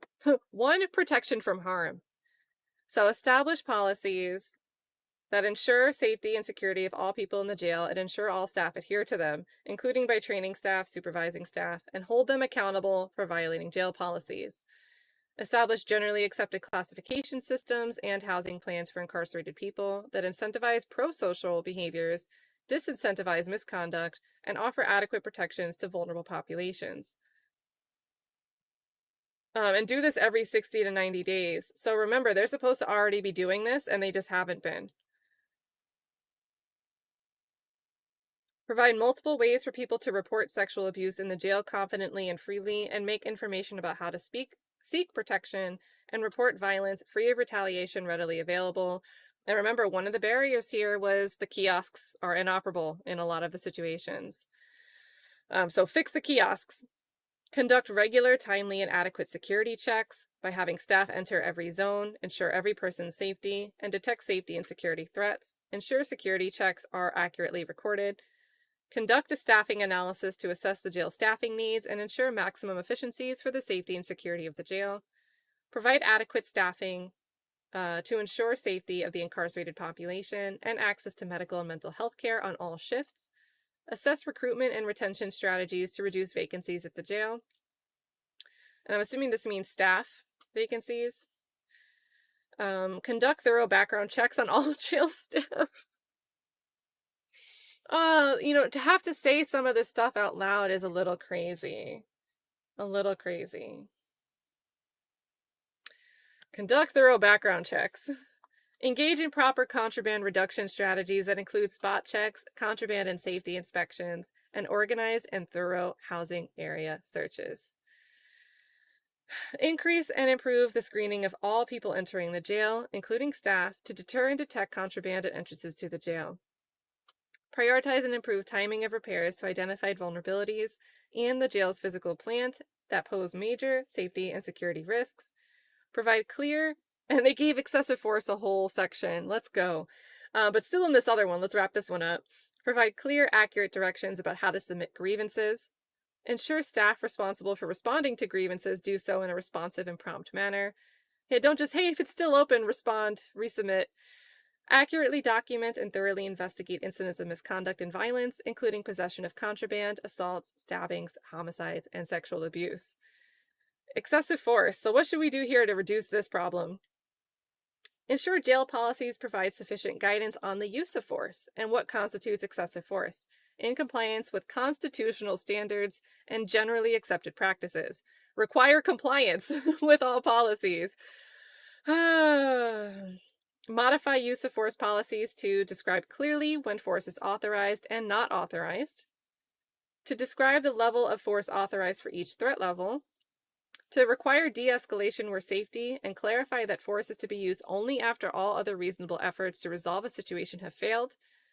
Incorporate additional non-force alternatives, including crisis intervention methods and specific de-escalation techniques, and prohibit the use of force on a person who is under control. Yeah, so you've got to make sure all jail staff are properly trained and retrained regularly on these policies and procedures on use of force, with particular emphasis on constitutionally permissible and impermissible use of force, appropriate use of chemical agents and teasers, de-escalation techniques, and use of force on incarcerated people with mental health disabilities or in crisis. Training must include scenario-based training where staff can practice applying force techniques in scenarios encountered in the jail. Yeah, see how it feels. Require that the staff adequately and promptly report all uses of force. Require staff to report independently and not in consultation with anyone else. Yeah, don't get their story straight like we heard in one of the sections above. Their wording was almost exact. Require that all incident reports describe each use of force during an incident, including what precipitated the use of force, the level of resistance encountered, and any attempts at de-escalation.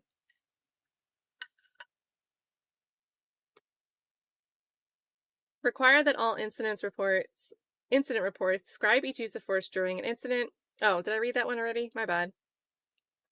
Develop a manual on use of force investigations that includes the requirements. All findings made in a use of force investigation are based on application of preponderance of the evidence standard. Investigators obtain and review all supporting evidence.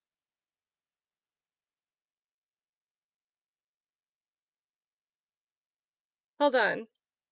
Now, would this mean to use a preponderance of the evidence as to whether use of force was justified, or preponderance of the evidence standard to say, hey, we're questioning that there was a violation of use of force, and the preponderance is all we need to go further? So I think this wording's a little vague because they would mean very different things. Investigators obtain and review all supporting evidence, including logs, witness and participant statements, physical evidence, body charts, photographs, and video or audio recordings. Investigators conduct timely, thorough, and documented interviews of all relevant staff and incarcerated people who were involved in and witnessed the incident in question to the extent practicable.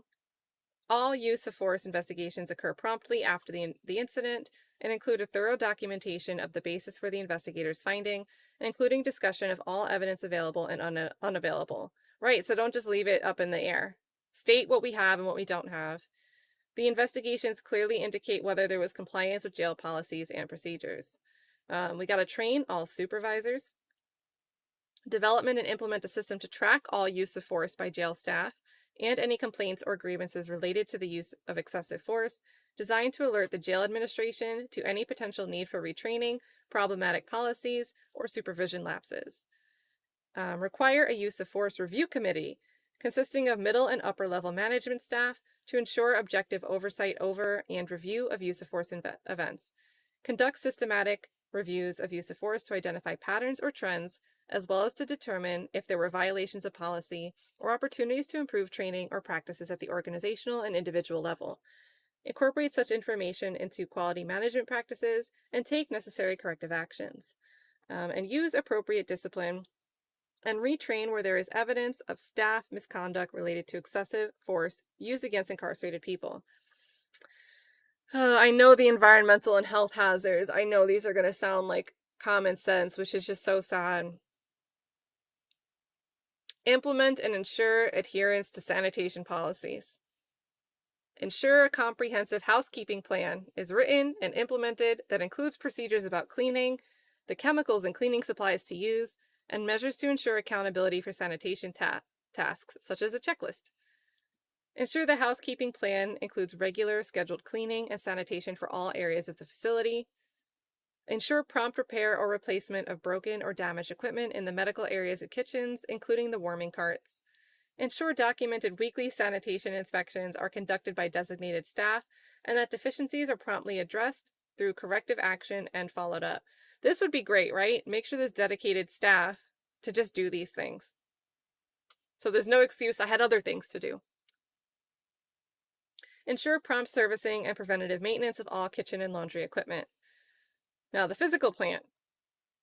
We got to repair and replace the stuff that's broken. So we need to promptly repair all malfunctioning cell doors first and foremost. Windows, sinks, toilets, and showers. Make sure the plumbing fixtures are operable with running water at appropriate temperatures. And this is huge too, because if you don't have hot water can help with sanitation, but if something's too hot, you could scald yourself. Your skin, you could get burns from hot water. That can leave you susceptible to additional disease risk. I don't know. There was a story I heard recently that really stuck with me. It was like a 70-year-old man. He went to stay at a motel. He isn't very mobile, so he gets in the shower first and then turns the water on because it's easier than him trying to step into a slippery shower basin. And he gets in and he ends up burning to death because the hotel didn't have a functioning temperature control on their water heater because the water was so hot. So that's something that stuck with me when I read that. And the motel tried to say it's his fault because he didn't feel the water first before getting into the shower. But same thing, if you only give people water if it's too hot, you're creating a situation where they either can't shower at all because it's too hot, so they'll be unhygienic, or to not be unhygienic, they have to risk burning themselves. So this is a huge problem. And all it is like a temperature meter. It's not that complicated of a fix. So inspect all pipe chases through the jail, prioritizing those in housing areas for leaks and other damage, and repair all leaks and other damage in pipe chases. Change all air filters throughout the jail. As a Floridian, I mean, that rings true. Clean all air vents. Clean or replace all dirty ceiling tiles throughout the jail. Clean and dust the overhead pipes. Repair or replace all non-functioning light fixtures, exposed wiring. Regularly inspect these doors. Regularly inspect all windows. Regularly inspect all light fixtures. Provide adequate fire suppression and alert systems throughout the jail, and test them at regular intervals to ensure they are kept in working condition. So, pest control and ectoparasites. Develop and implement a comprehensive integrated pest management system for all parts of the jail that uses prevention measures to keep pests from entering the jail and control measures to eliminate pests. Make sure that the rodent traps aren't just sitting there eating away. Let's see, let me hop over here. For Always Forever says, I'm a case manager at a single men's shelter. I also did families with children, and one of my tasks was to do a bi-monthly room inspection and also had to do a food safety certification. Right? That seems like a very good thing to do. So I'm glad that you're doing this, that these facilities are doing this. It's weird to see it in a, hey, do these things that you would think that you'd be doing already. So yeah, and I would imagine with most jails restricting the hot water, it's more to save on costs, right? Like, who cares if someone has hot water? It's expensive to heat water. So, but not necessarily like, hey, there's no temperature control of the water. That's preventing something from being too hot, which is a danger in and of itself. So,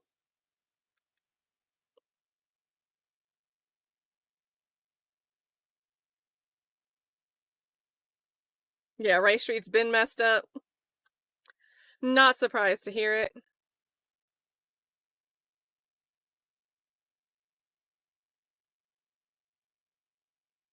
Yep. Nicola says, no different in the UK. The rot starts at the top.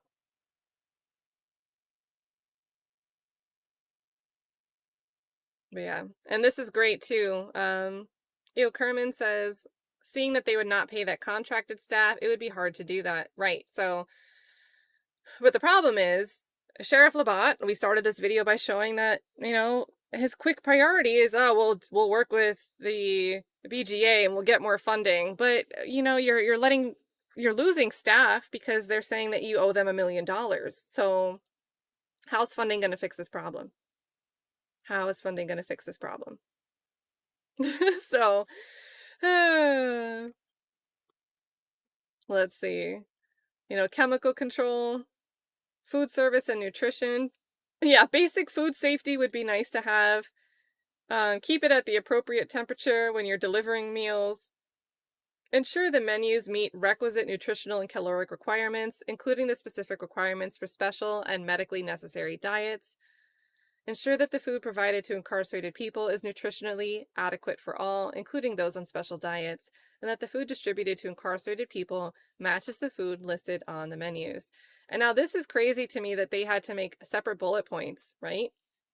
You've got the one that says, it's got to meet the nutritional and caloric requirements. We had to bullet point this separately from just nutritionally adequate for all. Isn't that crazy? They had to make this 2 bullet points because that's how bad it's been. The medical and mental health care. So make sure we're doing better intake screening, providing chronic care, continuity of care, responding to sick calls appropriately, giving access to medical care by those in restrictive housing, mental health services and supports, suicide prevention, medical grievances, medication administration, and quality assurance.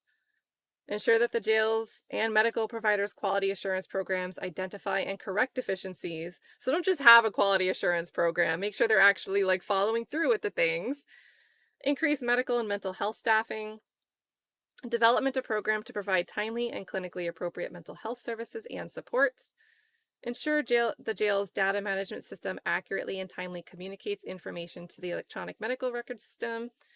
Restructure the medical and mental health intake screening area to provide confidentiality and privacy to incarcerated individuals when discussing their medical and mental health conditions and needs with the healthcare provider.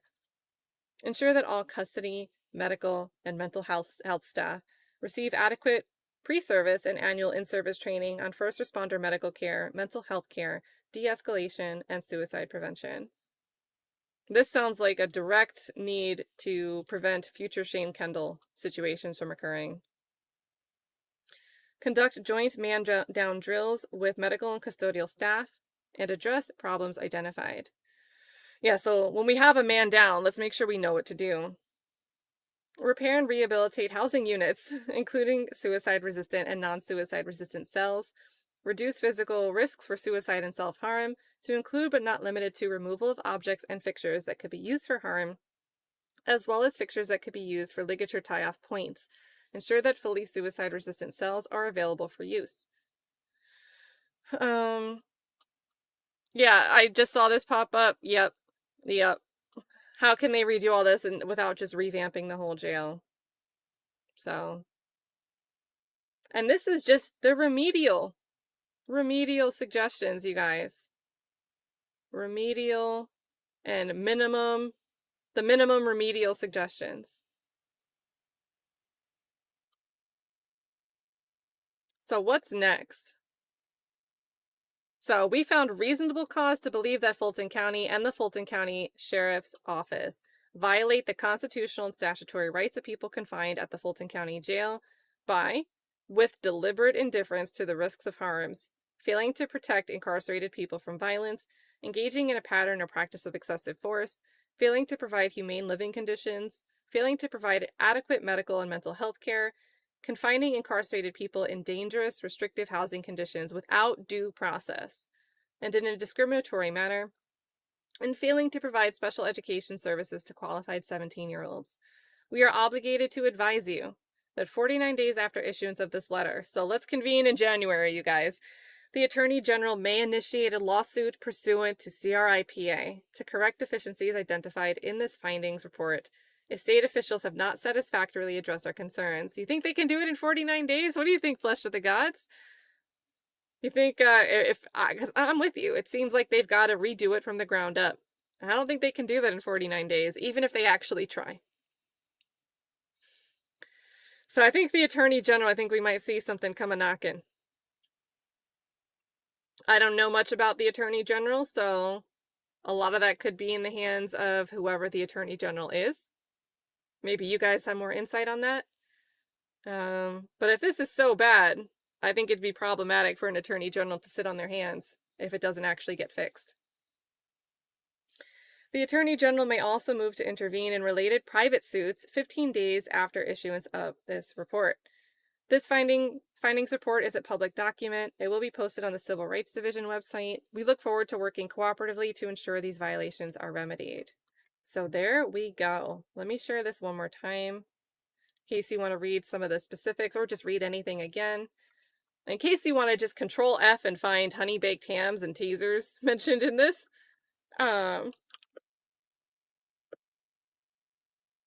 So there's the link. Just huge, you guys. And again, I know that the problem is not isolated to Fulton County Jail, but again, what we're looking at is on the wrong side of the bell curve. So,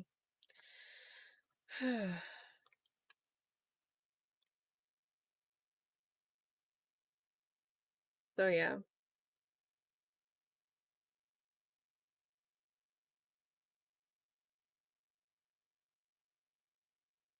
crazy.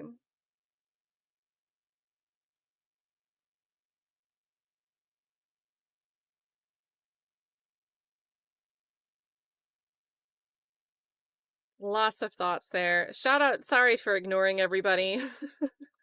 Shout out to STS. Oh my gosh, I don't even know if I've seen you. Like, I started looking over at the screen. Sorry. Thank you, STS. If you're not here, I'm so sorry. Thank you for gifting a membership and for joining. Finding Good says offer and implement are not the same. Survivor Speak says, I was a correction officer for 7.5 years, and I have deep emotions after seeing the conditions at Ray Street. Everyone that works at that facility is to blame. I have so much to say about this. Speak on it. It's in your name. You've got to speak on it. So earlier I had shared Survivor Speak's channel. I would love to hear more. I mean, I think it's really interesting to hear, again, this contrast, this difference. I mean, at a baseline, I think I think that we can do better with these facilities and these programs. I do not like mass incarceration. I do not think incarceration is the answer to a lot of problems, especially we're talking about pretrial detention when we're talking about what those sitting in Rice Street are dealing with, right? So, at a broad level, there's a lot to be said, but also having the insight here with Survivor Speaks, 7.5 years in the position of a corrections officer, being able to say, like, wow, I've got so much to say. If you plan, I'm assuming you'll probably speak your mind at some point in the near future on this subject.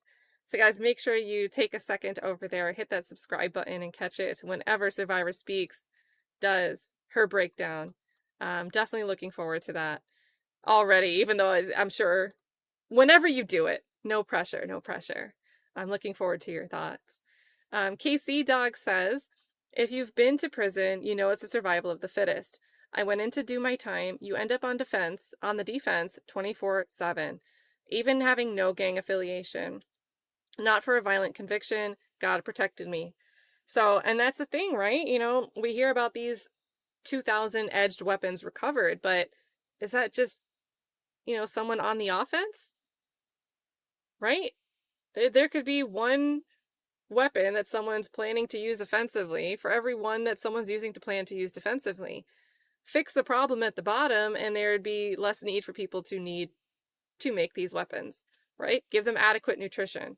Give people better classification in how they're housed. And don't just let the inmates police themselves, if you will. So, yeah, because the panopticon strategy, the tower strategy, is clearly not cutting it. So I'm glad you were okay. And it's a reality, right? You've got to protect yourself 24/7, especially if the locks don't work. Casey Dog, very generously gifting 10 gifted memberships here. Casey Dog, thank you so much. Let's get some KCs in the chat. Sorry if you're not a Kansas City fan and I'm asking you to say KC in the chat, but it's for a good reason. It's for a good reason. Innocent bystander channel. Can't someone at the state level or even federal DOJ intervene on behalf of the prisoners? So I think this is where the Attorney General mention is coming from as far as, the Department of Justice. but I'm sure there's other levels of intervention. I would not be surprised, guys. This is a great basis for individual private civil lawsuits, right? So, I mean, you've got this report right here at the bottom, and this is the DOJ. Our investigation found reasonable cause to believe that Fulton County and the Fulton County Sheriff's Office violated the constitutional and statutory rights of people confined in the jail by, this is their finding, this is part of their finding, with deliberate indifference to the risks.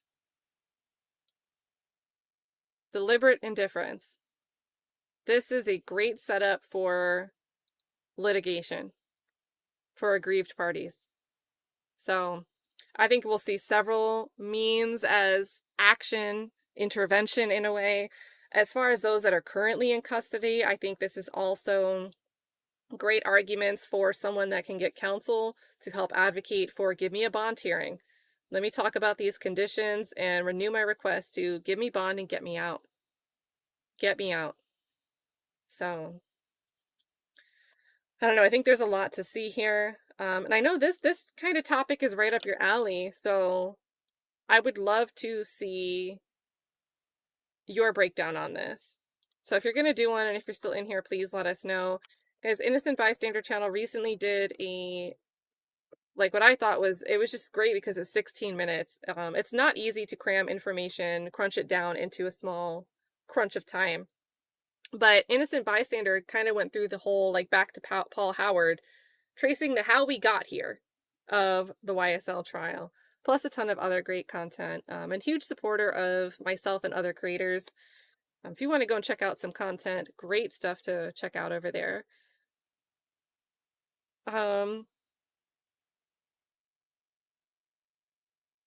Let's see.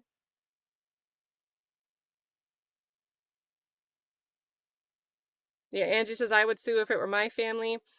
And I wouldn't be surprised if you see, I mean, there's already ACLU attorneys that are raising hell about those that are being held in Rice Street and the DA not doing anything about it. So I'm sure there's already attorneys out here and organizations like the ACLU. They might be spinning their wheels already. So there we go. Okay, so Survivor Speak says I may do it today. I have a live starting at 5:45, and I think you're Eastern time as well. So that's, guys, that's in about 2 hours and 15-ish minutes. I can eat. I can wait to pick up on the rewind for Anthony Burgos until tomorrow. Okay, so we might change topics. So, guys, that might be today, a breakdown. And again, with the insight of someone who's done 7 years working as a correctional officer, right? Totally different and insightful perspective there. That would be awesome, Survivor Speaks. So for those that would like to tune into that, you know, let me do the channel link again. I was going to say I'll link to the live stream that you have scheduled, but in case you change the event itself, it might not be the right one. So that's about just over 2 hours away there. I am excited. I am all in. And thank you, Steph, also for sharing. Who is Richard Millie Watch Rescue? 2 months. Good afternoon, all, and Kat. Thank you. I am loving this, and I love. Did you, like, in your picture, did you generate like a green version of a Richard Millie watch? Oh, this is great. This is a good time. Oh, I love this. Love this. Thank you for doing that. Thank you for the, you know, being a member, but also love this whole troll account. Jennifer Devine says, hazard pay and just imagine COVID. Yeah, right. Being stuck in there during COVID. And then being told you have to wait longer because court's not going to hear your case because they have permission to delay timetables because of COVID. And remember, like, COVID is one of the reasons that they said Diamante Kendrick, his request for a speedy trial was like, it's not really active and in place because this COVID policy that the courts had just kind of nipped it in the bud. So we hear often only Jeffrey Williams had a speedy trial motion. Well, Diamante Kendrick did motion for one, did move for one, but it just was like a haha, nope, COVID. And that type of thing keeps you held in place like Fulton County Rice Street Jail for much longer. Jennifer Devine, thank you for that. And we talked about COVID earlier in the stream, but you know, concepts fly by, I forget. So this is great to remember now. KC Dog, thank you again for the gifted memberships. SSG Nunu gifted 5 as well. Thank you so much, SSG. I saw you tons of conversations in the chat, so thank you for being here and sharing your insights. Thank you as well for the 5 gifted memberships. Let's see. Here we go. I saw this go by and wanted to catch it. So truth always wins in response to the, you know, what type of intervention. Truth always wins is suggesting write letters, write emails. Everyone there needs to get involved and show Fani who she works for and show the sheriff who he works for. They got elected, right? Show him who's boss. And guys, if we hear earlier on, again, I might not live, I cannot I cannot vote in Fulton County, but if I hear something more early in a race, a possible contender, you know, I don't like to get into politics too much, but there is enough there that I'd be willing to say, hey, somebody has a platform that would impact an issue that this channel is constantly focused on. The conditions of this jail, how those conditions impact somebody's right to access a trial for one, and have a fair trial. Because I think these defendants, that part of the evidence being used against them is a plea agreement from someone that wanted to get out of Rice Street, don't really think that's a fair, I think that's a weaponization of plea deals, plea agreements. I don't think that that's fair and just for the defendant that it affects. And I don't think it's right to put someone in the position to want to sign a plea deal because of the conditions of the facility in which they're being held, right? It's still their choice technically at the end of the day. But I think that choice should be, I'm weighing the risk of taking this to trial versus the evidence that they have, what's charged against me, and that's what I should weigh in my consideration. I shouldn't have to say, I might die if I have to stay in Rice Street anymore, and people around me are dying. I'm seeing people die. I don't think that should be part of a decision to sign and agree to a plea deal. It's not constitutional for the person signing it or anyone that plea, as part of that plea deal, that person could be compelled to testify against somebody else. It's not fair to that person either. So I think these are great ideas here. Truth always wins. And again, I'd be willing, as much as I like to stay away from politics, you know, if there's initiatives, if there's someone, because I know Courtney Kramer got like 38% right, but people didn't really know who she was. It was too early in the race, and there was sentiments like, hey, maybe she's only just diving in here and we don't really know enough about her. I don't have skin in the game, but if there was enough time in advance where somebody could have platformed, even for sheriff, he ran unopposed except for an independent write-in candidate. We can at least let people know there's options and that it's an important local race to be considered, to care about. Right? Pay attention. So I can't vote. And I don't want to tell you who to vote for. But I would definitely help raise awareness about why certain issues are important.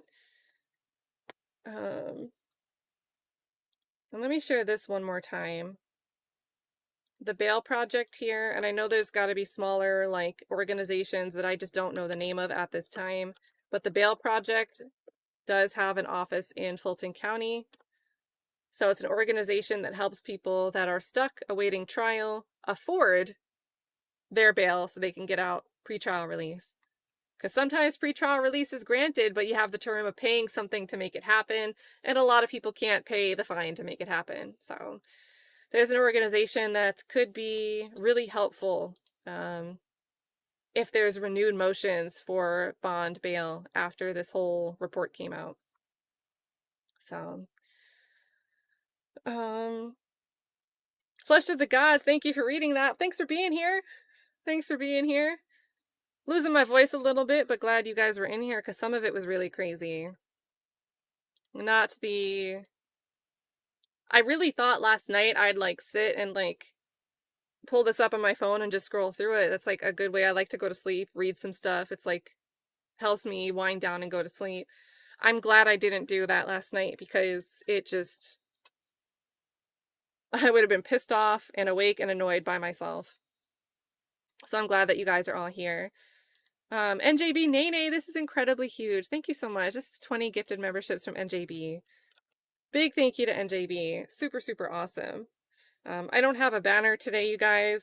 You know, I do the banner kind of as like a kicks and giggles. We have that squeak counter. Got right into the meat and potatoes here on this one. So please don't think that my lack of banner is a lack of appreciation for those that are gifting memberships. Big appreciation to you guys. And you don't have to gift anything, but it's really nice that you are. And thank you, chat, for always being appreciative when someone drops some gifts in the chat. Always love to see the high energy. Toothless Tiger, good to see. Oh my gosh, I'm sure you have thoughts on this. Toothless Tiger says, if nothing else comes out of this case, it is the exposure of inhumane living conditions of a forgotten society in the criminal injustice system. And what's crazy is I would say I have some of these same concerns for prisons where somebody may have had their day in court. I just think there's an extra layer when someone hasn't even had their day in court and this is what they're stuck in for sometimes over 365 days, right? It's not the way things should be going. And again, I keep talking about contrast, being on the wrong side of the bell curve. We're supposed to be such an advanced country compared to other countries, right? We tout ourselves. It's a great place to be, land of the free. But yet we have a mass incarceration rate that doesn't really seem to make sense. So I'm not against, bringing justice against someone that did something harmful to somebody when it's appropriately adjudicated and decided. But something about us being so far as an outlier compared to our economic peers, it just all around, something doesn't pass the smell test. So, Toothless Tiger, I love your conversations. You always bring them like a wholesome loop of how all the pieces tie together. I'm going to make the assumption that if you haven't done one in the last day or two, I'm going to make the assumption, and sorry if that puts the pressure on if you're not planning to, but I assume that you'll be talking about this issue and how it relates. You speak frequently about the destruction of communities, the interplay between the community out here and how incarceration impacts the community. If one part is falling apart, it affects the community. So I can only imagine you're going to do something on this. So sorry if I'm putting the pressure on. But guys, Toothless Tiger has great conversations and another really friendly chat. So really good chat to hang out if you can catch Toothless Tiger live when she goes live. Highly recommend the sub over there. Thanks for I cannot wait for your thoughts. So thanks for stopping in. And love, look at Flesh of the Gods with the tooth and the dagger. There you go. Yes, so very familiar here with the 13th. Guys, so basically 2 of my senior theses in college. One was about tracing the development of our modern incarceration system back from indentured servitude all the way through the penal colonies, through Jim Crow laws, through what we call like the tough on crime era, war on drugs, and what it is today. And really, I focus one specific case study after laying out that argument on one prison system in Michigan where 95% of individuals that were released went to the 12 worst economically and social program equipped zip codes. The zip codes are pretty small, right? So you have 95% of those being released from a prison going to the 12 zip codes least equipped to help reduce recidivism, right? So when you follow like the start to finish progression, school to prison pipeline, but then you get out and the communities aren't equipped to help you reintegrate, huge major problems. And part of that, tracing it back to the beginning, is even though it's not as obvious and the stated purpose of prison systems isn't for penal labor, right? We used to have penal colonies. We don't do that anymore out loud, but kind of some of the way that prisons are used. So still a concept there. And that 13th documentary is one to watch. Also other things like prison blood scandals, not exactly prison labor, but that's another resource that's being extracted from an incarcerated individual and then being sold. And not just like black market buying blood transfusions or something like that, but something that was actually facilities had contracts with the permission of governors of their state. Arkansas is a big example, to take bloods from inmates, and they were making money selling it to companies, other companies. Just crazy. Crazy. So lots of abuses there. And what's the common denominator? It's usually for profit in some way or form. So heads in beds. Now I'm going on a tangent. I do want to go back to this. Showing Flesh of the Gods. Love here. Love Flesh of the Gods. We were over there last night. But just because Flesh of the Gods is a mod doesn't mean he's going to share his own channel. So let me drop that link for him. So there we go. Make sure you're giving a follow over there. I've loved... Sorry I had to dip out early last night, but I love like the hour and a half of the recap you guys had yesterday. Always love it over there. Sherry Farber says, this puts a whole new twist on, yes, the JH Blues and the motive to plea out. I hope Shart brings up Fulton County Blues again. God help us if this does not get shut down. Thank you, Cat Nat Williams. Been with coming up on 1 lime green. 1 year. Feels like freedom now. Yeah. And I really, again, I'm saying it, I don't think this is the last time we're hearing about these jailhouse blues, Fulton County, Rice Street Blues from Max Shart in the YSL trial. So, Sherry, thanks for being here. You always have great insights here when I do get to see you. And I can't get over these plea deals, you guys. It's just not the way to do it. Jackie Green says, happy Friday, y'all. Heck yeah, we need a little positivity here. It is Friday. Let's remember that. Big thank you to D, who says, great work, Kat. Thank you for being here. I'm like stumbling over some of this stuff, so appreciate the kind words. Yeah. KC Dog says, ectoparasite while locked in a jail cell is diabolical. Right, and I know ectoparasite is just like the category term, right? But it just seems so like sci-fi. Like post-apocalyptic, like world's all grayed out and gross and nobody cares about anything anymore. But no, this is modern world 2024. And we're hearing about multiple parasites just hanging out, infesting cells and bodies. And JB says, thank you for using your voice and platform. Really try anytime. Sometimes I feel bad because people will say, like, can you cover something? I can't absolutely cover everything, but it is my goal to be covering something all the time. So appreciation for you guys being here and paying attention as well. Thank you for the appreciation. Steph JK says, thank you, Kat. I couldn't read that on my own. Yeah, I would not have wanted to. I would have had a little bit of regret reading that last night, I think. So glad to have this channel and share your outrage. Appreciate you. Steph, I have so much appreciation for you. I think you've become a really good friend to people online through the YouTube community. So, and that's one-on-one. I know you're also passionate and care about causes too, but you also do a lot, I think, for people one-on-one. So big appreciation. Flowers for Steph JK in the chat. Big appreciation to Steph JK. Daffy Daff says, I wonder how much the jail received for filming 60 Days in for 2 seasons. I don't know. What network was that for? Because sometimes that's telling, right? 60 Days in A&E. Yeah, so that sounds like A&E sounds like money. Sounds like money. So I'd say a decent amount for sure. And good question, because what did they use the money they made for? Where did it go? Chloe, thanks for the 5, says, this is so bad. I'd read a Diddy lawsuit as a palate cleanser. That's crazy, right?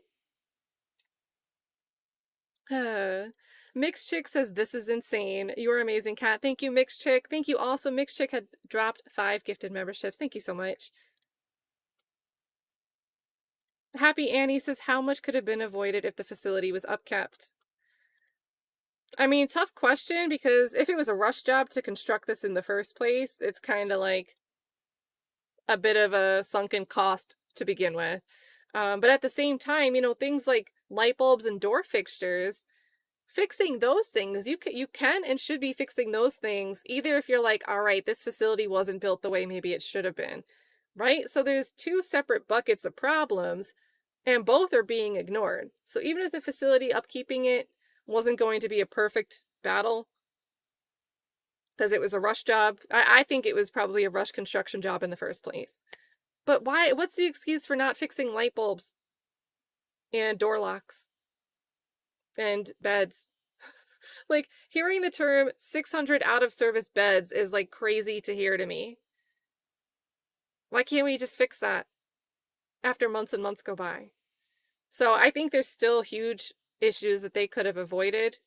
If not, it happened, but they could have solved them. And they just have not been making the effort to do so. And there's just no excuse for it. So thank you for giving me the chance to mini rant here, Happy Annie. Legally Brown Girl says the physical and mental health, psychological stress inside the jail only ups the ante for recidivism. Understaffed, mayhem. Yep, and I think the other problem is they use the things that if you're losing your mind and you're trying to either defend yourself or you just snap. And remember, their definition of somebody snapping and having an episode that's justifiable use of force against them could be a man sitting on a bench saying that his shoulder hurts because he injures it and he wants to get treatment. So remember, that's the standard. That's how they're classifying things. And then those incidents, they could bring a whole new report against you for. And it makes me wonder, that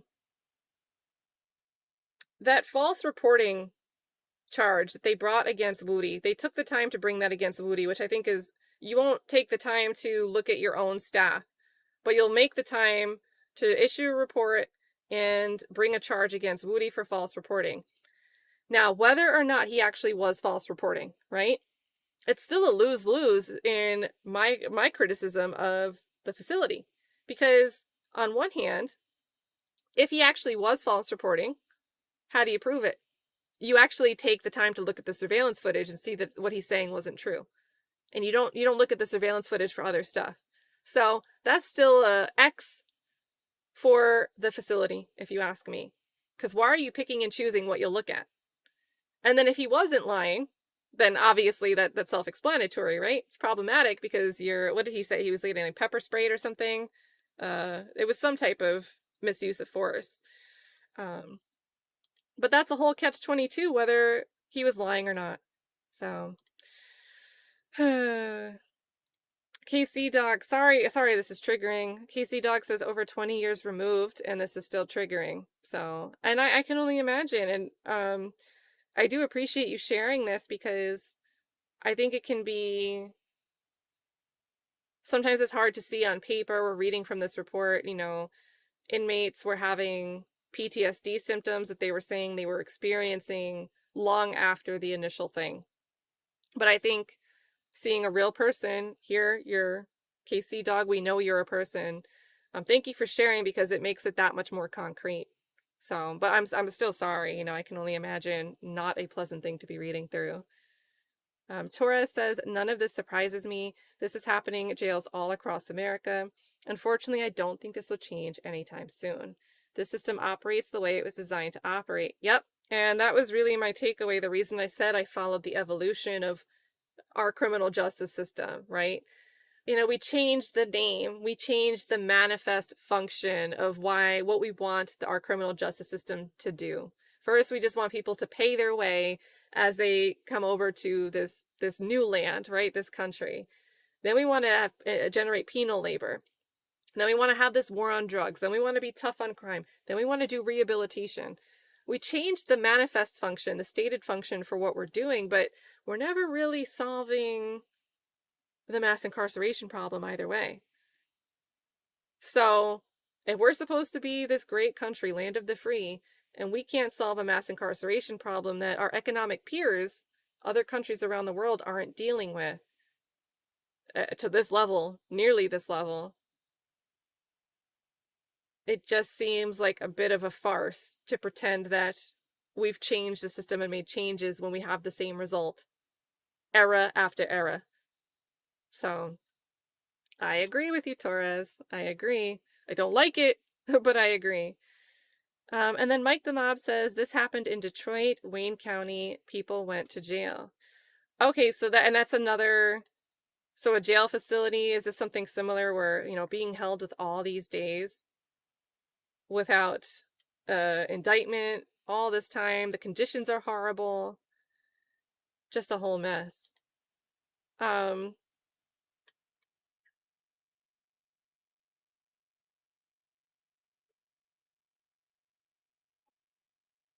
and I wonder if I can read more about that.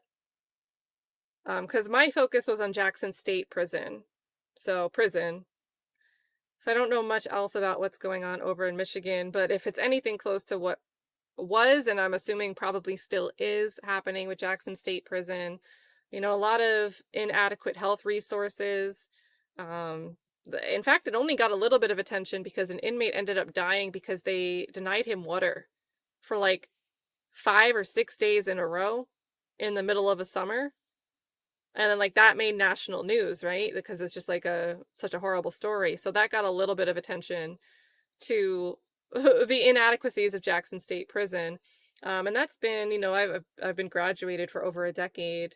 And obviously that information was available before my senior year. So I don't know the current state of Michigan State Prison or Jackson State Prison. But my guess is it probably hasn't gotten to the standards it should be.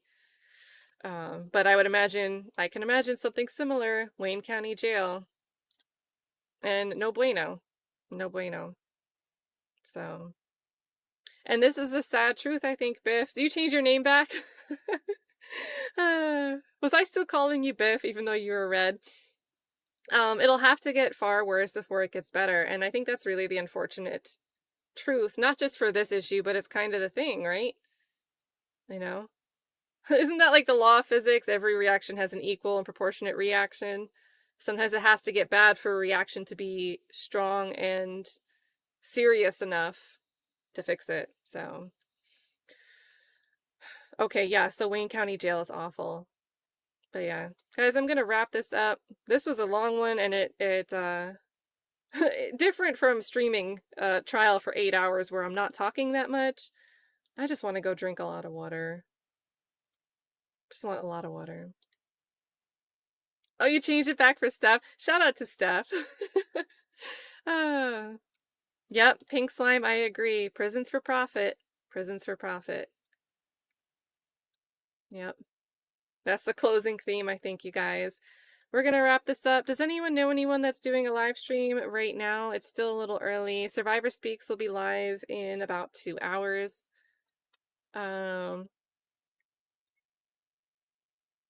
Let's see.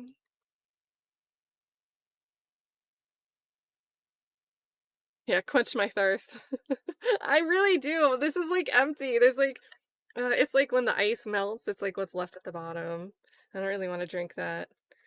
Um,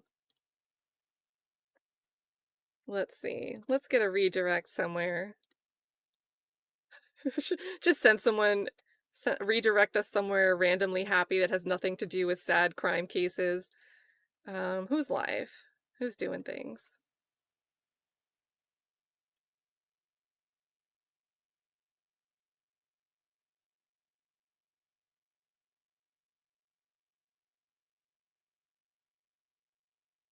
Oh yeah, and Club Classy tonight. Oh, I need that. Oh man, I need that good energy tonight. That is gonna be much needed.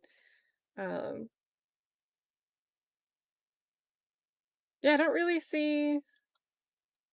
I see a bunch of scheduled stuff, but it doesn't. When you try to redirect, it doesn't tell you what time things are gonna actually start. So, um, oh, and I see a Nick Sarro's Friday panel. I'm not going to be able to make it on there, but additionally, I know that the topic focus is going to be the Delphi trial. And I know he has Andrea Burkhart, potentially criminal, and excited utterance on the panel.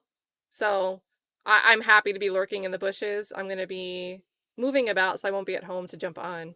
So I'm in the thumbnail, but I'm not going to be there, but I will be in the audience, of course, especially since they're going to have like really a great panel to talk about the Delphi case. So super excited on that one. That won't be until 6 p.m. Is Dolly live at 4? I don't see a stream for Dolly. And like YouTube's kind of, I mean, I could just show you how redirects work. You pull up, you can choose an option to redirect, and it kind of gives you a feed of some videos that are live currently, and then we'll show you a bunch of people upcoming, but doesn't tell you when. So, like Lego and Libations is a weekly thing, so some of these could be several weeks out. It's not really, it'd be stupid to select because it might be like 3 weeks from now. So, this is how it works. Not really the greatest. Let's do, and then when I search Dolly Talk, nothing's coming up. So the back end of YouTube's a little frustrating. um, is there a trial? I can type up a trial.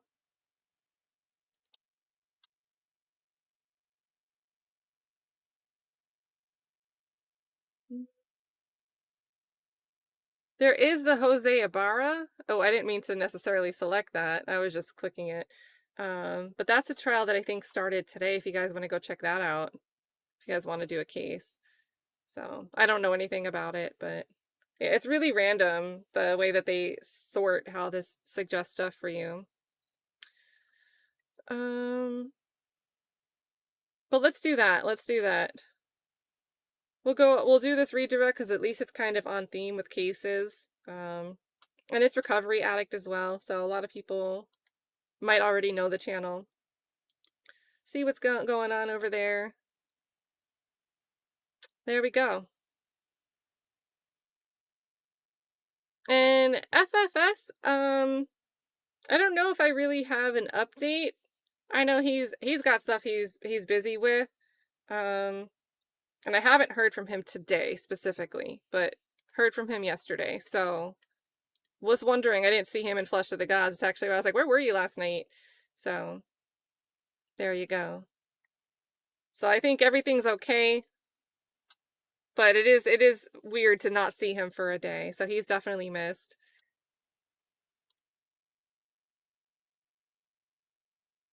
And that's exactly it, right, Keisha? I'm not in the chat, but I listen daily, so you hear him mention. We always love an FFS mention. It's a free excuse for me to say FFS on stream and keep it vanilla. Yeah, we need a bolo for FFS. I will double check and I will let you know if more than 24 hours go by and we still don't hear from FFS for sure. So there we go. Let's do. Yes, this is the Lake and Riley that we're gonna redirect to. So, and you're saying you think it's open and shut. So I don't know much about it, but I don't think this is the first time I've heard that. So that's where we'll go over there. And I'll end it abruptly. So it'll just be a bye. Take care, you guys. You guys all have a good one. And I guess see you Monday, right? Or in the chat somewhere else. Thank you guys all for tuning in. Have a good weekend.